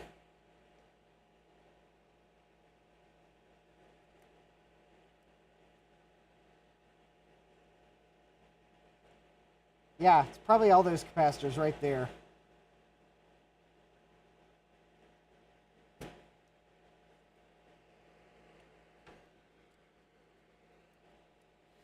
Yeah, this is not a happy PCB.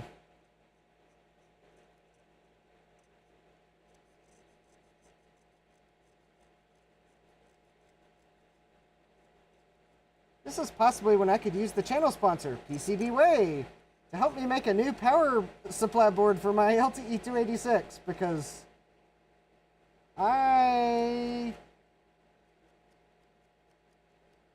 think this power supply board might be...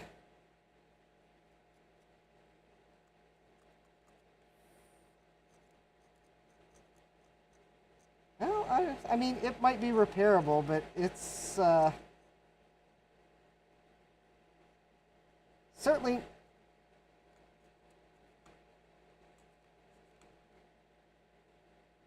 I don't know. It's just something about those certain types of boards and certain types of damage on those boards that...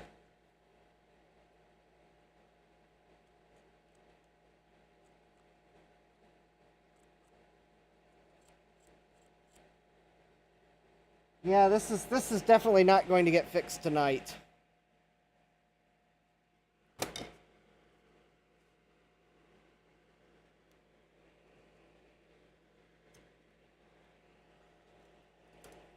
Yeah, this is a sad power adapter. And it has a reefa cap, just to add insult to injury. Although, surprisingly enough, the fuse isn't blown.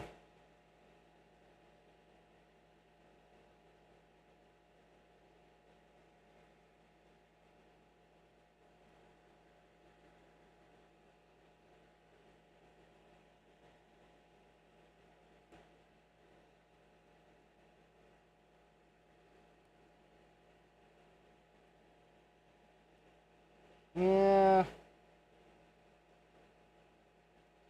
Well, this seems to have that glue all over it too that's possibly turned conductive.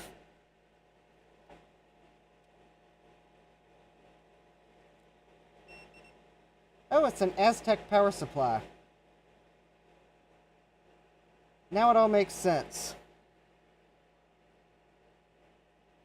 Well, Dave, it would be Sunday work if I had the caps, but this thing is using some values of caps that I probably don't have on hand. Yeah.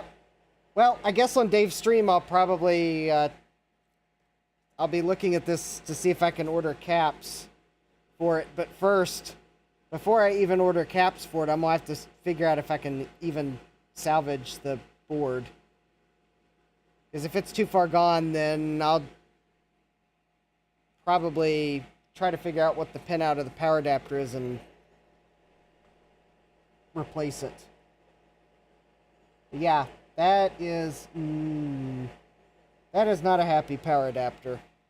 I now regret not checking it first, but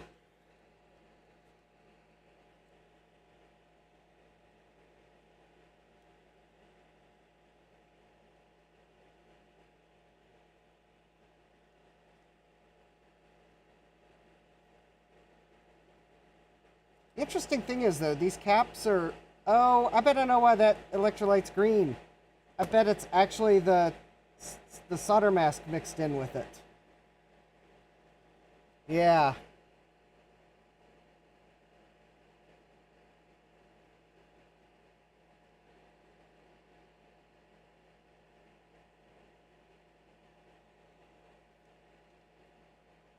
Jeremy, I think I need more than what a Radio Shack would have to fix this power adapter. It's got some... Actually, come to think of it, this thing smells like fish. Oh yeah, this power adapter just smells like fish now that I'm really smelling it. Okay, so this power adapter is going to go into a box of shame. You're probably asking, what's a box of shame? Well...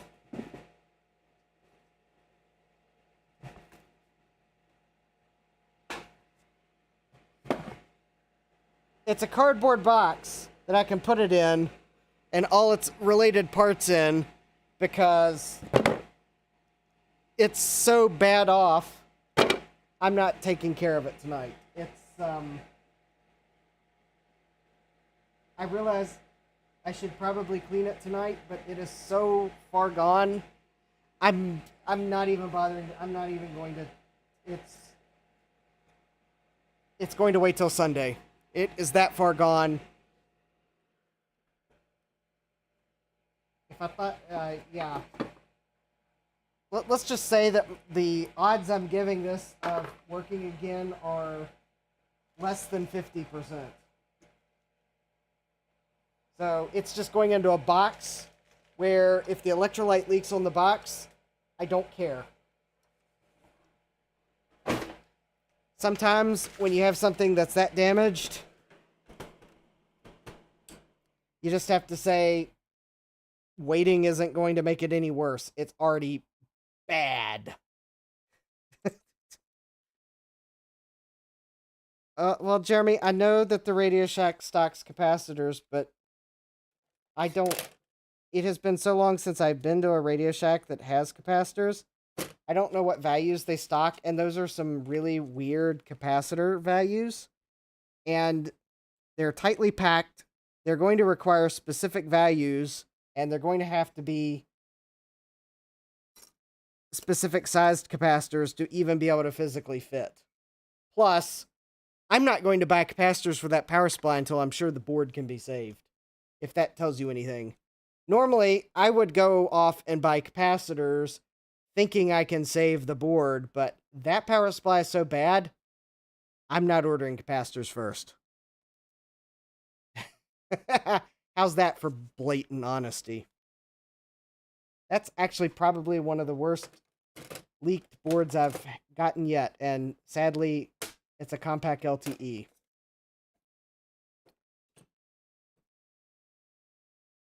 If anyone sees a Compaq LTE 286 power adapter for a reasonable price, and by reasonable, it better be reasonable, because there's a really good chance that if that one looked like that a lot of them are going to look like that.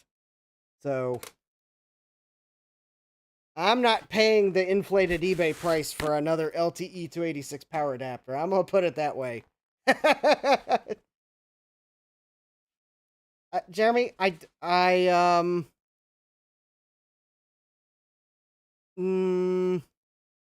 no, I can't use it. I might post in the group. Yeah, I'll post in the group. Yeah, that smaller power supply you gave me does not have the correct voltages. It's also way too big to fit in that case. Actually, the toothbrush I used to clean that board is actually going into the box of shame, because it needs badly cleaned too. Actually, my silicon mat that had the power supply sitting on it is also going to go into the box of shame, because I need to clean the electrolyte goo off of it.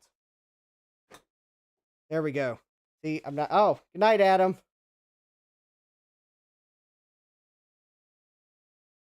Sloopy, I do not have a triple output bench power supply.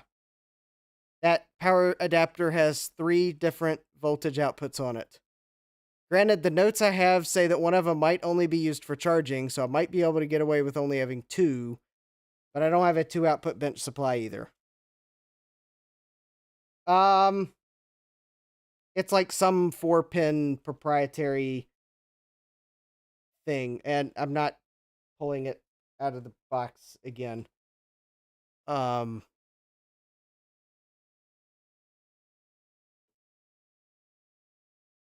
Oh, I may have to, because that page I've got doesn't have the... I think this was a power connector that is probably not, I don't know how common it was, but that's the power connector. It has 3 voltages and a ground on it. Pin 1, and I don't know which is pin 1. Pin 1 is 6.8 volts DC. Pin 2 is 12 volts DC. Pin 3 is 5 volts DC. And pin 4 is ground. I don't know which pin is which. They're not labeled. And the page I'm looking at doesn't say what the... And interestingly enough, the power adapter only says on the bottom of it 6.8 volts and 5 volts. But apparently people have measured 12 volts on one of these pins. Yeah, there might be an aftermarket one. Yes, Sloopy, I know I need a triple output bench supply, but there are so many things that are on my tools list above that, because those triple output power supplies are quite expensive. It's like they think you're running a commercial operation if you're buying one of those. All right. Yeah, those don't come cheap. Okay. Well, it is 11:37. I spent... Wow, that was a lot of time spent on the 286. I didn't realize it would take that long to recap and try to get it together to try to power up. So I really don't think I'm going to take a look at the LTE 5000 series tonight, because it's already 11:40. So I think what I'm going to do is let me kind of clear a little bit of space off my bench here. At least get the LTE. Let's see here.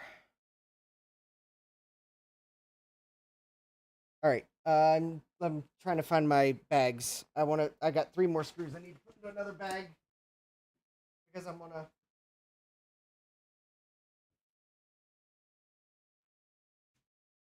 will very quickly see if Steve is still in the chat because I'm gonna blame him for giving me the disease of buying things that haven't been archived yet.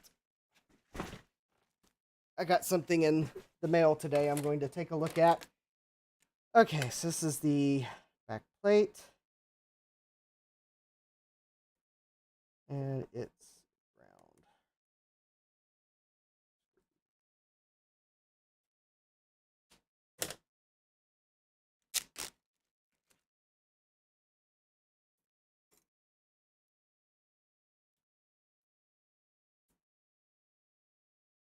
Yeah, I have a nice 1 output bench supply, and I paid the right price for it, so I can't complain. But it only does 1 output. I mean, so when you need more than 1 output, it only has 1 output, so you're kind of limited. But beggars can't be choosers, and I got it for free, so...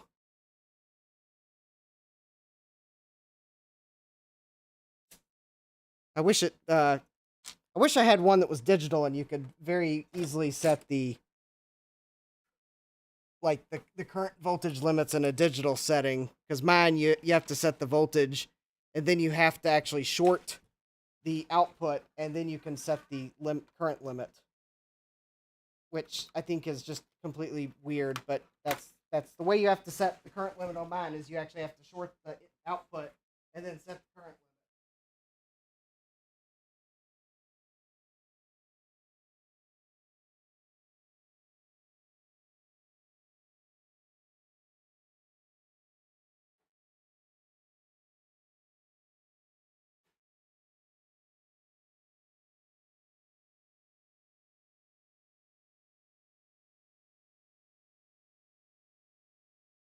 And if there's anyone out there saying, well, that can't be right, I will point you to the user manual, and it very clearly tells you to do that.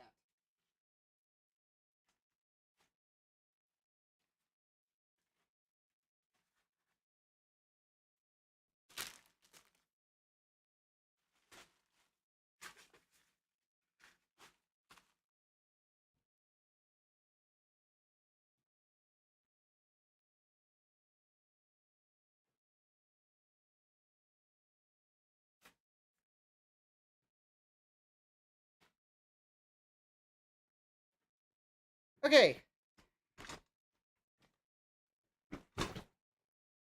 I have to say my entire workbench area smells like fish now.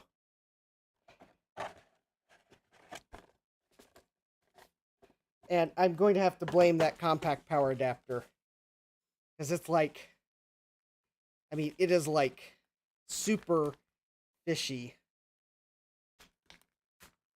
Yeah, I'll see if I can find an aftermarket power adapter, because I'm like, now that I know that power adapter is bad, I'm like more than ever thinking that I will be able to get that 286 to do something again. Oh, your son found yours in a car in the junkyard. Wow. I don't know why you're asking me about IPA. I would IPA the smell away if I knew exactly where it was coming from, but I think it's coming from all of the parts that were in that power supply that I am currently ignoring because there is so much electrolyte leaking that, I mean, it is so far gone. Waiting till Dave's stream is really not going to hurt it at this point.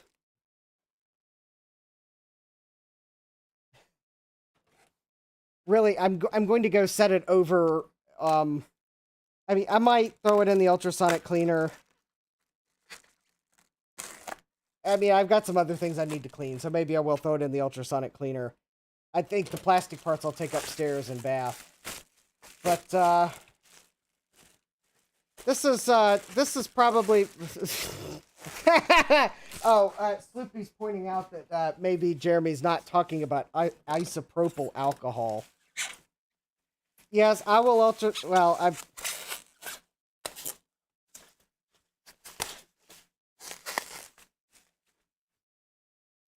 All right, so I bought something dubious on. I will probably ultrasonically clean it, Thomas, but.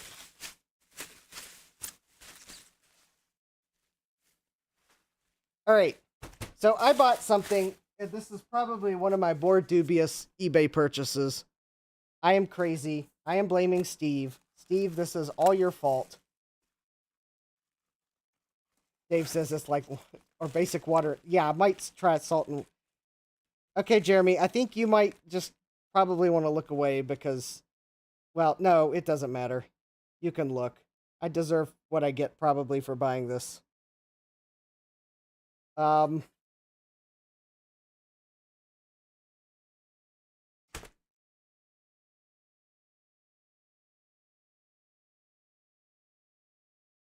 bought a PC Chips motherboard. Another one. But not just any other one. This is the same board model as my 386 DX40. Except, this one has an award BIOS on it. Yeah, I'm going to let that board marinate. Unfortunately, it's got some damage here from where the battery leaked. But this is why I'm blaming Steve. I bought this board. I probably paid a little more than I really wanted to for it, but I bought it because it has an award BIOS on it. Joe, I will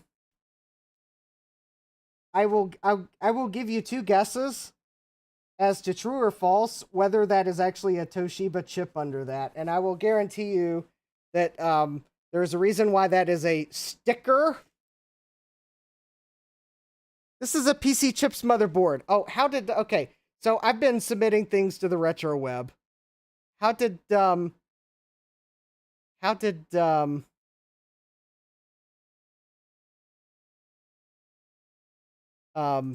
put it? Okay, I'm going to the thread I've got on my PC Chips, my other PC Chips M326.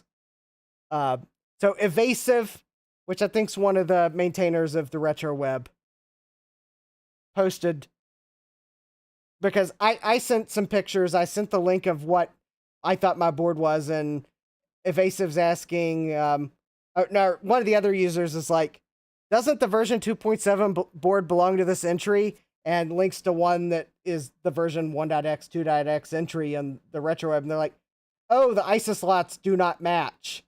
This board has quite a few revisions out there, and Evasive posts back, and I really like this. Welcome to PC Chips, where nothing is what it seems, and everything is not what it seems, and sometimes at the same time.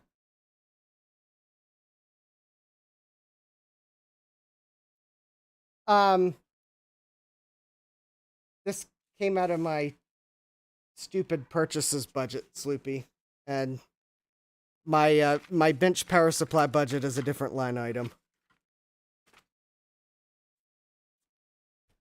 Yeah.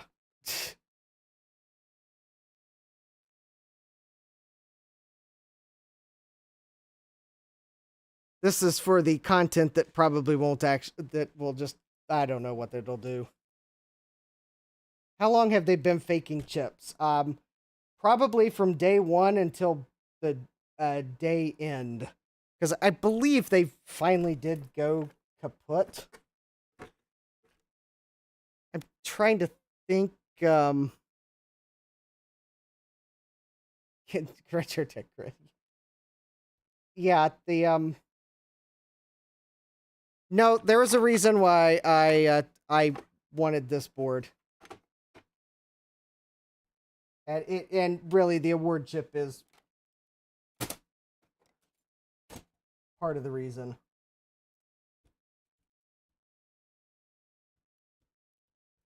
And I can't find my chip lifter. This is called, yeah, this board I got, and part of the reason was because it had the award BIOS on it, which I thought was really weird. This also has to do with, another, it somewhat indirectly, it's, there's a video series that will probably involve this board too. Now you know the other reason, but I'm still blaming Steve because I would have probably completely ignored this eBay listing if it didn't have the award BIOS on it. I would have walked on, but it had the award BIOS. Which I am going to attempt to remove. Yeah, okay. So now I'm very quickly seeing that I'm attempting to remove the award BIOS. And I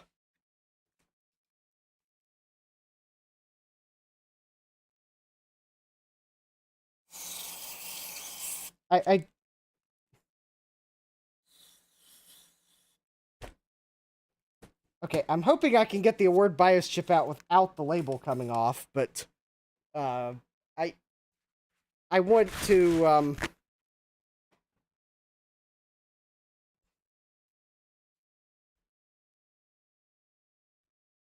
I did want to read the chip sooner rather than later. Yeah, I want to. The video series will be called The Twilight Zone.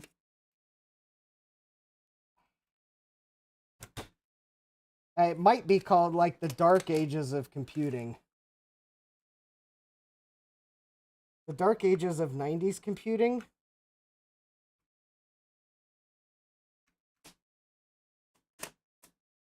Oh, good. The chip is minimally green. The socket, however,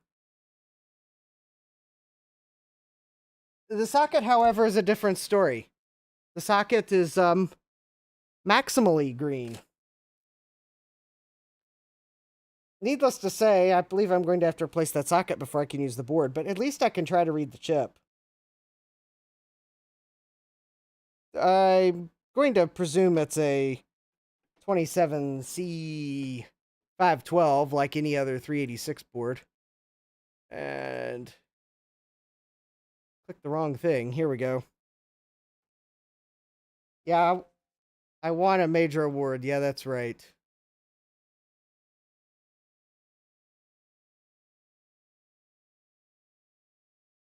But yeah, seriously, I've got a yeah, that socket's going to have to go bye-bye.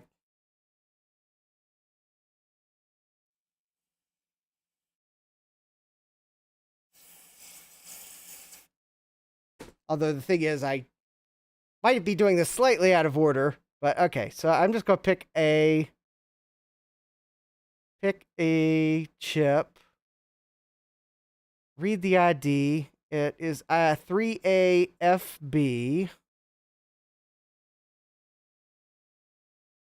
Sloopy, I don't know if you have your chip ID list handy. 3AFB.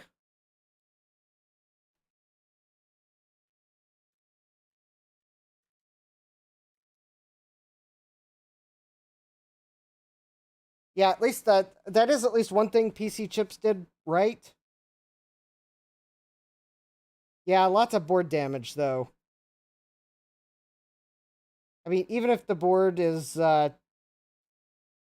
even if the well, the board is still usable for what I need to use it for, even if it's damaged.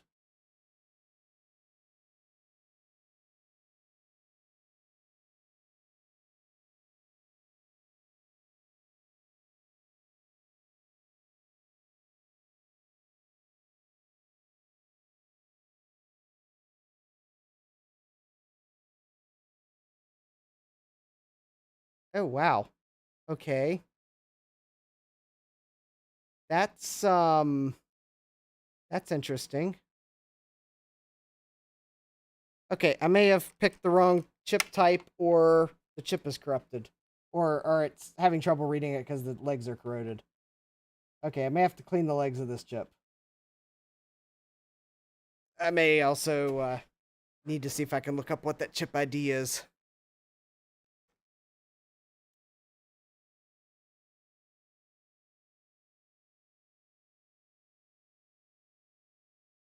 It would help if I can type JEDEC, JDEC.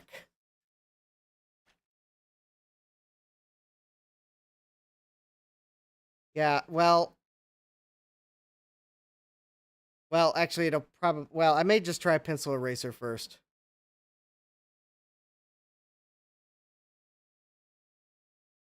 $27,512 should read it. Sloopy says it's not in his list. Interesting. Well, it may have not read correctly. Although it is interesting that it came back with a chip ID.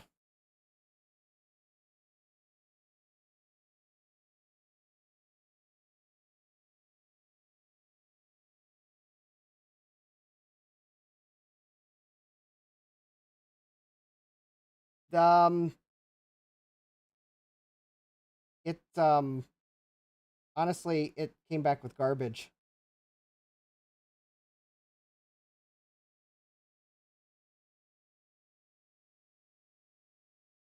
Which actually could actually lead some credence to one of my theories about this board. Although I don't know how it could be true, but because quite honestly, I thought this board only came with an AMI BIOS. Jeremy might be beginning to realize, and he's sworn to secrecy at the moment. He might be beginning to realize a possible angle on this board that I might be approaching, because I thought this board only came with an AMI BIOS, although there's like a beta award BIOS on the retro web for one of the versions of this board. So when I saw that this board had an award BIOS label on it, I was like, wow, that's weird. And it actually had cache on the board too. Although interestingly enough, this cache chip's printing is darker than the other four.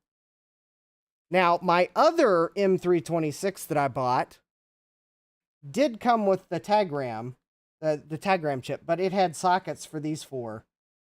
So I was actually a little bit suspicious about this board.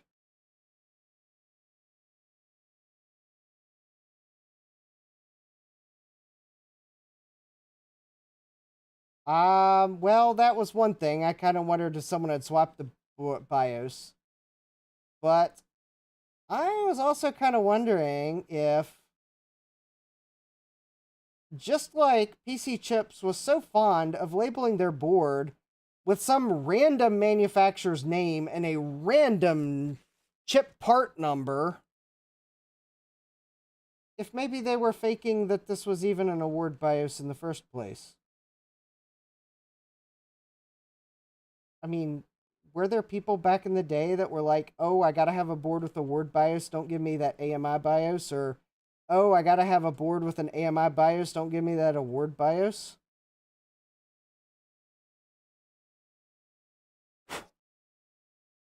Tag SRAM. Yes, PC Chips was known for fake cache too, yeah. Thomas is saying PC Chips did put fake tag RAM on.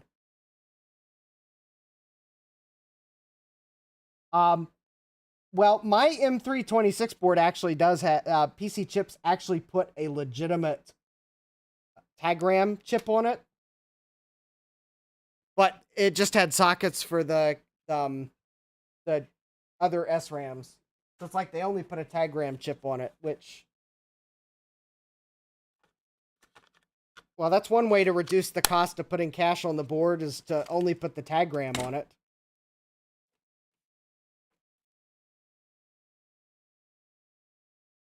All right. I'm going to have to very carefully polish these legs.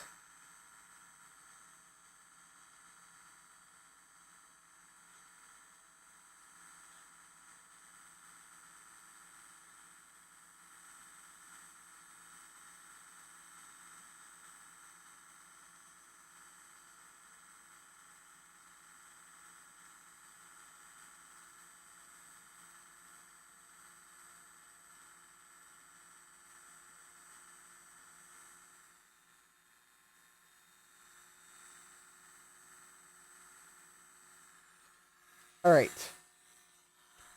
Use Brasso. Well, I don't like Brasso. I mean, I'll use it if I have to, but Brasso's weird. Obviously, I don't use fine silver. Or whatever Brasso's for. Alright. Here the current buffer. Device, read.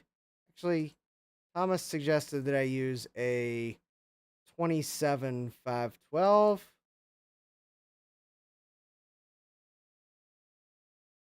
Let me see what the ID comes back as now. 3AFB. Well, it's the same.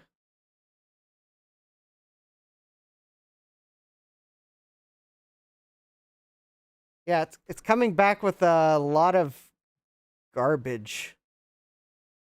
So, like, at the beginning of a BIOS, it usually says, like, copyright award or AMI BIOS or something like that. It doesn't say that. In fact, it, like... It honestly looks like garbage coming back. A lot of repeating garbage.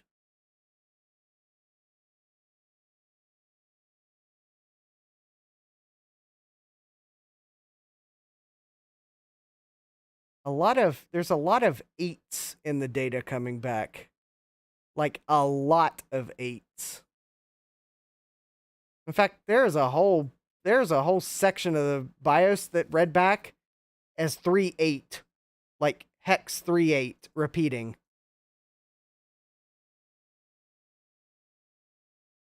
Fortunately, I think this BIOS chip might be...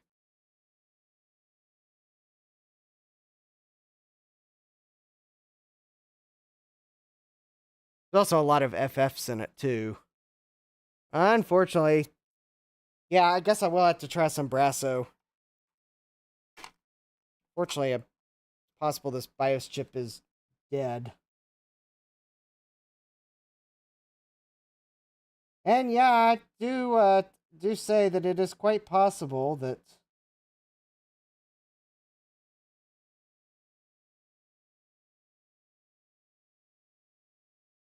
Oh... I just noticed something. I bet someone did swap the BIOS chip, and I would have never been able to tell this from the eBay listing.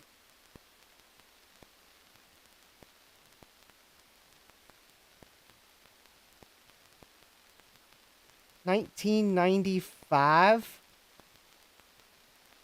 1984 to 1995.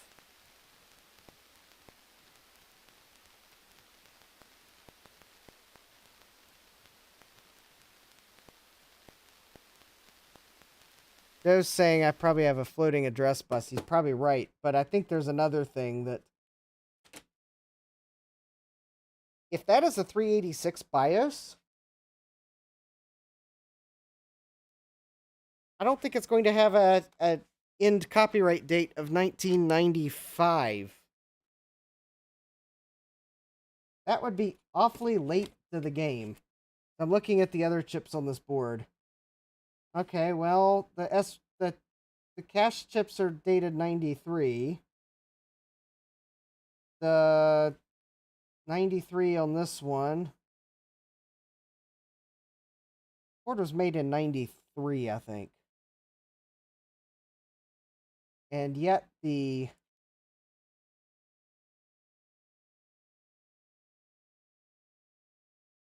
Well, it's not out of the realm of possibilities, but...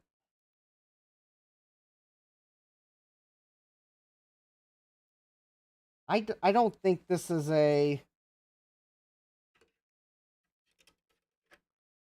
I don't think this is a...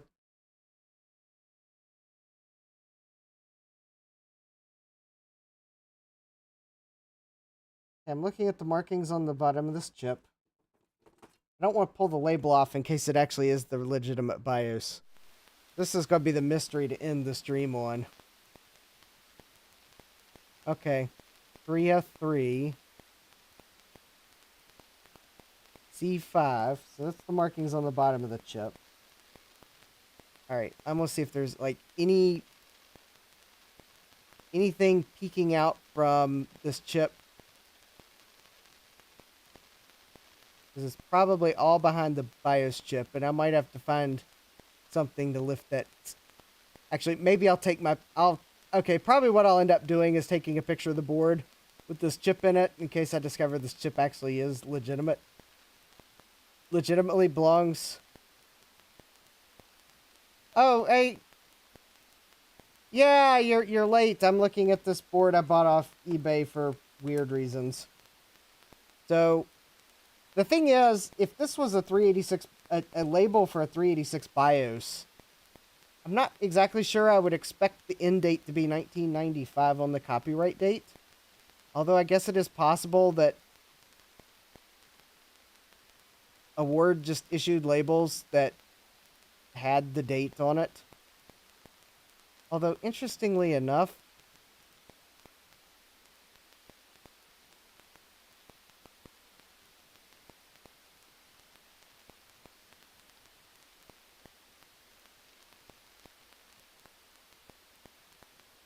all right,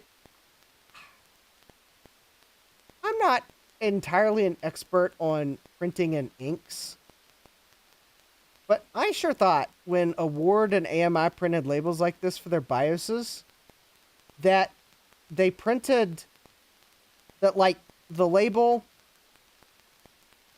So they'd have like the logo and the text and the parts of the label that's all the same on all the labels was printed, and then usually the serial number got printed afterwards and usually was somewhat embossed. But is it me, or does it look like this number was printed on the label at the same time as Award software ink? Just PC Chips, the home of the fake Toshiba chipsets and fake Award BIOS stickers.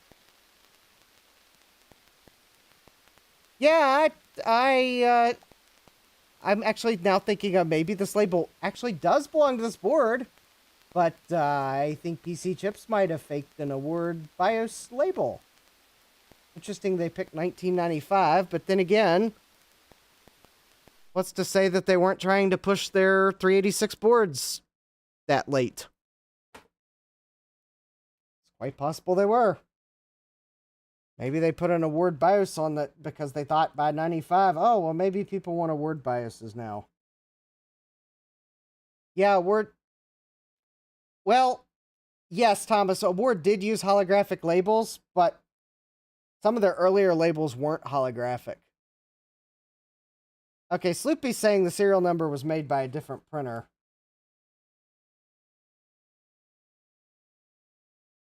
Maybe it was. Maybe this is an actual Award BIOS.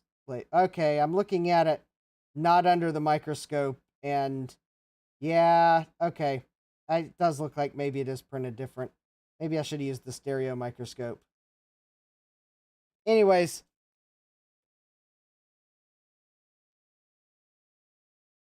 At the moment, I'm having trouble reading the BIOS that's on that chip. So I guess I'm going to have to try to clean the legs some more. Or it's possible this BIOS is corrupted. Which is... Oh yeah, I'll pull mine out. I've got my LTE 286 power adapter in the box of shame below me. Which honestly, I need to move it somewhere that's not like right above where I work because it smells like fish. I mean, even while I'm not reworking it, it's now smelling like fish. But yeah, my power adapter was actually in such bad shape that I actually, my box of shame actually also includes the mat I was working on because I need to thoroughly clean it, and the toothbrush I was using to clean. But that is electrolyte, and it's still wet.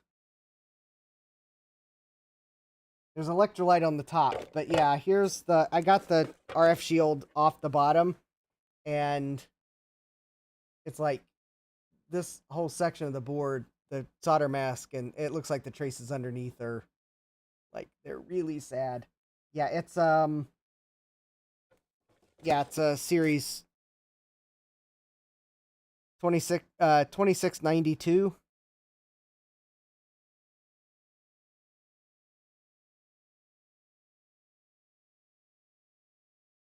Yep, that's the power adapter for the 280 LTE 286. But yeah, it's in sad condition. Oh yeah, Sloopy. I knew the board was damaged. I knew that when I got it, when I bought it. I knew the board was damaged.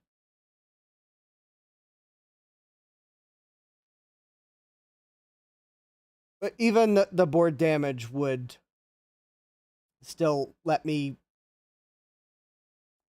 I was, yeah, okay. But yeah, here's the. So that's the. Yeah, that's the. I'm going to have to take the caps off to see, but I think these caps all here, I think they've all leaked.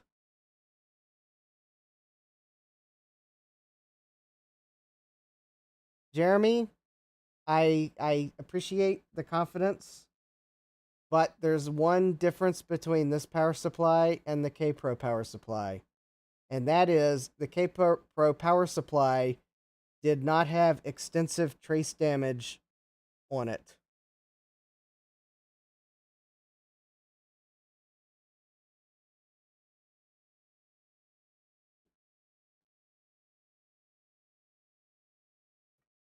So I did not have to contend with the fact that, like, the entire, it looks like the entire DC side of the power supply has had the traces damaged, which is weird. It looks like the AC side was spared, which is good, because if the AC side had that type of power, trace damage too, I would probably say, no way, Jose, and scrap it, because it would probably be too dangerous to fix. The DC side, I'm still concerned about how much trace damage there is, but it's at least not instant scrap, because maybe I'm a bit picky. Well, I mean, I think there are some traces on the AC side damaged, but not like, it's not the entire DC side. Yeah, I know I can try solder overlays on the trace repair, but I'll let me give it a try, Jeremy. It's just the the fact is I gotta try to figure out if it's repairable. I mean, it might be. It's also I can't power my 286 up without it. So, anyways, yeah, I'm not scrapping it. I'm just not working on it anymore tonight. The 286 took way too much time up, and then I showed you my silly purchase that I'm already sort of regretting because the BIOS chip is not readable. I guess I'll well, I guess Dave, on your stream I'll probably be cleaning trying to clean the BIOS chip to see if I can read it. Well, one thing I am going to do is I will take some pictures. Joe's like gasoline. Yeah, I'm gonna take pictures of the board, the PC chips board, before I start dorking with the BIOS chip. I'm hoping I can actually read it out at some point, but it may be gone, which would be sad, because then I won't be able to try to prove or disprove the reasons why I bought it. Anyways, Jeremy's telling me that anything is repairable if you want to invest in it. I would probably have to say, Jeremy, almost anything is repairable. If something burns completely to the ground, I don't think you're repairing it at that point. So almost anything. Maybe I'm being too semantical there, but because I think I know they're like buildings burn to the ground and you rebuild them. Well, you're rebuilding it, not repairing it.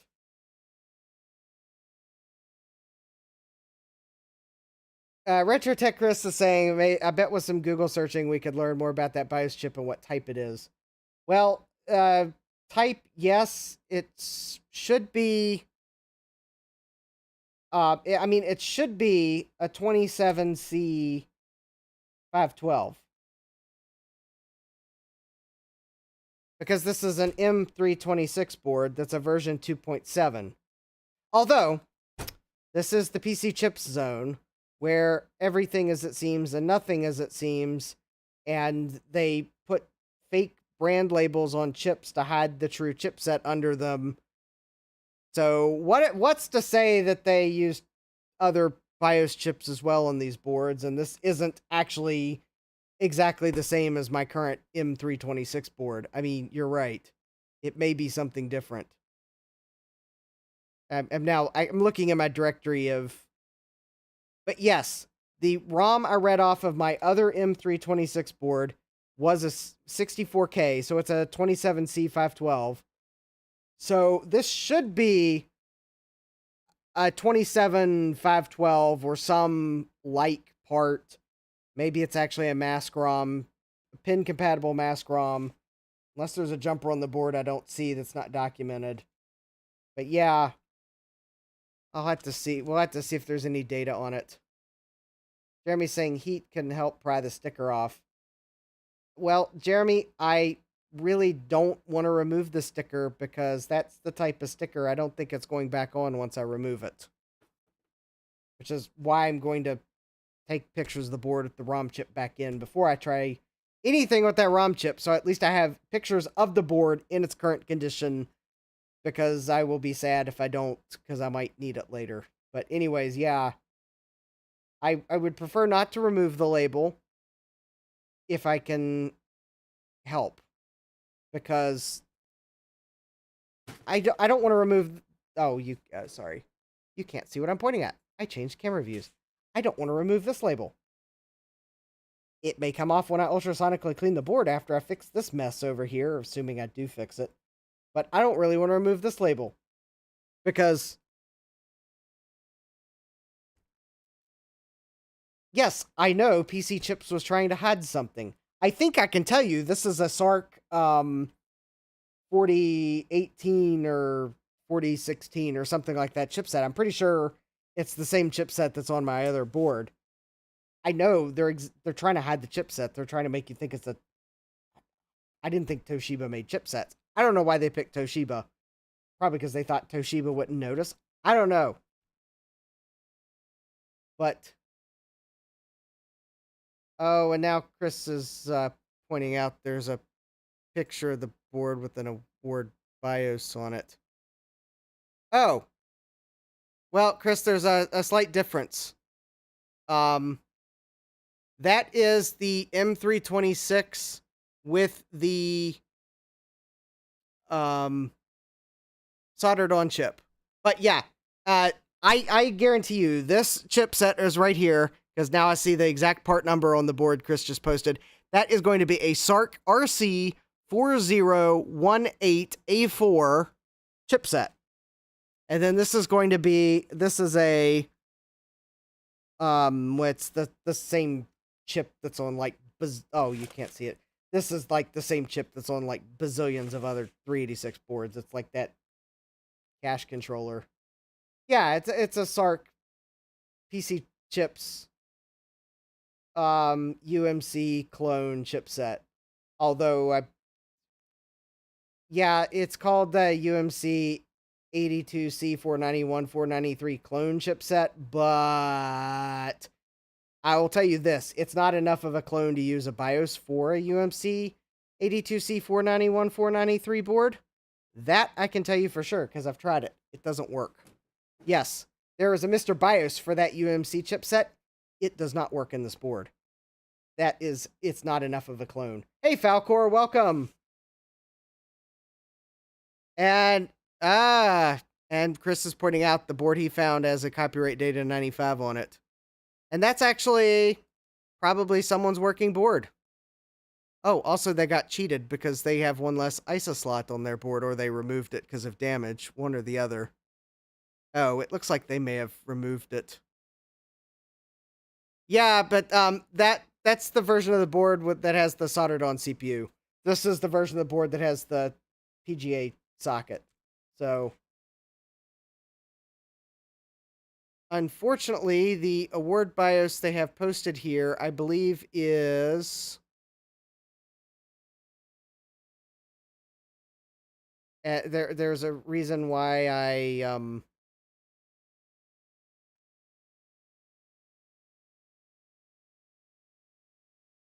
yeah. Oh, I don't have. Okay, I have a. I'll have to check out that. I can't. Statement has been stopped because I do not have the program on this computer that can open binary files in binary mode. So, anyways, yeah,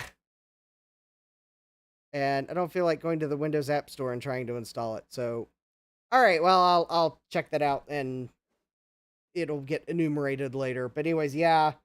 So this is the same version of the board I had. It had an award BIOS. It kind of goes to a documentary I'm starting to work on. It may be a dubious documentary. Seemed like a good idea in my head at the time. There is a BIOS image there, Chris. There is also something, if that is the same BIOS image as is linked on one of the other PC Chips M326 boards, there's something weird about it.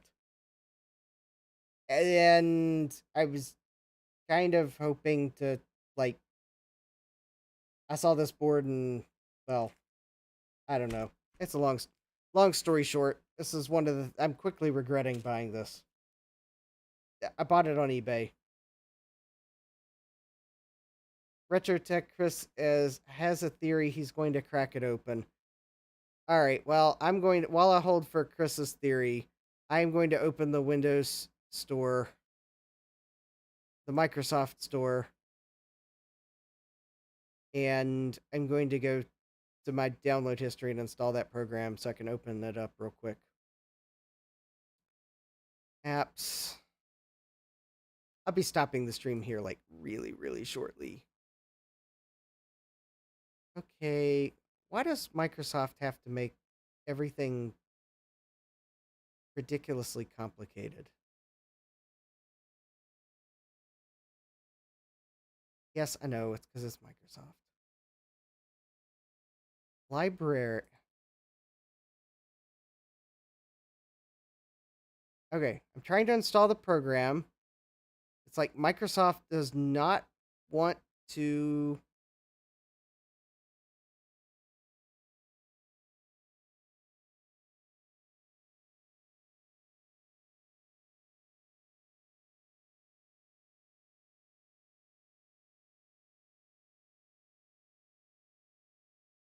Apps.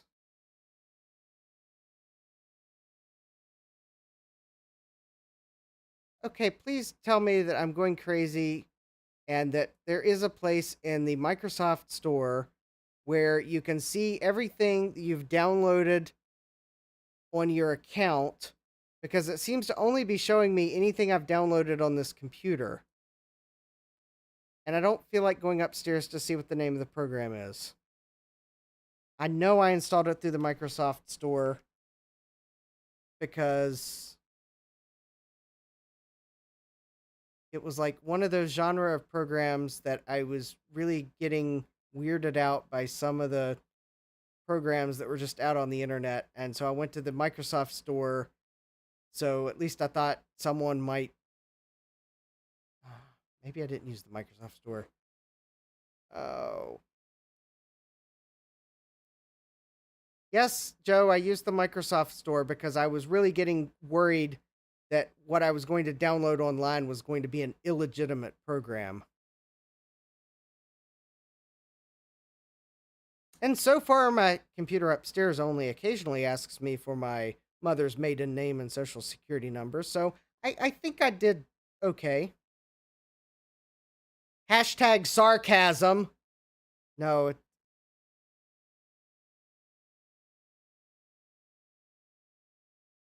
Okay. I don't remember what the name of the program is. A barbarian that doesn't want to download malware when he just wants a program that can open a file in binary mode and show me the binary inside of it. I was really getting very suspicious about results I was getting online. So I went to the Microsoft store and I was like, well, this probably means Microsoft did something to it. Maybe they just uploaded it without checking it, but yeah. Renovating the basement. I'm going to paint the walls at some point as soon as I can convince myself that it's time to paint the walls. P.S. Joe's telling me PS pad.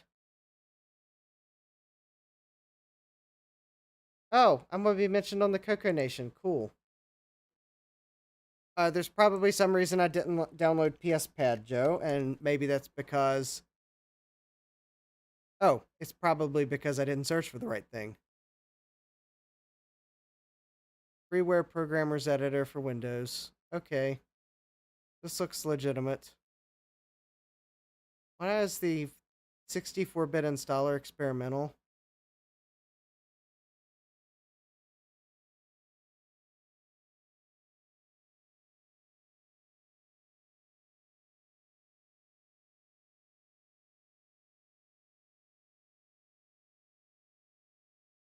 Yes, I like to open really large files sometimes.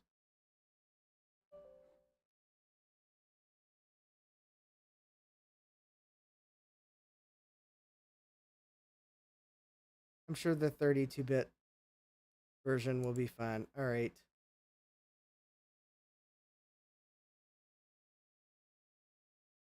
Okay. So, will this actually do what I want it to do?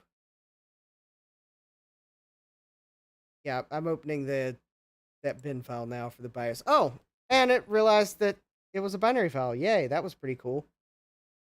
I don't have Visual Studio installed on this computer. So, yeah. I was joking about the app asking for my mother's maiden name and social security number.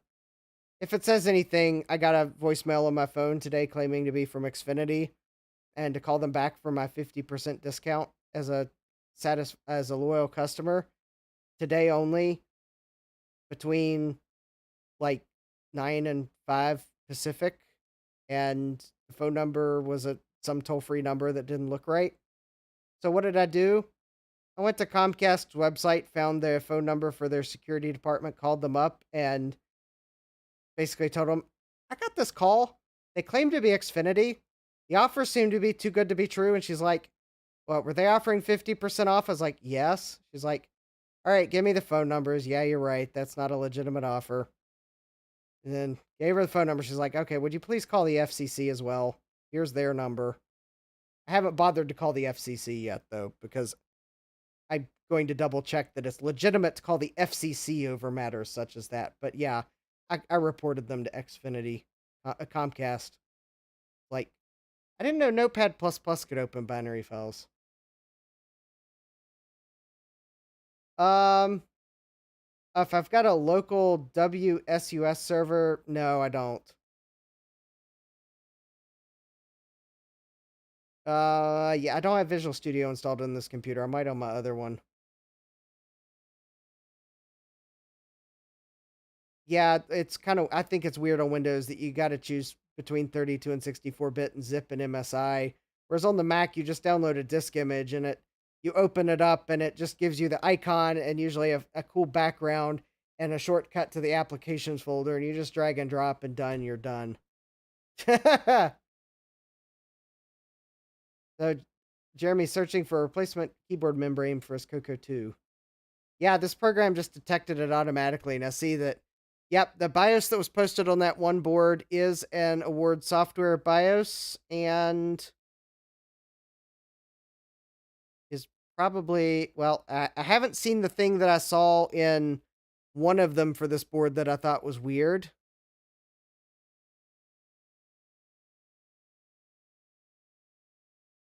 Yeah, this one's actually, this might actually be the BIOS that was supposed to be on that chip, weirdly enough. I bet if I programmed a chip with this BIOS and put it in my other M326 board, I bet it would just work. So, Let's see here. I don't do development on down in the basement, even though my basement is sometimes more pleasant to work in. This time of year is definitely not that. It is like 80 degrees down here. But I've got a dehumidifier. Oh, actually, I now see the thing that I thought I saw in one of these BIOSes. So, Chris, if you'll notice at address, if you open up that Word BIOS and maybe you're just about to find it, go to address. It's like E0C, I think C, E0CC, and you will notice that this BIOS says in it, evaluation ROM not for sale. Chris is saying, it's funny in the copyright string says 1989 in the image. Yeah, this Word BIOS that was on that PC chips board is an evaluation ROM. It would seem as if PC chips may have not at best they shipped the wrong thing.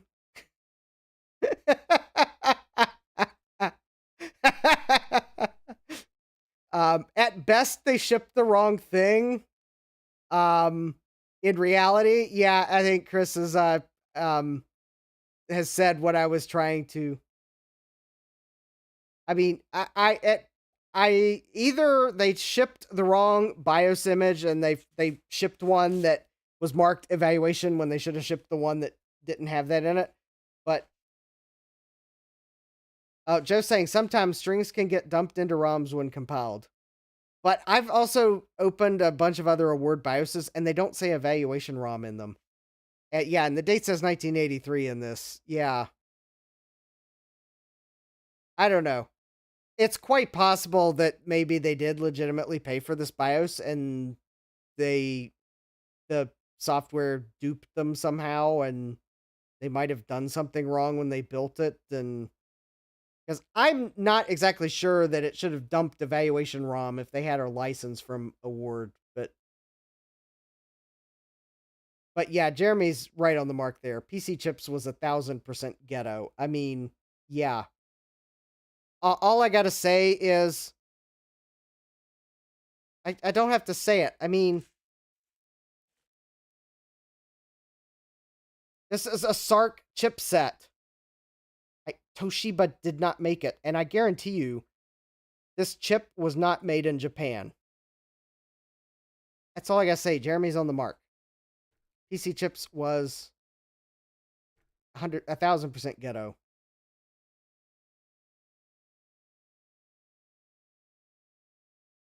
So yeah, Chris is Joe's right. Maybe it doesn't jump to that string. Maybe it got compiled in when they compiled it. Maybe they picked the wrong thing in the software when they built it, and it has the string there in the BIOS, but it doesn't actually get printed out. But that would be easy to find out, but it's not a tonight problem. It'll be a later problem. I have the BIOS downloaded. I have another M326 board. It actually is in working condition. If that BIOS is for the M326 board, I have 27 C512s. I'm at some point going to program that BIOS to a chip. I'll put it in my other board. And I will see, does it say evaluation ROM on the screen anywhere or not? But with that, I think Joe's pointing out the stolen from Apple text that was in Apple's ROMs. Don't steal macOS kernel extension. Yeah, exactly. But anyways, yeah. Oh, and Jeremy's pointing out that if it was actually Toshiba would have used their logo. Yes. Now you kind of see why I might have bought a PC chips board that had labels on it, because my other M326, by the time I got it, there were no labels on it. So I don't know what manufacturer they claimed the chipset was from on it. Quite possibly Toshiba. I don't know if there was an AMI BIOS label on the ROM. For all I know, it was an award BIOS label on the ROM, but it's an AMI BIOS. I mean, I wouldn't put it past PC chips to do something like that. Are these actual static RAMs on this board, or are they fake and just marked ISSI? Because I find it interesting that they would solder the cache on that board. Anyways, yeah, PC chips boards are so much fun. Now you see why I bought it. I did spend a little more than I wanted to on it, but I bought it because PC chips boards can be a mystery. But what's not a mystery is my segue to the end of the stream. Because it is definitely way too late. I do have to work tomorrow. So anyways, I would like to thank everyone that's been here in the chat.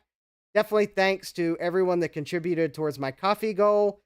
I have ordered the programmer. I've ordered the microphone boom stand. So both of those, I believe, will be delivered Tuesday. So that'll be cool. So yes, tune in next time. Same Justin time, same Justin channel. And hopefully I'm not like trying to juggle a whole bunch of stuff and I'll start on time. But yeah, so yeah, I think I'll be streaming 2 days again next week, Tuesday, Thursday. I don't know at the moment what one of the 2 days next week, haven't picked which, will be C64. Because I should have my Jamco order Saturday. The other day, I will have to see what comes in that I've ordered as to what I'll work on. But if you want to watch me fix a C64, because it's currently black screen, or whatever the other mystery item I work on, and it's a mystery to me too, because I haven't figured out what I'll do, then make sure you subscribe, turn on notifications so that you'll know when I go live.